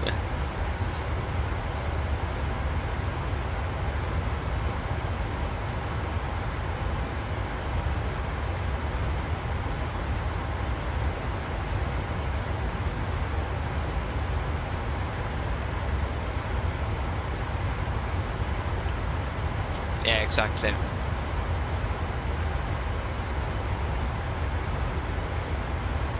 I remember I saw a video on YouTube about the British Airways Concorde that had some journalists and tourists with them, and they flew around the world. And also Singapore Airlines even used that aircraft. Oh yeah.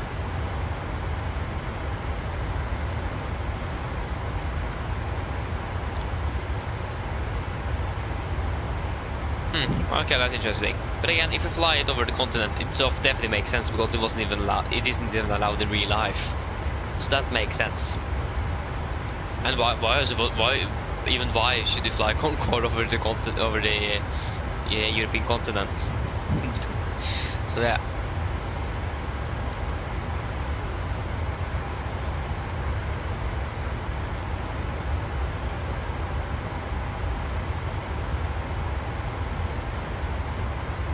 Oh, Skolvik. Oh no! I'm so happy that I haven't installed that update yet. Okay, nice. At least we didn't have a crash desktop yesterday though, but the simulator froze, so that's great.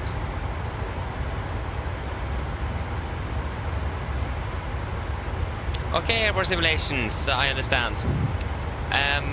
Then see you later then. Have a good night, have a good sleep, or have a good sleep. Have some good sleep. See you later, bye. And thank you for watching as well, of course. And hope you enjoyed. I really hope you enjoyed, otherwise you probably wouldn't have been watching, so yeah.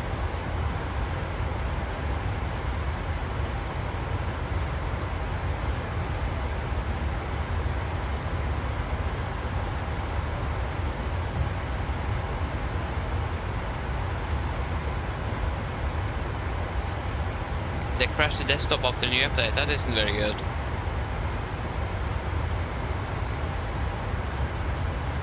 That is something Microsoft needs to fix.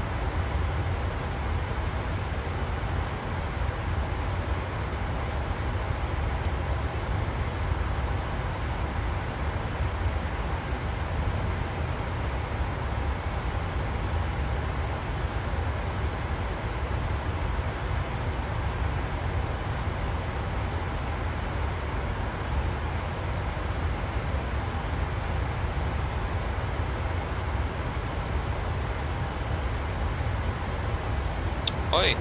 Yeah, it sounds like it is really bad as well.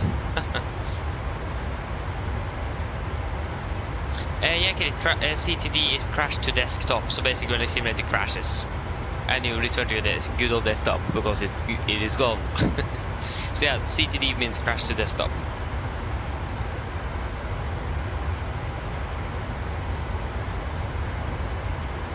So exactly what Skolvik says there.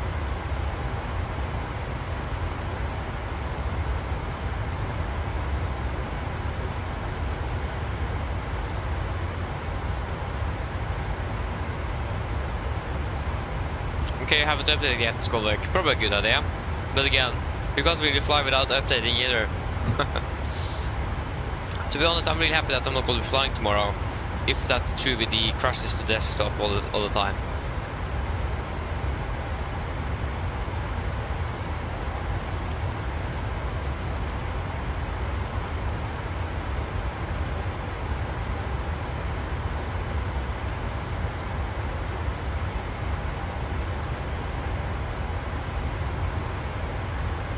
Nice, Chris. Nice. So yeah, you have already updated to AAU3.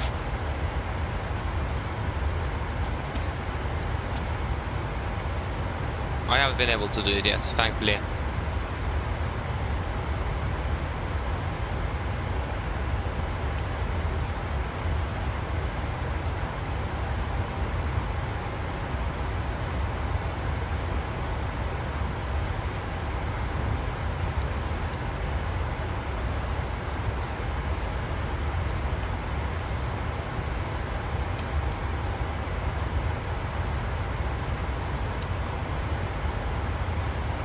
So yeah, they will definitely prove that everyone's systems are different.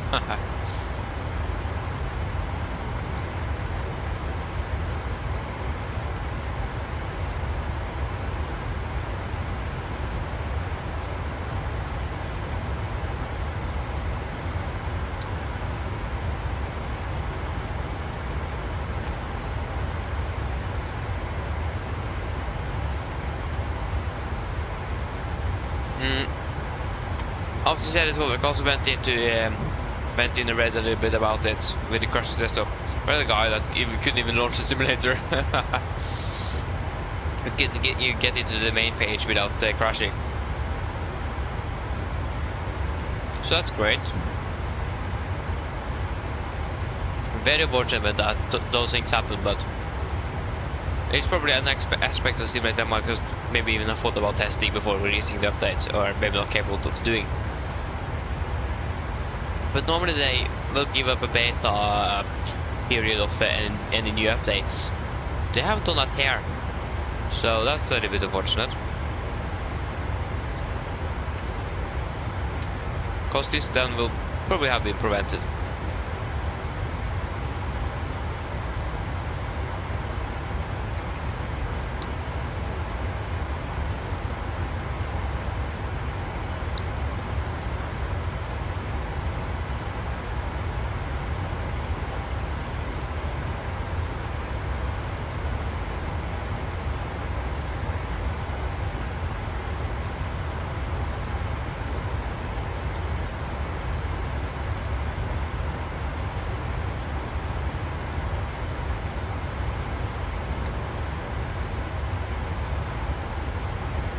Yeah, fair point, Kolvik. Fair point. I do think Microsoft also will have a really valid reason for them to not let us actually choose. Otherwise they will probably have done it. So yeah, I'm not quite sure what the reason could be, but they do probably have a reason for it. Again, it is Microsoft. So, at least with Windows you do have a choice to update. So yeah, it's annoying sometimes that it is, but it is probably for a reason that we really can't choose to skip any updates. If it isn't, then that's interesting. But again, I'm just guessing, I don't really know.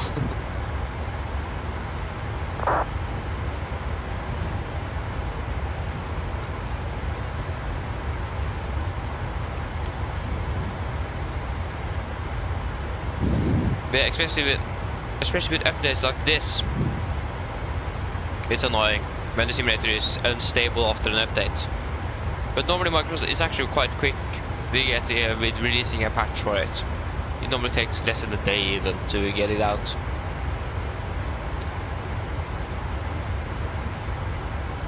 Again, if it is the case that simulators are crashing all the time, and I will experience it, I'm really happy that I'm not going to be flying this autumn break. So I don't really need to think about the crashes and desktops. That says it all, exactly, Microsoft, yeah.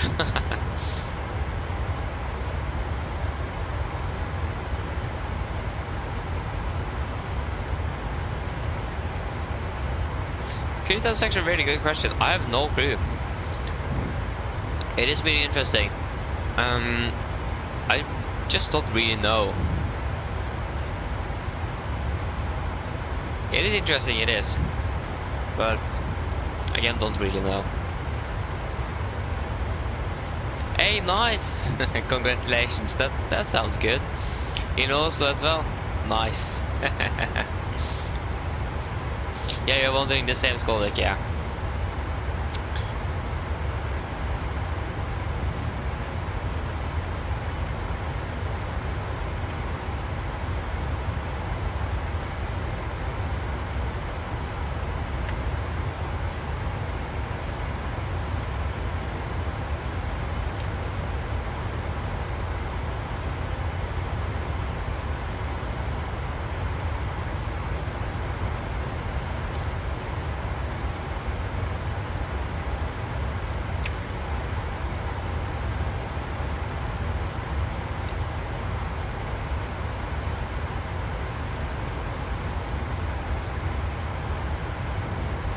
Oh, the minimums worked.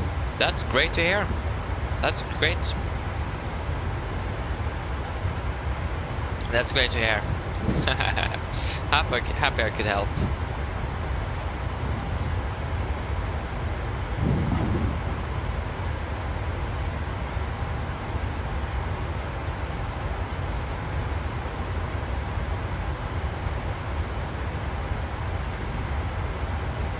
I should be flying for 50 minutes already.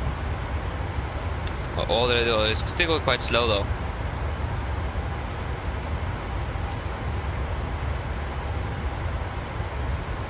And this second landing 1 minute ahead of schedule. Not very impressive, but this is something at least.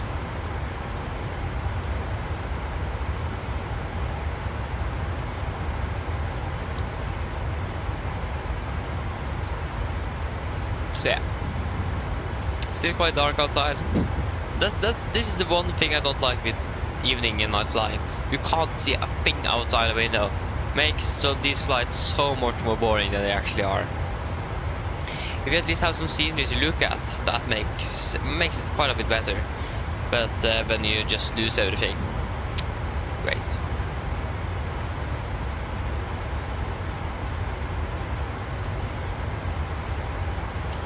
Polaris is still online though. For 1 hour and 38 minutes or something. And the Copenhagen control went offline, so we don't really have any seal now at the moment until Polaris. I found Chris as well. The not self-funding cargo, but the Lufthansa cargo one is quite far ahead of us. Nice.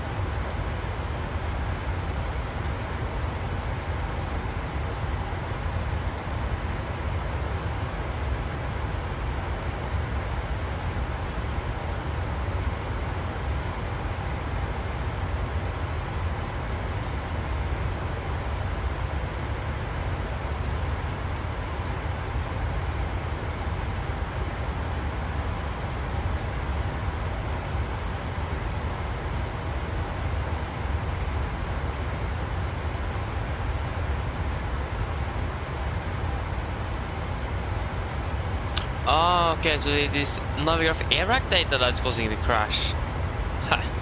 That's interesting. I've never heard of that before. Yes, maybe they have, so yeah, it looks like basically that they have, it is now currently some conflict between Navigraph, Iraq and the Sim. That's great. And they already have the problem as well. That's insane.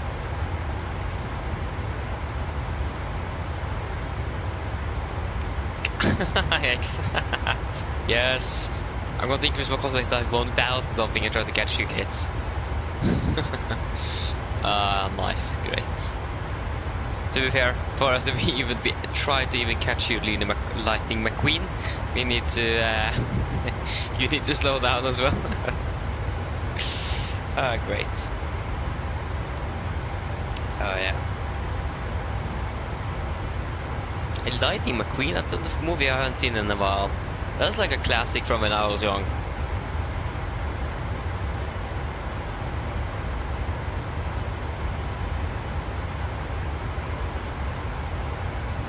So yeah.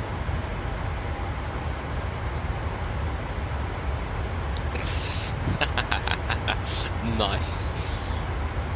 Wait, there is two... Oh no, wait, that's Swiss Air one. Okay, that is... Yeah. Almost thought there was two from Oslo to Pisa, so that would make sense. Shut on a tail engine press, yeah, nice. That would be interesting if you do that, or if you did that. Okay, I'm gonna do a fuel check here at Lure. I'm not quite sure how I actually should pronounce it, so I'm not going to even try to pronounce it anything specific anymore. I've basically given up. Esa, no, el not. There you go. I'm now going. From now, I'm going to call it D waypoint. D waypoint.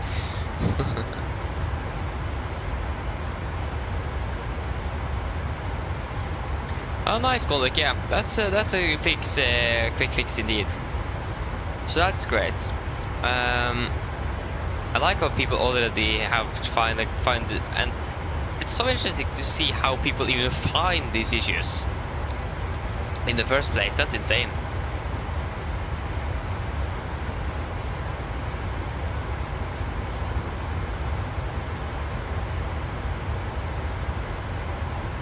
So yeah. But I mean, that's great though, that you have a quick and easy fix at the moment at least. Oh, whoa, it's a big electricity shortage or outage in Oslo with like 42,000 now without the electricity. I'm so happy I'm not living in Oslo. Doesn't sound really good, to be fair. Extremely expensive rent, general houses is expensive. It's insane. At least, if I can avoid, I don't really want to live there. It's better to live out in the districts around, not in the middle of the city. For example, now when you have power outage, 42,000 people have lost their electricity. 42,000, that's quite a bit. A lot of good people in the community, yes, indeed, I agree. Like the flight sim community is something else than most of the communities, to be fair. It is just something else with the flight sim community, and the flying community in general. Or the aviation community. It is just something else. I've always felt it that way. But I've not been a part of any other communities, to be fair, so I can't really say anything about Pentecost experience.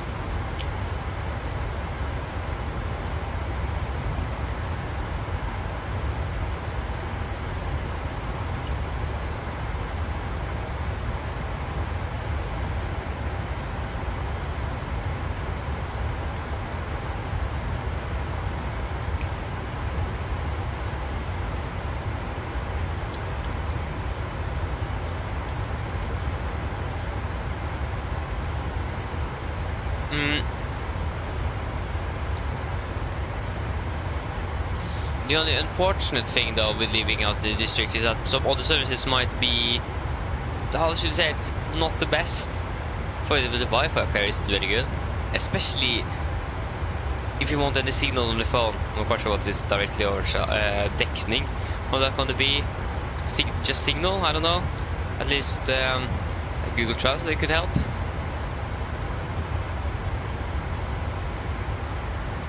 And maybe from Norwegian to English. Yeah, coverage, mobile coverage. Where I live, I get, how many stripes is it on your phone in general? Yeah, 4 stripes. I get 2 or 1 where I live. If I just move down 1 kilometer from here or something, maybe even less, that goes straight up to full. It is insane how different it is just here where I live. Just a few hundred meters further down the neighborhood there, it's already quite a bit better. So where I live, it is really bad. And also the Wi-Fi here. Some houses in the that is using fiber didn't have Wi-Fi for like a week or something. It was down for a week. It's just insane how bad it can be here sometimes. In Oslo, that will probably not happen very often. And if it would happen, it will be really quick fixing it. So the differences when it comes to like services and so on like that, when it compares to cities and districts, quite some difference there.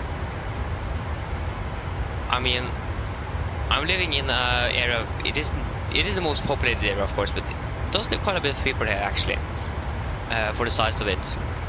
Moved in quite a bit of people for the last few years, so the population here increased quite a bit. And one of the reasons why is basically because it's location to both Oslo and Gardermoen. You're basically in the middle.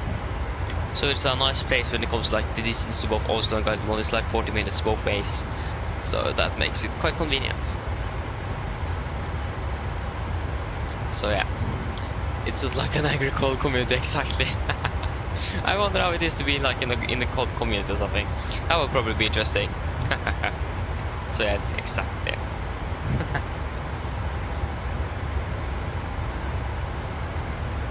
Again, I wonder how it would be to be in such a community. Oh wait, we are past the waypoint. No! How many miles? I'm not really monitoring the instruments here. Yeah, we're way to the end, not done. I'm just trying to eat here, okay? Don't blame me. Okay, you are all reasons to blame me there. So yeah. But you guys are part of monitoring here, so we should also monitor as well. Yeah. That happens.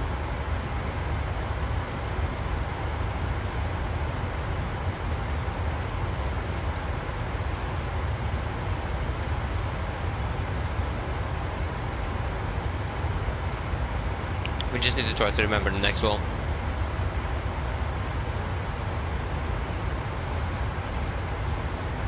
Fuel check is going to be more than an hour after departure. Not very optimal, but that's just how it should be now. What it's going to be now.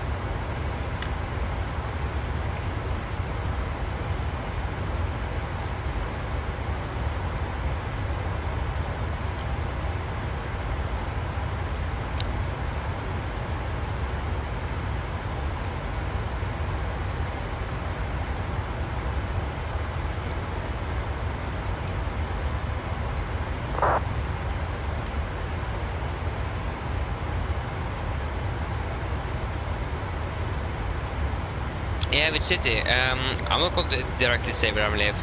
I'm not quite sure if that's a good idea to do. But if you heard of Lillestrøm, I'm living very close to Lillestrøm. If you heard of Hetsund, that's very close to Lillestrøm. I live even closer there.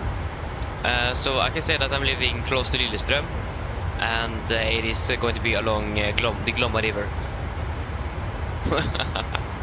And also, actually, my this town is very known for something that happened in '99,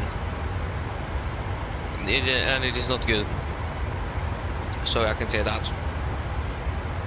So if you live in Norway, have been is old enough to remember what happened in '99, you would probably know now where I live.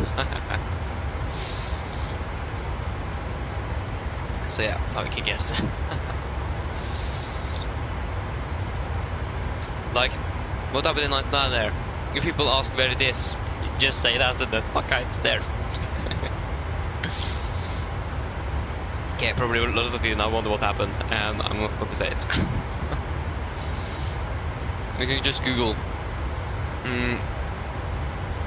something like special events in Norway in '99 or something like that. Like, it is still going on in the media actually, so that's insane. After 25 years, we are not really famous with it yet. That's great.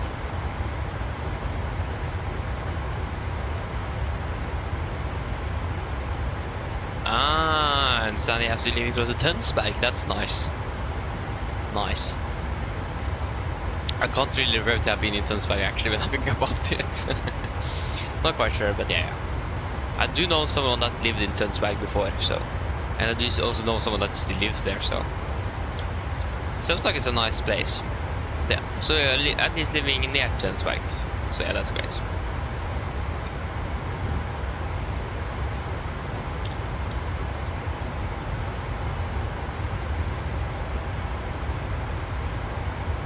At 26 minutes, about 3 minutes then.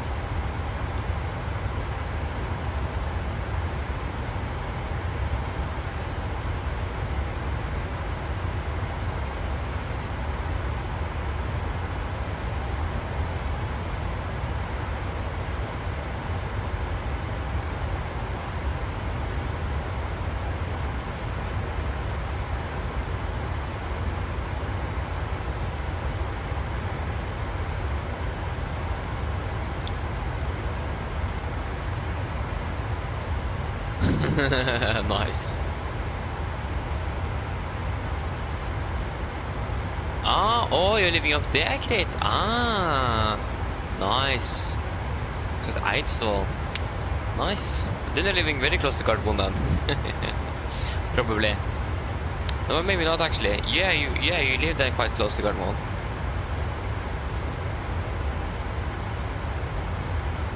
Yeah, that sounds good.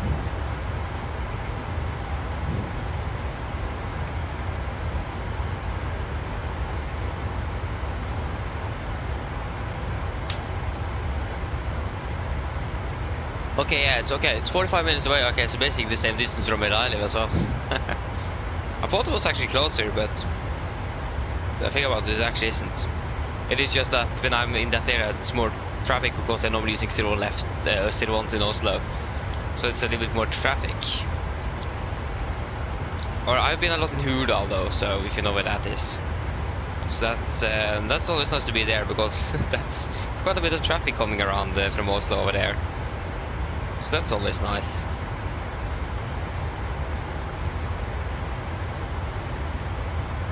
Wait, what's happening here?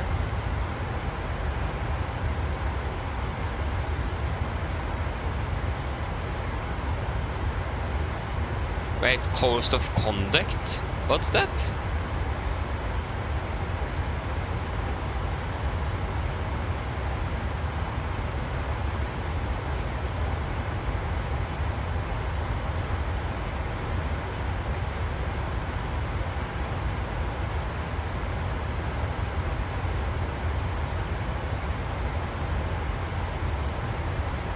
Oh yeah, finally we can use the emergency frequency of 121.5. Before, if you used it, we will get banned or something. So it is allowed to monitor and use 121.5 megahertz, the guard emergency frequency for emergencies, of course, like in the real world. That's great to see. And this actually meant to affect today. This is basically this is brand new. Yeah, if you go and check, you should have got an email if you want to WhatsApp me or on WhatsApp. So if you go and check, you should have an email with an update.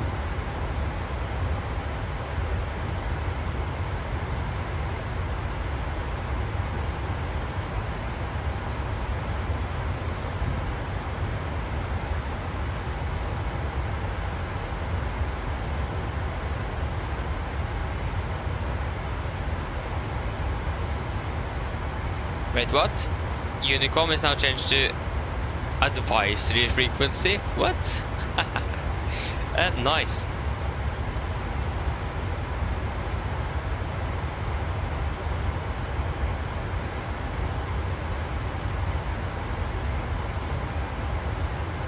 Okay, nice. I do really like the new thing with the emergency frequency.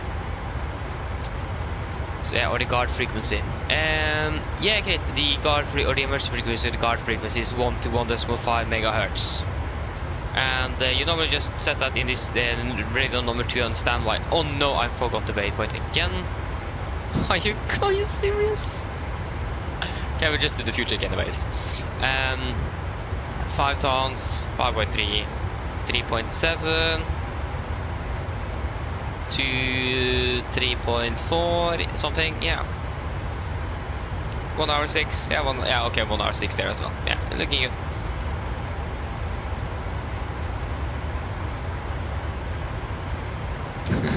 Nice. Maybe you are. I actually don't know. It looks like most people, at least in chat, is from Norway, but looks like Norwegians enjoy this quite a bit. So I don't know. Yeah, maybe you are the only one at the moment, at least. I know there's some other people as well from other places, but yeah.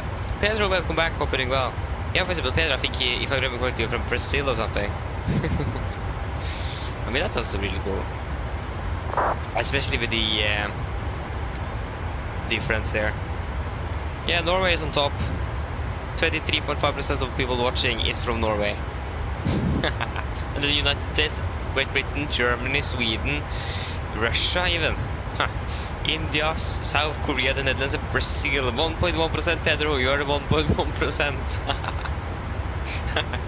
Nice. My videos basically just Norwegians. 19. We just have Norway at 90.1% shorts, and then United States is up the top. And of course live streams, Norway 40.3%. That's quite a bit. And then Sweden, Great Britain, even Denmark made it up here. Poland, Italy, Spain. Not Brazil though, unfortunately. Spain is like 0.5%. Oh, nice. Just great. This was quite enjoyable to read, actually.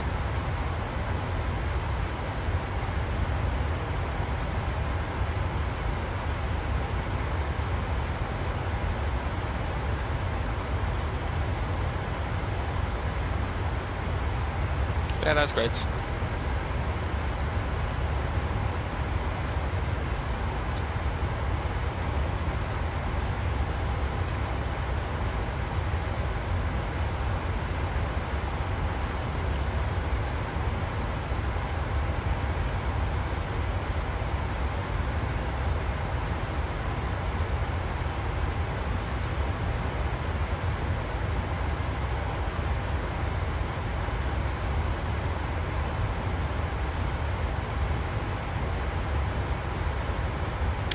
There you go. Oh, sorry. Nice. Yeah, we're approaching actually now Bremen radar, or basically it is going to be Hanover airport that we're approaching now. Bull is still online. I hope he's going to be online when we're arriving. The guy was online until we landed yesterday. Okay, he used to be tired. Oh, he almost fell asleep. Very set air control, so he was quite tired yesterday. That's great. I mean, that's great though that he's online, so that he didn't even really tired as well. That's really good. 10,600 kilometers away. Yeah, that's quite a bit. Yeah, that's a lot.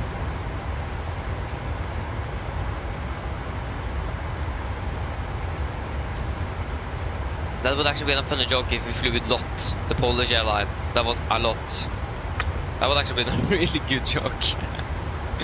Yeah. Again, I'm just going to go for a few moments, so I will be right back.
Okay, I'm back. Sorry, it took a little longer than I expected. But yeah. So yeah. So yeah, the reason why it took a little longer than I expected was that I have been working with some custom background in my phone cover, printing out some pictures and fitting them to the backside. So my mom helped me a little bit with after I laminated them to actually get them up and ready. So it looks really nice. I have one with a Norwegian aircraft, one with a Norse, of course, and I have a Virgin Norwegian. If you guys have seen the Virgin Norwegian thing that I have on the website with your name and your rank and your flight hours and flights and so on, I have one of those. I just removed the flight hours and flights because that isn't really really consistent. And I have made two other ones like the Norwegian logo and one other one, but I haven't been able to get them ready yet. So yeah, what have I missed? It looks like I've missed quite a bit. So I'm not going to be even going to try to catch up with that. I'm sorry.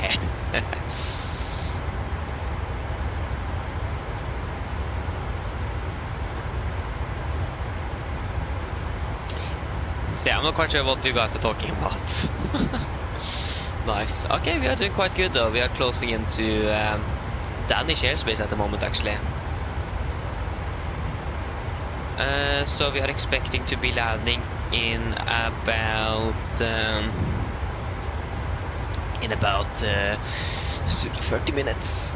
So we expect to begin our descent at 21:20. So at 20:50, that's gonna be 30. Hovi, hello, welcome. Hoping well. Hey, nice, great. Where are you going to fly? That's great.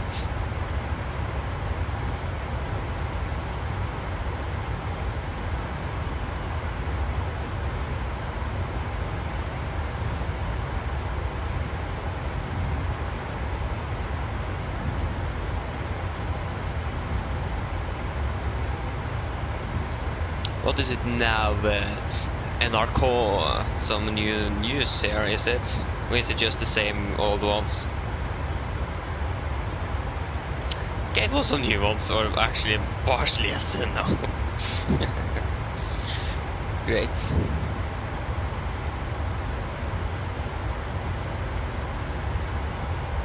However, you don't need to fly those flights real time, or like the real life time. Like for example, you can fly down to Rome now, for example. You can fly wherever you want, you just need to select one of the scheduled flights in Virgin Norwegian. You don't need to fly them with real aircraft. So you can just choose whatever you want. And yeah, okay, you're dispatching now, okay. So yeah, you can just go in and, to be honest, I'm not actually really using that one. I'm normally just making it in SimRiff and then logging it in via Virtual Norwegian PC. Doing it that way instead. Don't really like using SimRiff on Virtual Norwegian, unfortunately.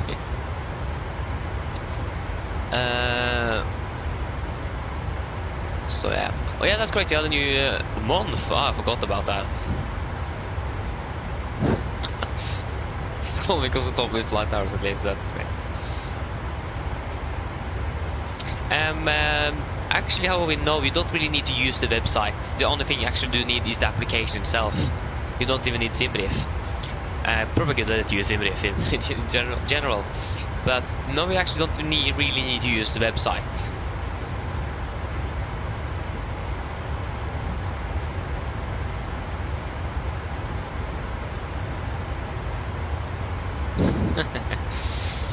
Great.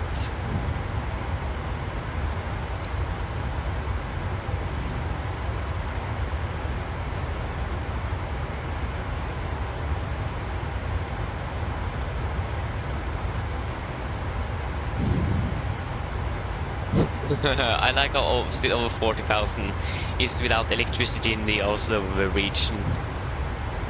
That's great.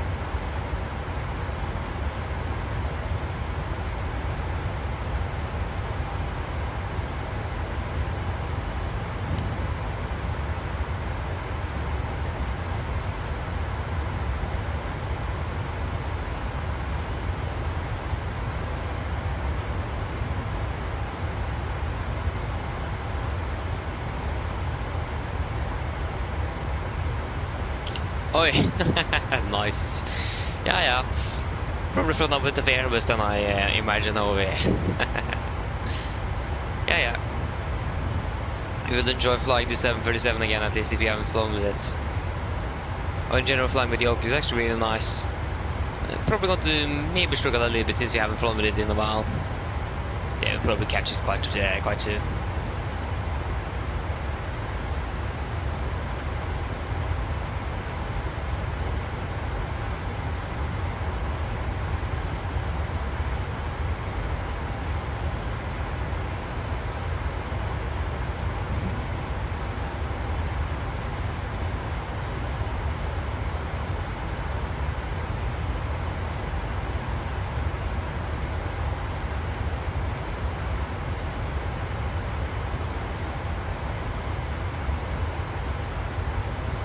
Ooh, it looks like no specific release date is announced for A380, but however, the team said that they are looking to release a development preview version, like they, for example, did with the A320neo or NX. That's really cool. That means we probably might see the A380 shortly in our sim. I mean, that would be really cool. Probably not going to fly with it again, but yeah.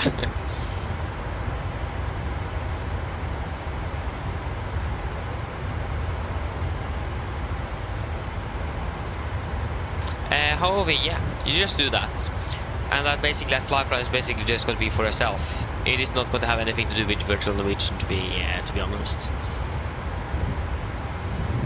So yeah, just make a normal flight plan that you will normally use on a normal flight, because everything you need to do is just going to be within the application itself.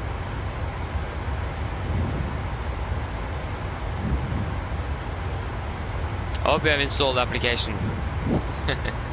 Probably have.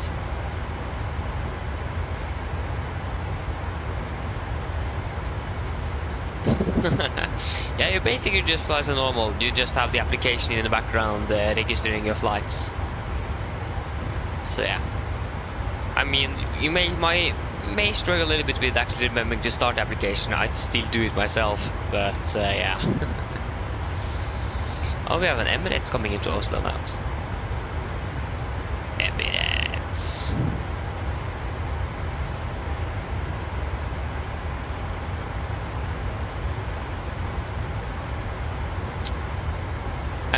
No, I'm not using any SimRiff exports. Just making a flight plan. Like again, you don't really need SimRiff at all actually to run the virtual Norwegian PC. To record the flights, you don't really actually need SimRiff. SimRiff is just again for your own flights.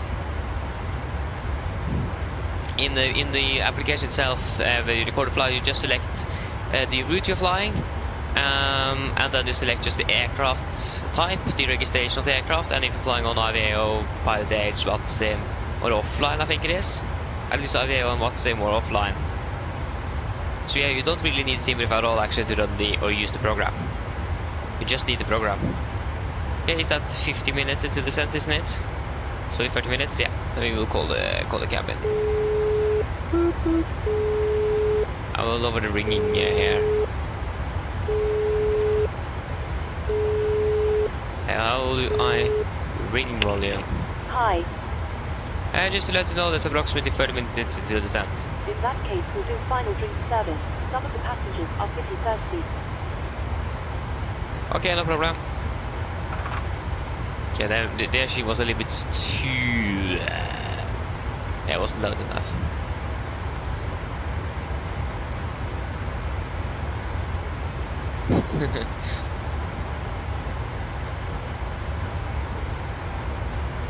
Wait, have you paid for SimRiff for 7 years? Yeah, you probably...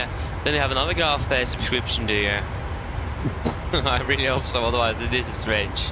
Because SimRiff is actually it's free, but yeah. But I mean, you get some other benefits though by you being a Navigraph by subscribing for Navigraph. No, it looks like Polaris control went offline. I mean, makes sense.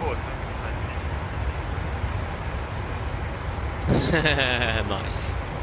Yeah, 7 years. That's great.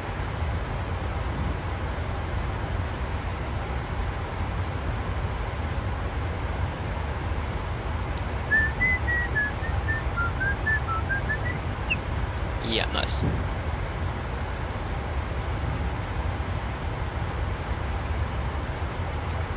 Akkurat. Oh no, wait, he's back online.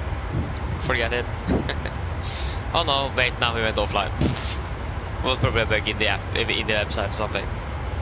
But yeah, like the controller yesterday did actually go to sleep. Like he almost fell asleep when he controlled, so he went offline right before we landed or something. So that's great.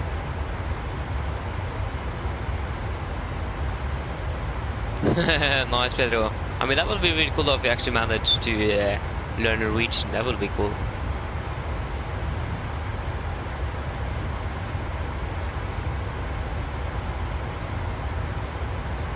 Yeah, exactly. Yo, yeah. To be honest, if it would have been a normal week, I would have school tomorrow. I would probably already gone to bed like an hour ago, plus. So yeah, I do understand them.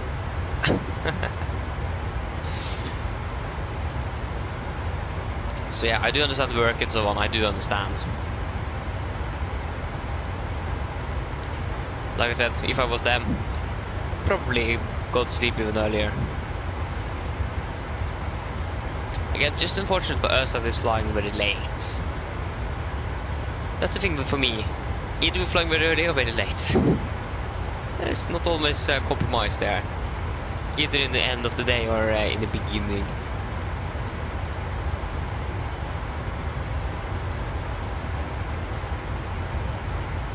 Ah, you finished 2030. Ah, okay, you're working late. Okay, I understand.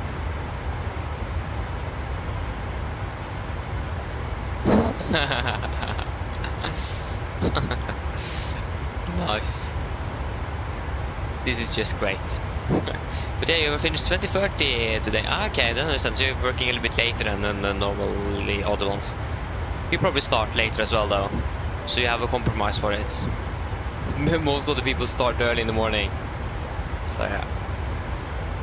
Like for example, I'm going to be waking up early as well tomorrow. So it's fantastic that I'm sitting here till like 12. I still need to finish a packing as well.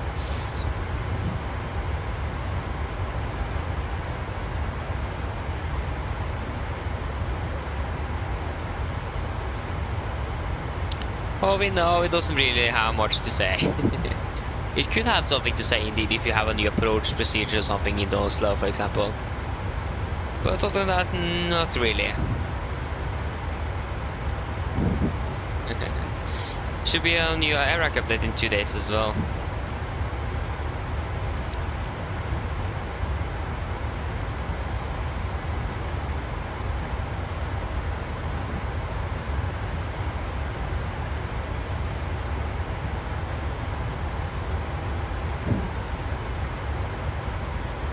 Nice. Videre. We all love Videre, doesn't it? Or don't we? Okay, we can't really not like Videre either. They're part of Norwegian now. Norwegian bought them, so yeah.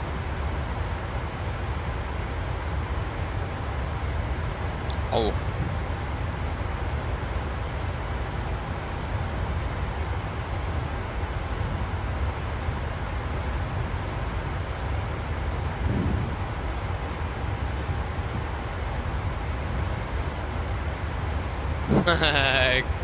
Calling on which is Google Translate. That's great, Pedro.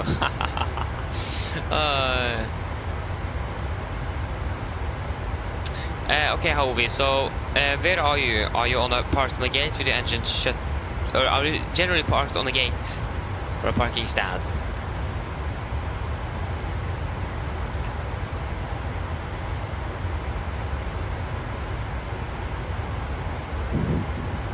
Okay, good. So, have you selected the simulator that you use? You should have in the settings page there.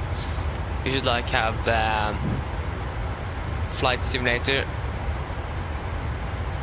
So you should then select the MSFS FSX P3D. They all should be in the same setting actually. Explain is like the outsider on most flight simulator things actually. It's interesting to see that Explain is so much more. Yeah, so much different. But yeah, do you have selected the simulator? Yes, then you just go to the search tab if you found it, like the normal search thing, and then you just select your aircraft type, flight number, probably then Delta Yankee there. I also normally select the day and the departure and destination airport.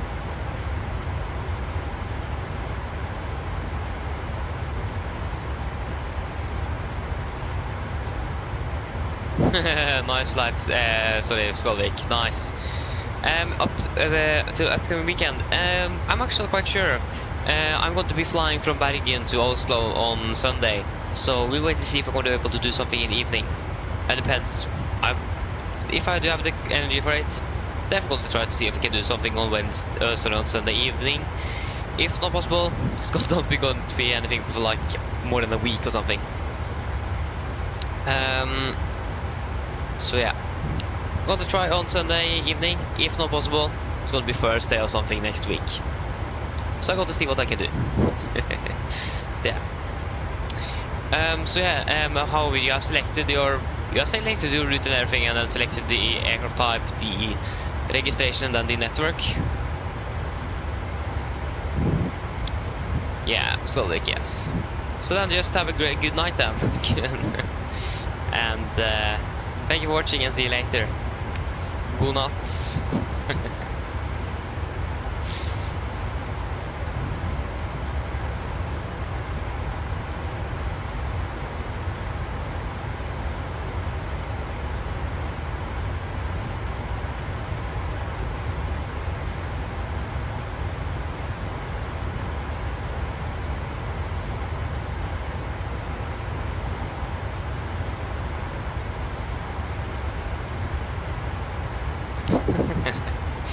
Nice, yeah, god natt Skolvik. Ses. I wish I could go to bed now. Yeah. That's just how it is. You know, the good old work. Okay, work. It is not a very good paid job at the moment, but maybe in the future. Yeah. Yeah, how are we? How is it? How are you doing with your flight? Have you managed to set up everything?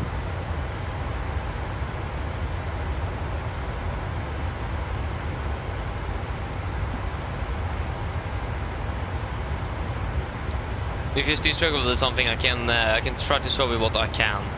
I can't really guarantee anything. Because everything should be mostly the same but there's gonna be some differences if I'm still recording my flight.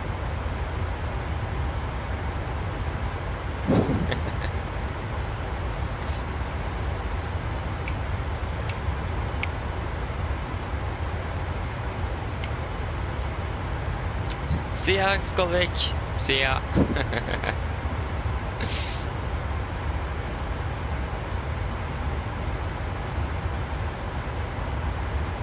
Oh, we are joking, again, nice. Oh, that's typical, that's so typical. Yeah. Hope we will fix it. I remember I was going to fly with Flyr one day from Tromsø to Oslo. My uncle was going to sit on there. My yoke didn't really work properly, there was something wrong. My ailerons wasn't properly synced up because I did something inside my yoke. That was with my old Logitech yoke. So I just slammed the yoke to one of the sides to try to correct it. And it is like normal tannhjul. Not remember what it is in English, unfortunately. So I just basically ripped off the entire thing. So I broke it. So that was expediting to get a new yoke. So I bought actually the first one yoke earlier than I anticipated I was or planned. I don't really regret it, to be honest.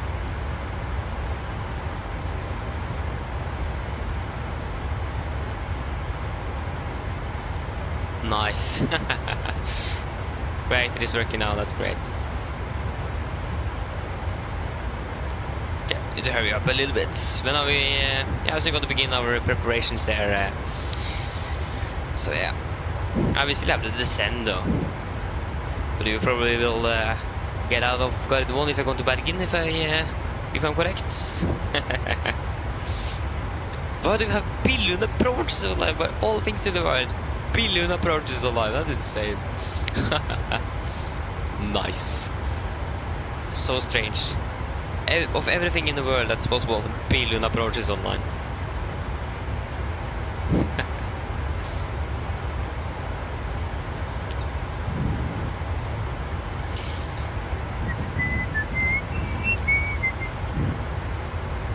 Oj.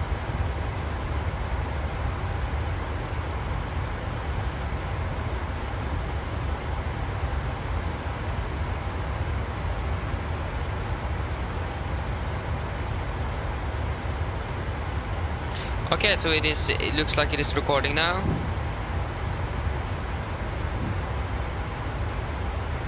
Okay, this didn't really work out. Okay, just wait a moment.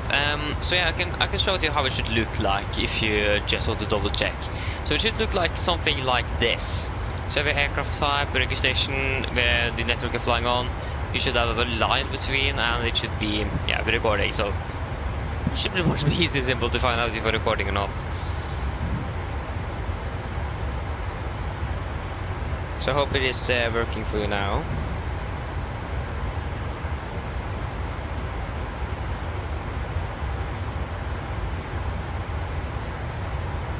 Yeah, this didn't really work out. But yeah, are you going to Bergen, Hovey? Or where are you going?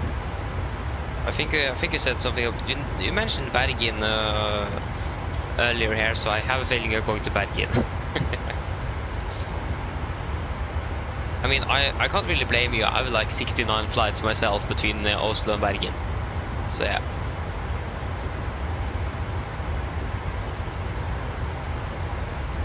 Yeah. Okay. If everything seems like still on zero, then it should be good then. Yeah, go to Bergen, nice. You started to descend now, great. We still have 124 miles to descend, so we need to begin to prepare soon. I do agree with you there, however, I definitely agree with you. Like, Bergen is one of the classic routes, especially. But yeah, it's a really nice route to test something out on. When I tried to test out the performance issue I had, and spoiler, I did not really fix the issue. I did actually use the Bergen route to test it out. But yeah, I had this performance issue that you may know, that the performance drops after like 1 or 2 flights or something, by half or something. It's insane. I can't really fix it. I've tried everything. It doesn't want to work. That's great.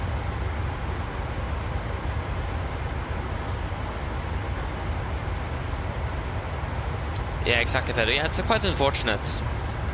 But that's also the thing with what sim. It isn't really enough controllers. But yeah, that's why, for example, Beyond ATC is something I do really want to try out, because that means more ATC coverage. Because it's a simple more ATC. So really looking forward to try out Beyond ATC when we have the traffic injection released to the public and not to the supporter people. And it is not in beta anymore. Yeah, it is how it is. It is. Again, still a little bit unfortunate though. You need to admit that, kids. Okay, 1 ton, so 57,800.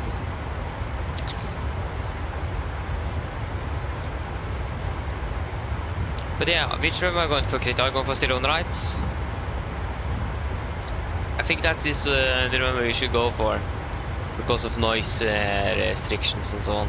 So I think that real aircraft, at least for us, is going there. But I mean, the still on left is much closer for you though. So I mean, I can't really blame you for going for the other one. What's our flight number again? 1867 is it? Ah, not 66.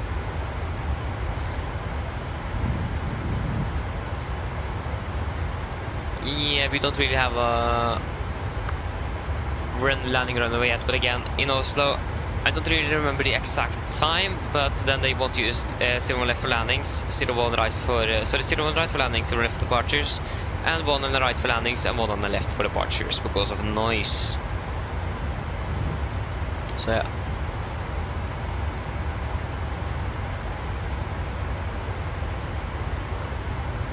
Yeah, okay, so wait, 0 left is closed? Okay, that's really interesting. I didn't even know that. Like normally when what I've seen is that they use 0 left for departures and 0 on the right for landings. Maybe that's changed up the procedures, I don't know. Okay, that's really interesting. Tenerife is coming in, Zurich. Even British Airways is coming in now.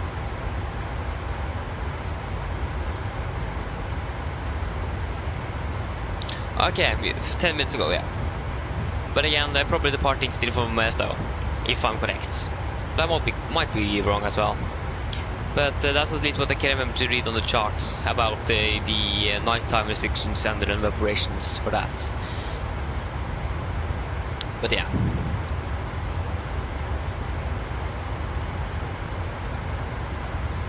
Maybe.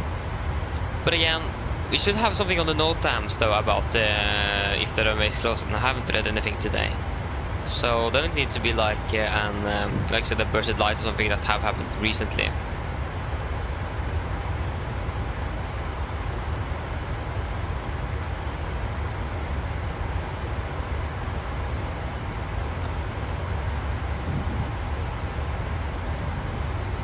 So yeah, then it did again. Probably still using just 0 left for departures. I don't know. It isn't a lot of traffic at the moment though, so especially not departures. There's like 3-4 aircraft coming in at the moment. British Airways, Norwegian, Helvetica, or something like that, if I pronounce it correctly. I apologize, Swiss people, if I didn't.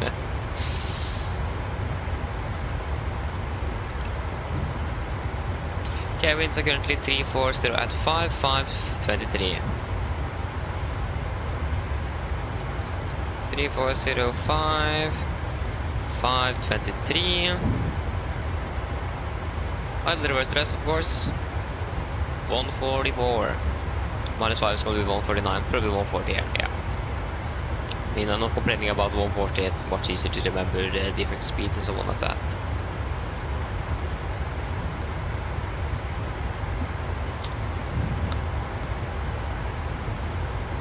We are using the Lunip ones, yeah, Lunip for Lima. And of course, ILS 0 on the right. So yeah, of course, we want to be 111, that's 195. 111, 905. 111, 905.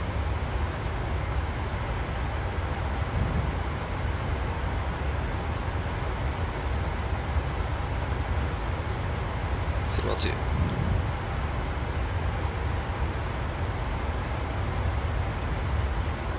Uh, 871. Radio Baro, please. 871.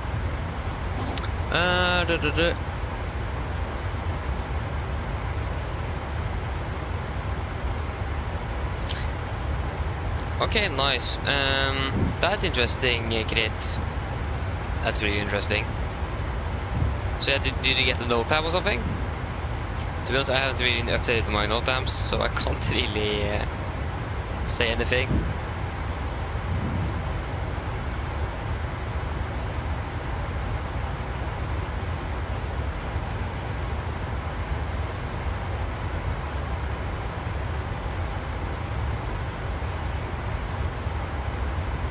I don't see anything at least on Navigraph, but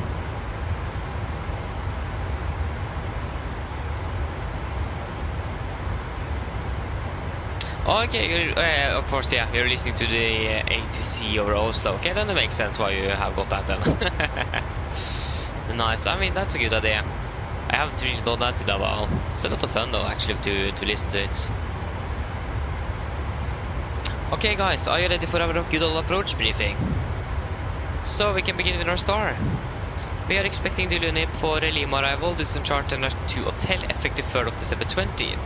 So we're coming in by Lunip, maximum 250 knots. Continue to DevQ, maximum 250 above flight level 120. Continue Golf Mike 416, maximum 220 at flight level 110. And we're going to continue like this via Golf Mike 417, 415 and 414. Before we're turning towards Insu, maximum 220 knots above 5,000 feet. MSFS Oslo is 3,900 feet. We are going to be flying a maximum of 250 knots unless otherwise instructed. Clearance limit is INSUV, and there is no threats for our arrival today. For our approach itself, we're expecting the IRS for over 01 right. This is chart 11-2, effective 1st of December 22. So coming in INSUV, mandatory 220 knots, 5,000 feet, continuous 24,000 at Oslo, maximum 200 knots. Heading is 012 degrees, ILS is 111.905 Oslo November Echo. So 02 is set, and 111.905 is also good. We're going to fly minimum 160 knots until 40 ME as well. It's going to be a normal 3-degree glide, minimum is 871 feet. Transition level, we have set 80, normal set by ATC, we don't really have anything, but we set it before ATC went offline. So transition level for us is going to be 80. For our mist, if we need to go around, we're going to climb on track 02 degrees to DME 2.4 Oslo November Echo. Then turn right and proceed on track 08 degrees to 4000, expect vectoring by Oslo approach. We're going to be landing with flaps 30, 140 on the VRF, wind correction of 5 knots, no auto brake and idle reverse thrust. For our airport charts, this is chart 10-9, effective 5th of September 24. We're going to land 01 right here, but try to make it by Bravo 7 or Bravo 6, not quite sure yet. And then taxi to our gate. We have the runway condition is good, and weather conditions in general are also looking quite good for Oslo. We do not have any notable time hotspots and any other taxi restrictions. For parking stand chart 10-9 Bravo, effective 5th of September 24. We're going to be parking at stand 69er, so we want to then try to wake up Bravo 6, but Bravo 7 should work as well. If Bravo 6, just Juliet, Romeo stand 69er, Bravo 7, just Papa and Romeo to stand 69er. But again, preferably Bravo 6 now because of our parking stand location. So then, are there any questions regarding the approach? Probably not. Our approach briefing is complete, so descent checklist. Pressurization, landing altitude set to 700 feet, recall checked, auto brake off. Line data, VRF 140, minimum 871 feet. And approach briefing is completed, descent checklist complete. We can probably remove all the airports now, we don't really need that. We can begin initiate the descent down to initially flight altitude to 0. Set.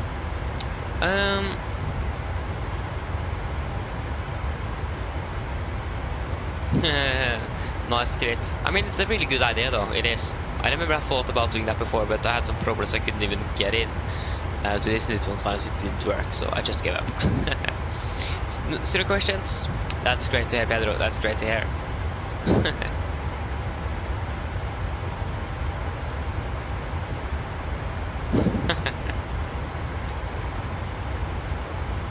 Yeah, that's great, Krit. Enjoy landing. But yeah, Krit, are you going for the direct or do you fly the entire star? Because currently we are the, yeah, you are first landing. Okay, we are quite far behind though, so whatever you do, we will actually not be affected at all. That's great. You could probably fly the star probably twice before we even are close. So yeah.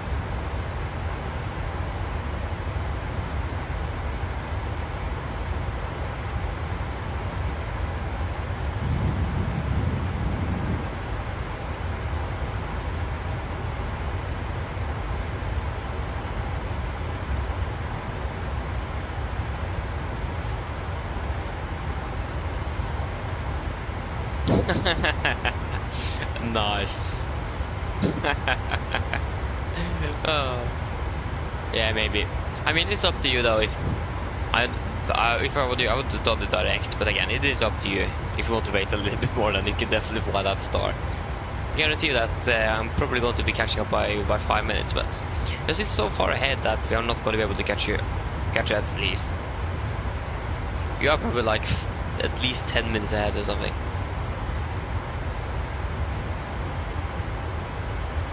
Oh, nice, you're taxiing to 0 right. How is it going with your recording of the flight? Does it show your recording?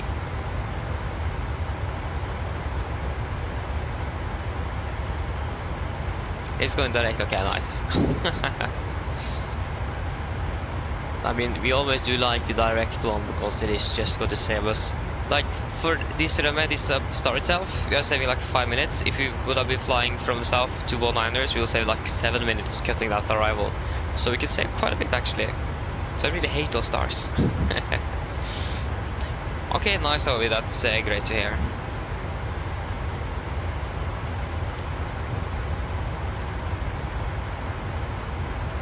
Okay, the real aircraft is currently at 36,000 feet over Sweden actually. We don't really have the same route actually. Antalya Bergen.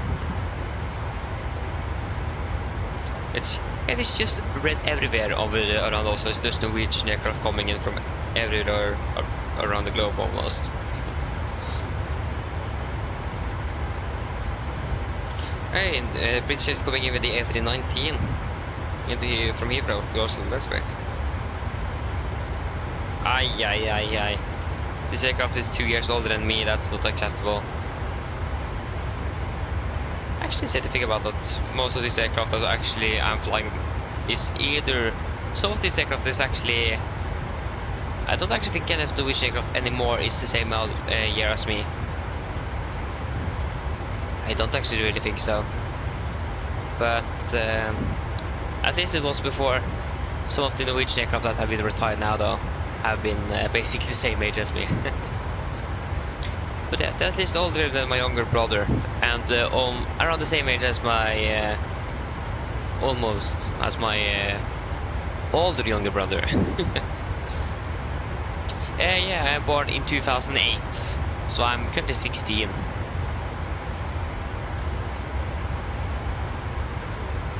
So the British Airways aircraft was made in 2006. So it is 2 years older than me actually, that aircraft. We don't really like that old aircraft. Oh, we're 2001. Oh, that's really cool. That's cool. You just missed 2000. Nice though. Oh, you're 99. Nice. I mean, that's great as well. Like, both of you managed to exactly miss 2000. 99 and 2001, that's great. Oh, I wonder how it is to like be born in exactly 2000. I wonder how it is for the guy, for that person, can't even say person correctly. For that person who was born 1st of January 2000. I wonder how that is. Or maybe the 31st of December 1999. Right on the 1000-year shift. I wonder how that is.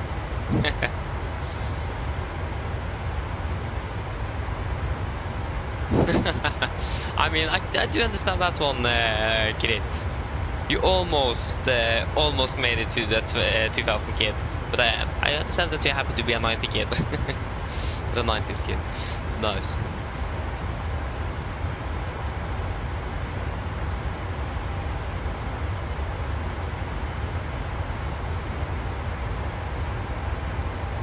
Oh, nice, Ovi, nice. Just to confirm, what is actually OSM? I don't really remember. I'm actually not quite sure if I even heard about it.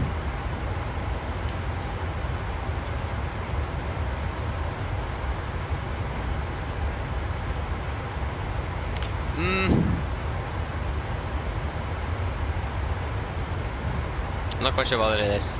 So then you need to learn me a little bit of what that is. Ah, okay, it's a Norwegian flight school. Okay, that's really cool. I wish you good luck then. Oh, Pedro is 2000. No, you're 2009. No. Can't be 2009. Okay, just kidding. Nice. So then you are 15 then. If you have had your birthday already though. If you haven't, you're probably still 15. Oh, sorry, 14.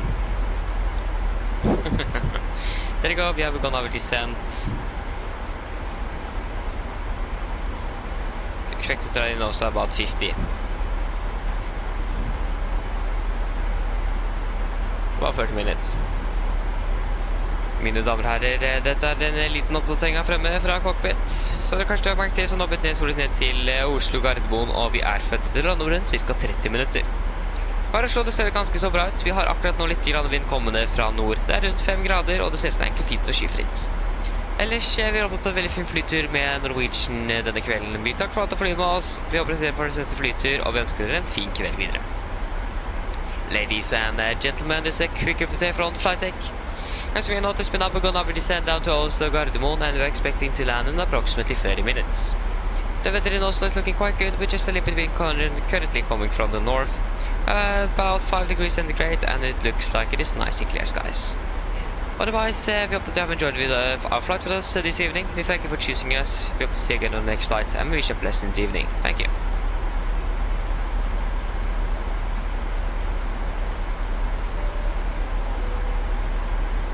Great. Okay, great. Enjoy landing. Good luck as well with your yoke. So yeah, to be fair, we departed from Oslo half an hour behind, and we're now landing in Oslo again, 5 minutes early. We managed to catch up half an hour. Just insane. Oh, how have we managed that? So we managed to save 15 minutes on the flight down, and thankfully for that 45-minute turnaround, we managed to save even 15 extra minutes on that. So that was probably why. If we would have just had a normal 30 minutes, we would still be 15 minutes behind. Finalized with 162 knots. Catcha, nice. 162 knots, yeah, that's quite a bit. Yeah, you're definitely Lightning McQueen in for landing. 162, that's a lot. That's more than 20 knots. That's 22 knots faster than we are going to be flying. Actually -5, so basically that's 17 knots faster than us. That's insane.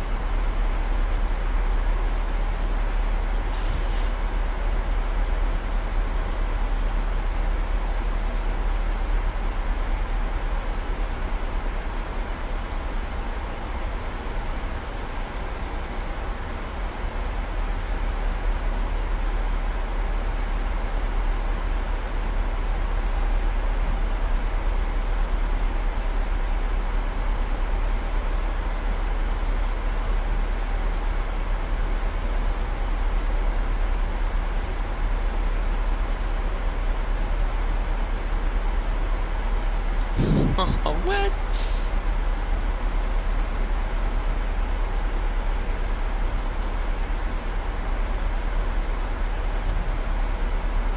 Nice. Nice, Tahoe, nice. That sounds like a really good idea, or a good plan. I mean, to be honest, that's also my dream, unfortunately. As you may know, I can't really become a pilot, but that's the dream at least, still. So yeah, that's great to hear. Do you have any airlines or aircraft you prefer to fly with? Yeah, I know. Yeah, it is normally the MD11. Yeah, makes quite a bit of sense.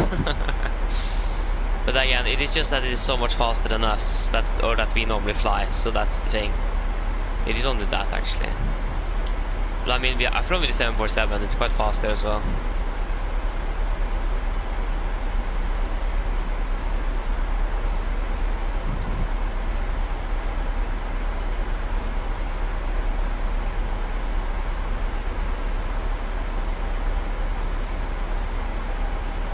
Yeah, I mean, however, that's a good idea.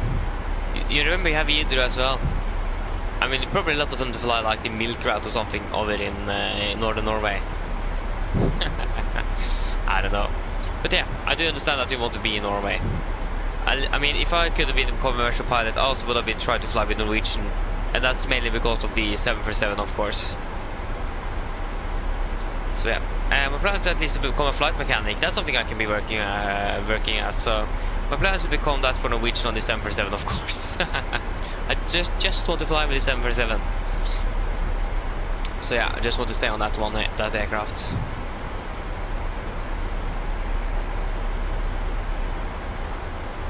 Yeah, Harvey, the reason why is because my eyesight isn't good enough to say that it's actually really bad. I can't even get a driver license. So it is really bad. So yeah, that's basically why. And there is no chance to correct it. like visually impaired or svak synt. So, like not the normal eye problem that many other people have. It just you can't really fix it. So yeah, a little bit unfortunate. Maybe we can fix it in the future when the technology and everything is better. So I still got to have the commercial pilot in the back of my head as a backup or as a plan in the future, if it's possible to get it, if I can do it. But again, if something like that will be available, for example, need to make sure that I'm actually allowed to, maybe if that's a surgery, for example, actually do that and still be able to actually take the license itself. There might even be restrictions after the surgeries like that. I don't know. Wait and see. One day, maybe one day, if I'm 50 and I can become a pilot, then I don't care. I got to do it. Yeah, maybe I leave it old, but still, if I can't become before I'm 50, I'm still going to do it then. I still then have like 14 years I can fly. So yeah, well, probably maybe one day if I'm lucky. But it doesn't look like it at the moment, at least. We'll just wait and see. Again, it will have been fantastic, but at least at the moment it is just not possible.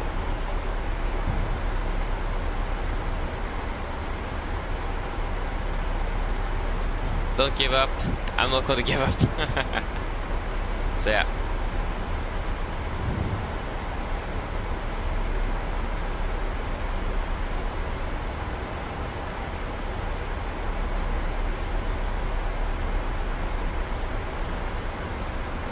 Yes, Pedro, indeed. So my plan is to become a flight mechanic. And the good thing with flight mechanics is that actually they are required to know the systems and everything of the aircraft even better than pilots. So I mean, in general, I will then know the 737 even better than many other pilots. So I mean, that's really cool. And like, that's the closest I can be working on these aircraft, this maintenance. I can't even become a cabin crew.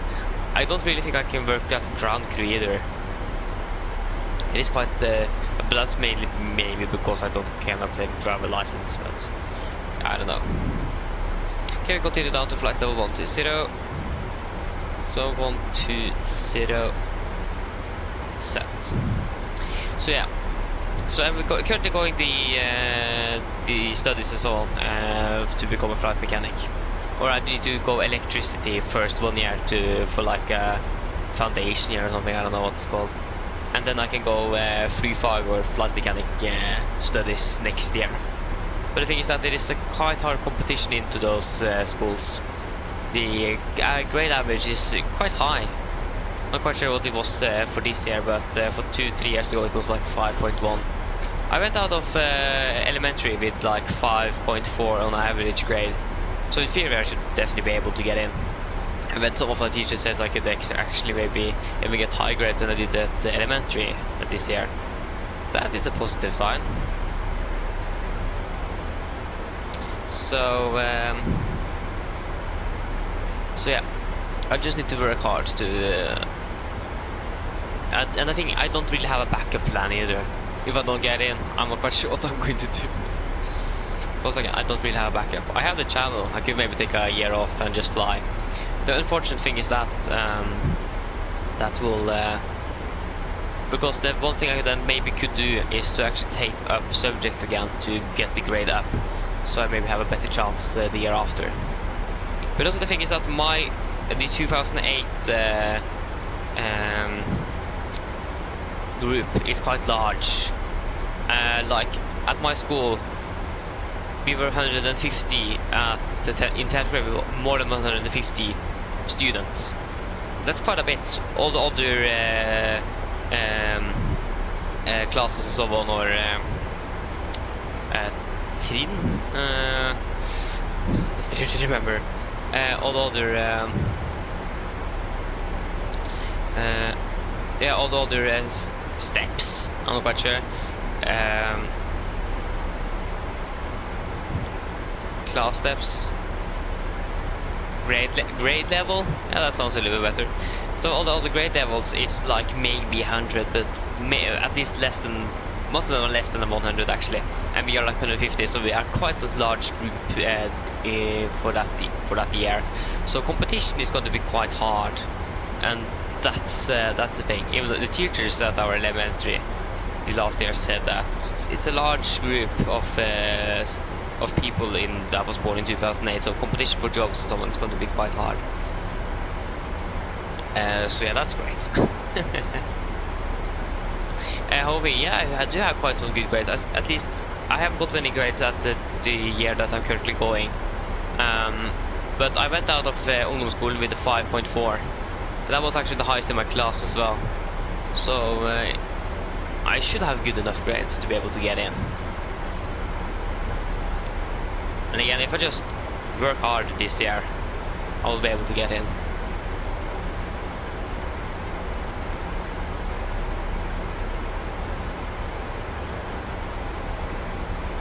Yeah, Pedro, I understand what you mean. Yeah, like you could. The thing is that you don't need to. You can have some problems with eyesight and so on, but you can't really. It is some restrictions, but you can maybe get a PPL. But again, I can't even obtain a driver license, so chance for me to even get a PPL is very, very low. So I can't really get that either, unfortunately.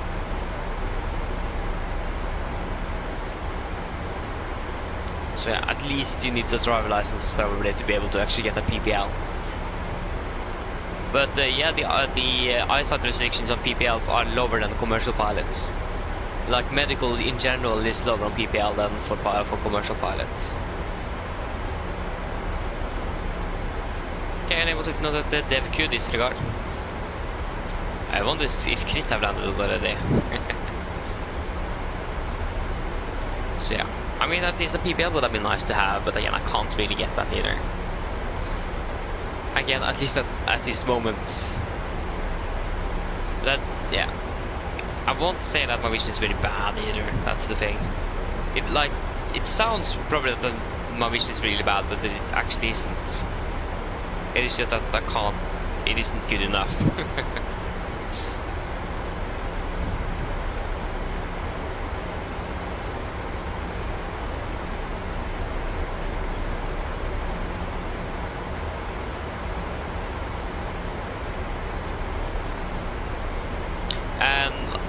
No, it isn't that bad. Just to accent. So no, it isn't that. I'm not that far down.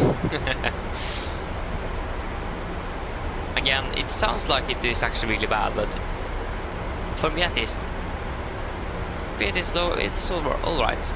I think I'm about. I really don't even remember. So long time I actually checked how much I actually see, but it is probably somewhere between 20 and 40%. Somewhere in between there, and in Norway to get a driver license you need 50, so if I'm up at 40 for example, I'm very close to actually being able to get a license. So yeah, like it isn't really bad. Yeah, we need to turn on these seatbelts. I'm talking too much now, that isn't good. Cabin crew prepared, cabin for landing. Can fly direct to Titla as well. Titla, sorry, Insu, confirm, ES, execute. Okay, now we're landing 49. I don't need this speed, need any speed break.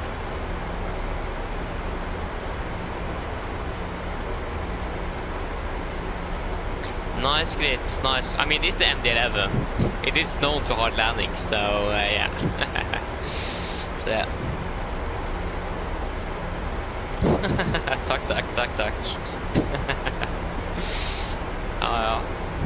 I remember my teacher, especially my main teacher, he was just impressed how much I knew of, especially when it comes to like social science and so on. And he just always said, like geography, for example, we had that in 8th grade when I began secondary elementary or something, if it is called that.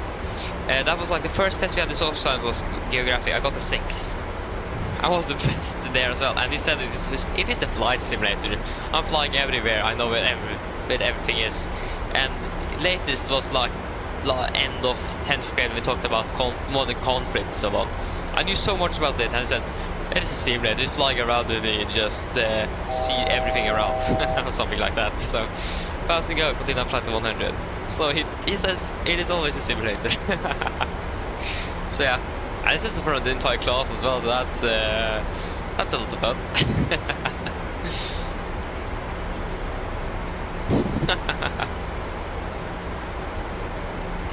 Expected cargo version, yeah, okay, yeah, I could tell so. Talk DJ. Nice. So yeah, in general, geopolitic things, especially like conflicts, is something I'm actually do know quite a bit about. Something I'm interested myself in. I mean, it's quite an interesting history to learn as well. It is a lot of history and so on. A lot to learn as well, and a lot of it as well is still relevant to this day. So I mean, it is good to know. I continue to 5000, credential 1023, can't confirm. 1023. So yeah, I mean, it's a lot of fun as well. So I mean, when you enjoy it, I didn't forget you. Okay, that's great. 023. So yeah, that's the thing. I do enjoy it as well. And to be honest, some of the tests I had, for example, I didn't really practice most of them. It just went, yeah, but okay. So I've been a little bit lucky as well, to be honest. But yeah, most of the tests I actually did practice quite a bit and went great. Howie, hey! Hey, thank you for the support. You become captain as well. You're the first and only one that's in that rank. So now, yeah, that's thank you. See, captain as well. Oh, nice. Again, Howie, thank you for your support. Thank you. Welcome to the crew. I'm not quite sure if the message on the screen have been rolled yet. I don't really can't hear it, and I know it is a little bit delayed, so. Yeah, there you go, passing flight to 100. Again, thank you, Howie, thank you. Okay, approach checklist, altimeters. We are passing through flight level 907. Now, plus minus 0. Approach checklist is complete. Oslo, here we come.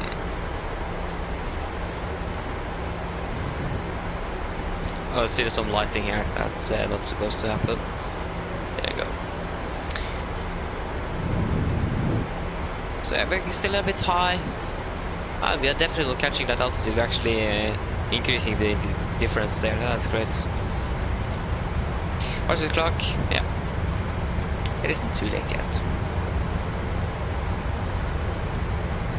Plan for 2 hours 20 minutes. And yeah.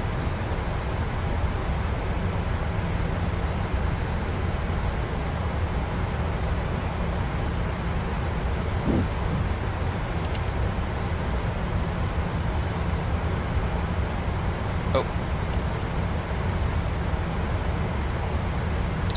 Okay, so we are currently 500 above and it is decreasing, so that is good. We probably don't need a lot of help here because we have the diesel point here. We need the diesel as well, that's the thing. Hello. Hi, Captain. The cabin is secured for landing. Thank you, I'm coming ready. No problem. We did click the correct one. Yeah, it's impossible to say.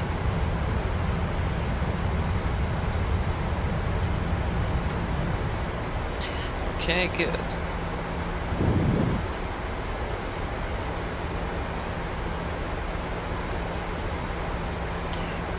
We should be the only one in Oslo actually at the moment, at least approach-wise. Don't really expect anyone else.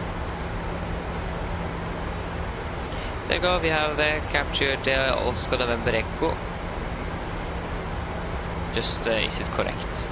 Just feels like it isn't, but it should be. Did the briefing, so it should be Oslo November Echo. And yes, it is. Good stuff. I remember 40,000 the mist.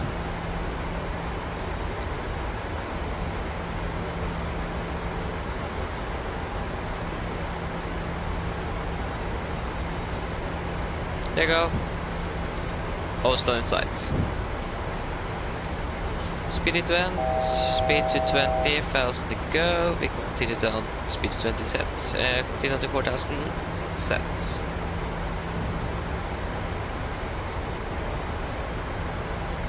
Yeah, we're a bit high, but we are still we're still below the glide slope.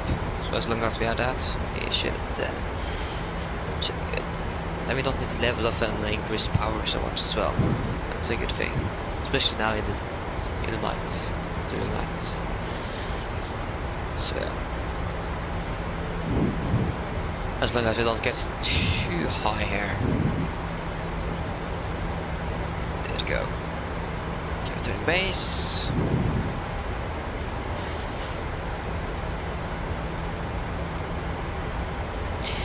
Okay, FMC warning, direct part of the Oslo, disregard.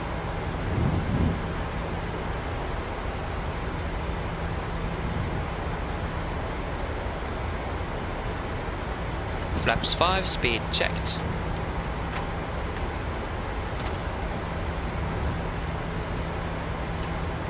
And speed 200.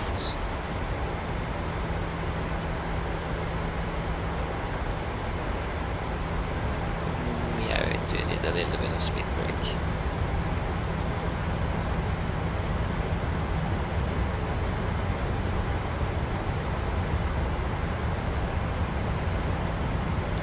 Don't really want to be too high either on the cloud slope.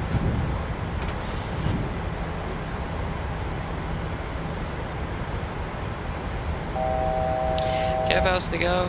Cleared for approach. Localizer captured. Cloud slope captured. Missing approach out to 4,000 feet set.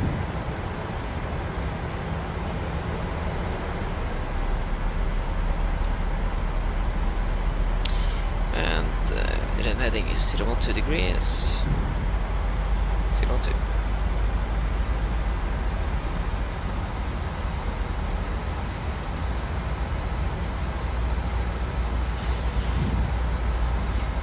Control traffic, Nordic 7 Juliet Papa, established ILS 01 right 11 miles out, carbon traffic.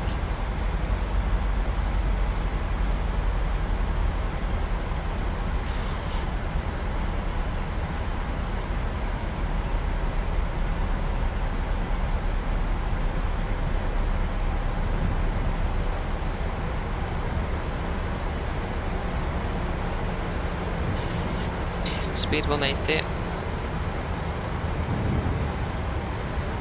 Okay, we are currently tailwind.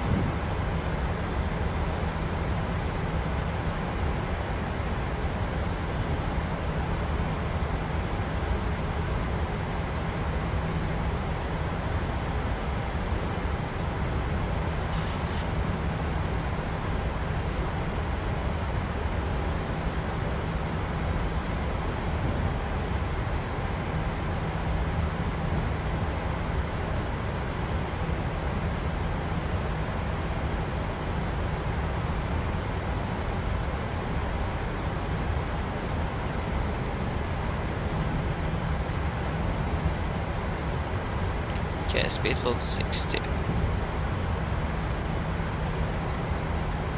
Get down, flaps 15, speed checked.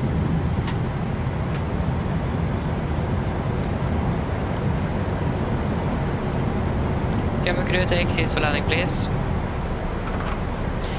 And attention to flaps. Cabin call given. Engine start switches. Continuous. Speed brakes armed. Landing gear done and flaps holding 15.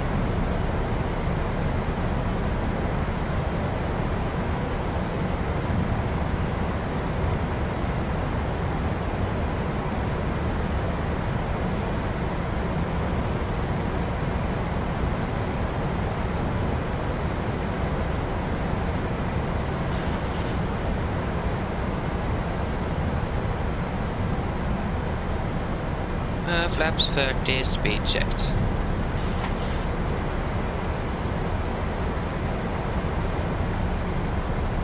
Okay, complete land checklist. Flaps 30 planned, 30 green land check split. We are approaching 1000, stabilized, and we are cleared to go.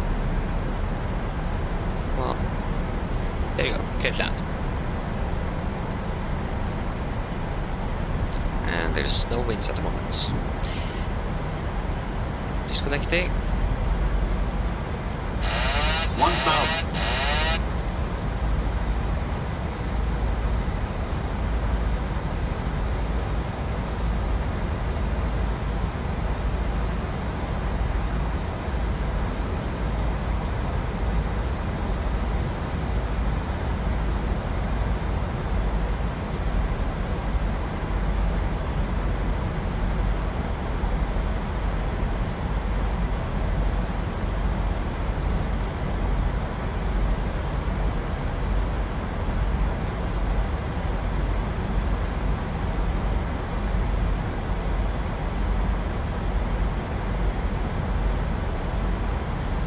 Approaching minimums.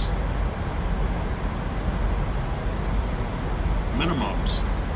Continue.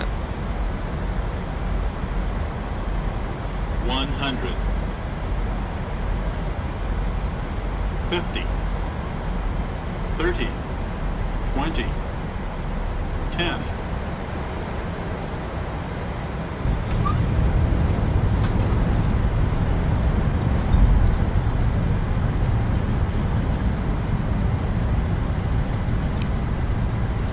Knots, 80 knots, 60 knots. There guys, welcome to Oslo. Flight time, if you can find the clock, 2 hours and 28 minutes. Great.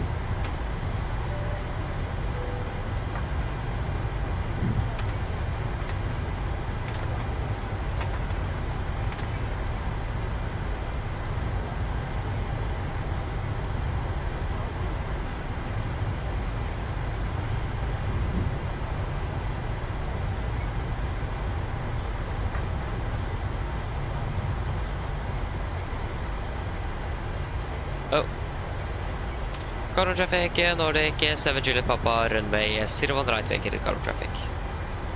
Okay, just gonna catch up in just a moment here. Just want to clean up the aircraft a little bit.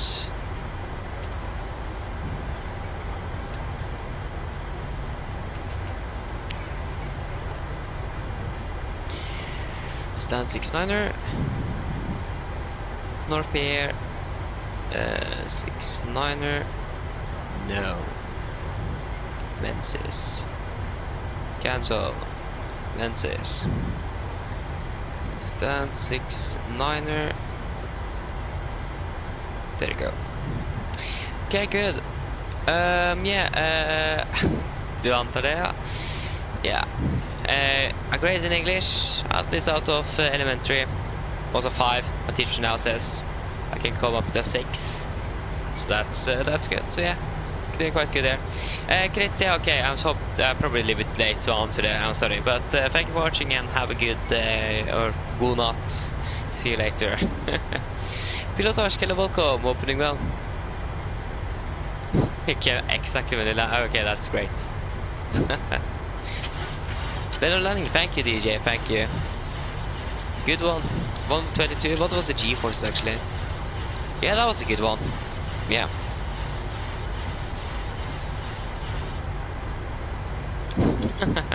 Oh yeah, but I think actually that is just applied for the weather radar, and this is the terrain radar. So it should we should not be cooking up any ground crew in here. At least from what I know. I can't really see where is stand 6. Oh, okay, there you go. There's stand 600 right there. Again, you can't really see. I think it is a bit too dark here. Can't even get to the taxi light. Oh, you're going to building the sidewell the 747. Nice pilotage. That's great. In general, how is it going with the build? Yes, nice. I mean, unfortunately, or fortunately for the ground crew and the passengers in the terminal, we don't have a functioning weather radar in this aircraft. So, I mean, they are lucky there. There is no possibility to actually cook them up. I mean, I wonder how many times the pilots have forgot to turn off the weather radar in real life. can shut down the number 2. That is probably a little bit.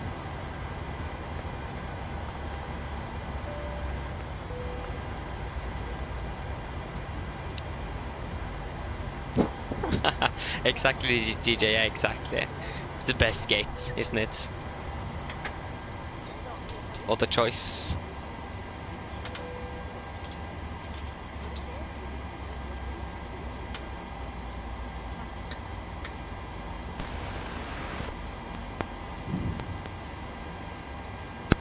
Roll Torsai cockpit. Go ahead.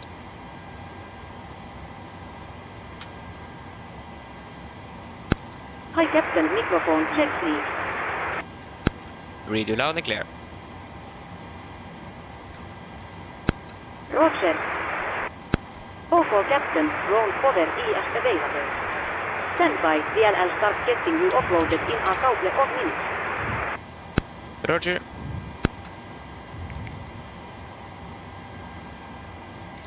Okay, shut on checklist to the line. Fuel pumps off, probe heat off, hydropals set, flaps up, no light, parking brake set, engine start levers cut off, and weather radar off. Shut on checklist to the line is complete. Yeah. Cabin crew, you can begin the boarding once the jetway is attached. Perfect landing, yeah, I definitely agree.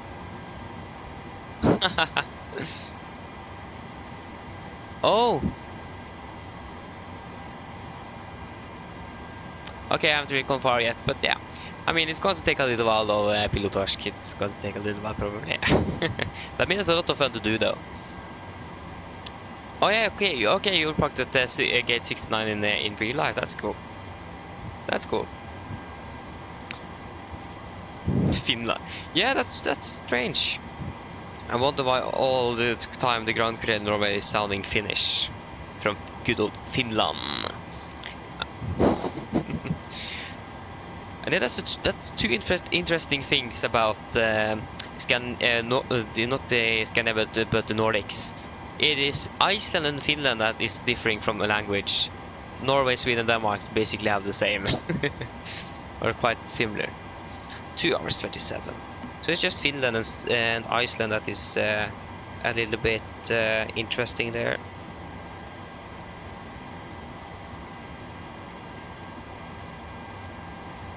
But yeah, I mean, we need to have something different there as well. We already have 3 countries with almost the same language. So I mean, having 2 that doesn't in the northern atmosphere in Europe, probably a good idea. Yes, so yeah, 2 hours 27, that is good. Oh, VNPC crashed, that's great. Shutdown checklist pilot line, technical log completed, DFP completed, shutdown checklist complete. And now we just need to wait for the passengers to deboard the aircraft. So yeah. Okay, nice pilotage, I'm looking forward to see it. Yeah, the thing is that it isn't actually GSX, it is self-loading cargo, so the passenger and the cabin crew and so on.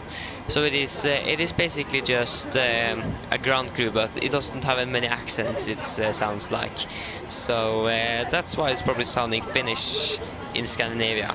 And also always a woman, it is never a male anywhere, or a man. So it could have been a little bit better variety there, to be fair, especially when it comes to accents. But yeah.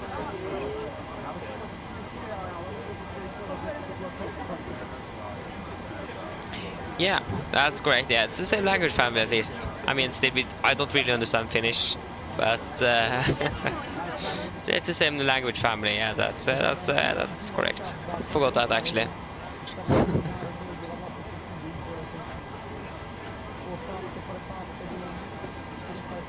Okay, thank you, Pedro. Thank you for tuning in. See you later then, and see you later then, and hope to see you again in the future. And have a great Wednesday as well. Bye bye. Sir William, hello, welcome. Hope you're doing well. However, yes, flaps 30 is what you normally would use for a landing. If it is a bit windy, you will normally use flaps 40, and also for an auto land you will use flaps 40 or a short runway. So normally flaps 30, windy conditions, auto land or short runway, flaps 40. Easy and simple. You're welcome, Pilotosh. Have a good night, and yeah. See you later. Thank you for tuning in.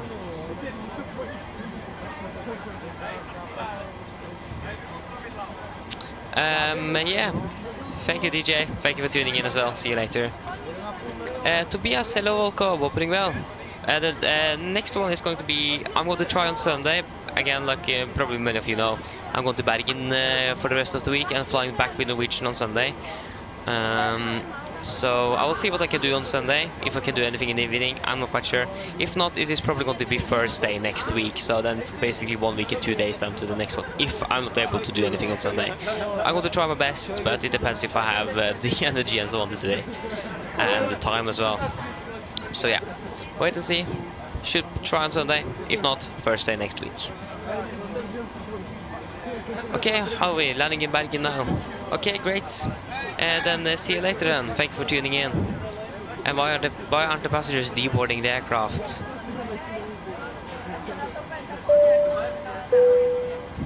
Yeah. Wait, door? The door isn't open. That's why. Oh, I should have restarted GSX. I didn't do that. I can see now why I should. Always, that's a pro tip. Always restart GSX before parking. It will mostly remove some of the issues you will encounter with this application. I didn't want to try it this time because yesterday when I did it, the simulator froze on the taxiway. Unfortunately, I didn't really want to have the same fate today. I will actually get to the gate, so yeah. But yeah.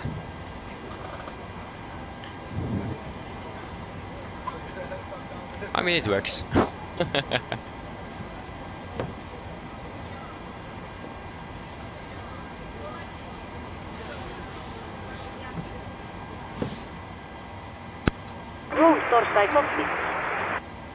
Go ahead. That was an A+, what? Okay, go ahead and turn off the... Hi, Captain. Okay, our bags have been offloaded. Near crossing is now empty and has the Torstai next time. Hello. Hi. I want just to get out the wings out. Left the aircraft. Brilliant landing, by the way. We barely felt anything. Thank you. Call me if you need anything. Of course. Roger. Roger. Yeah, that was an A+, 1.07 Gs, 121, perfect landing. Yeah, I agree. Maybe a little bit to the left of center line and a little bit behind the touchdown zone, but that wasn't very far either. Could have been a little bit better, but I mean, it's always perfections, isn't it? So then we can go ahead and shut down this beautiful aircraft. You should go off.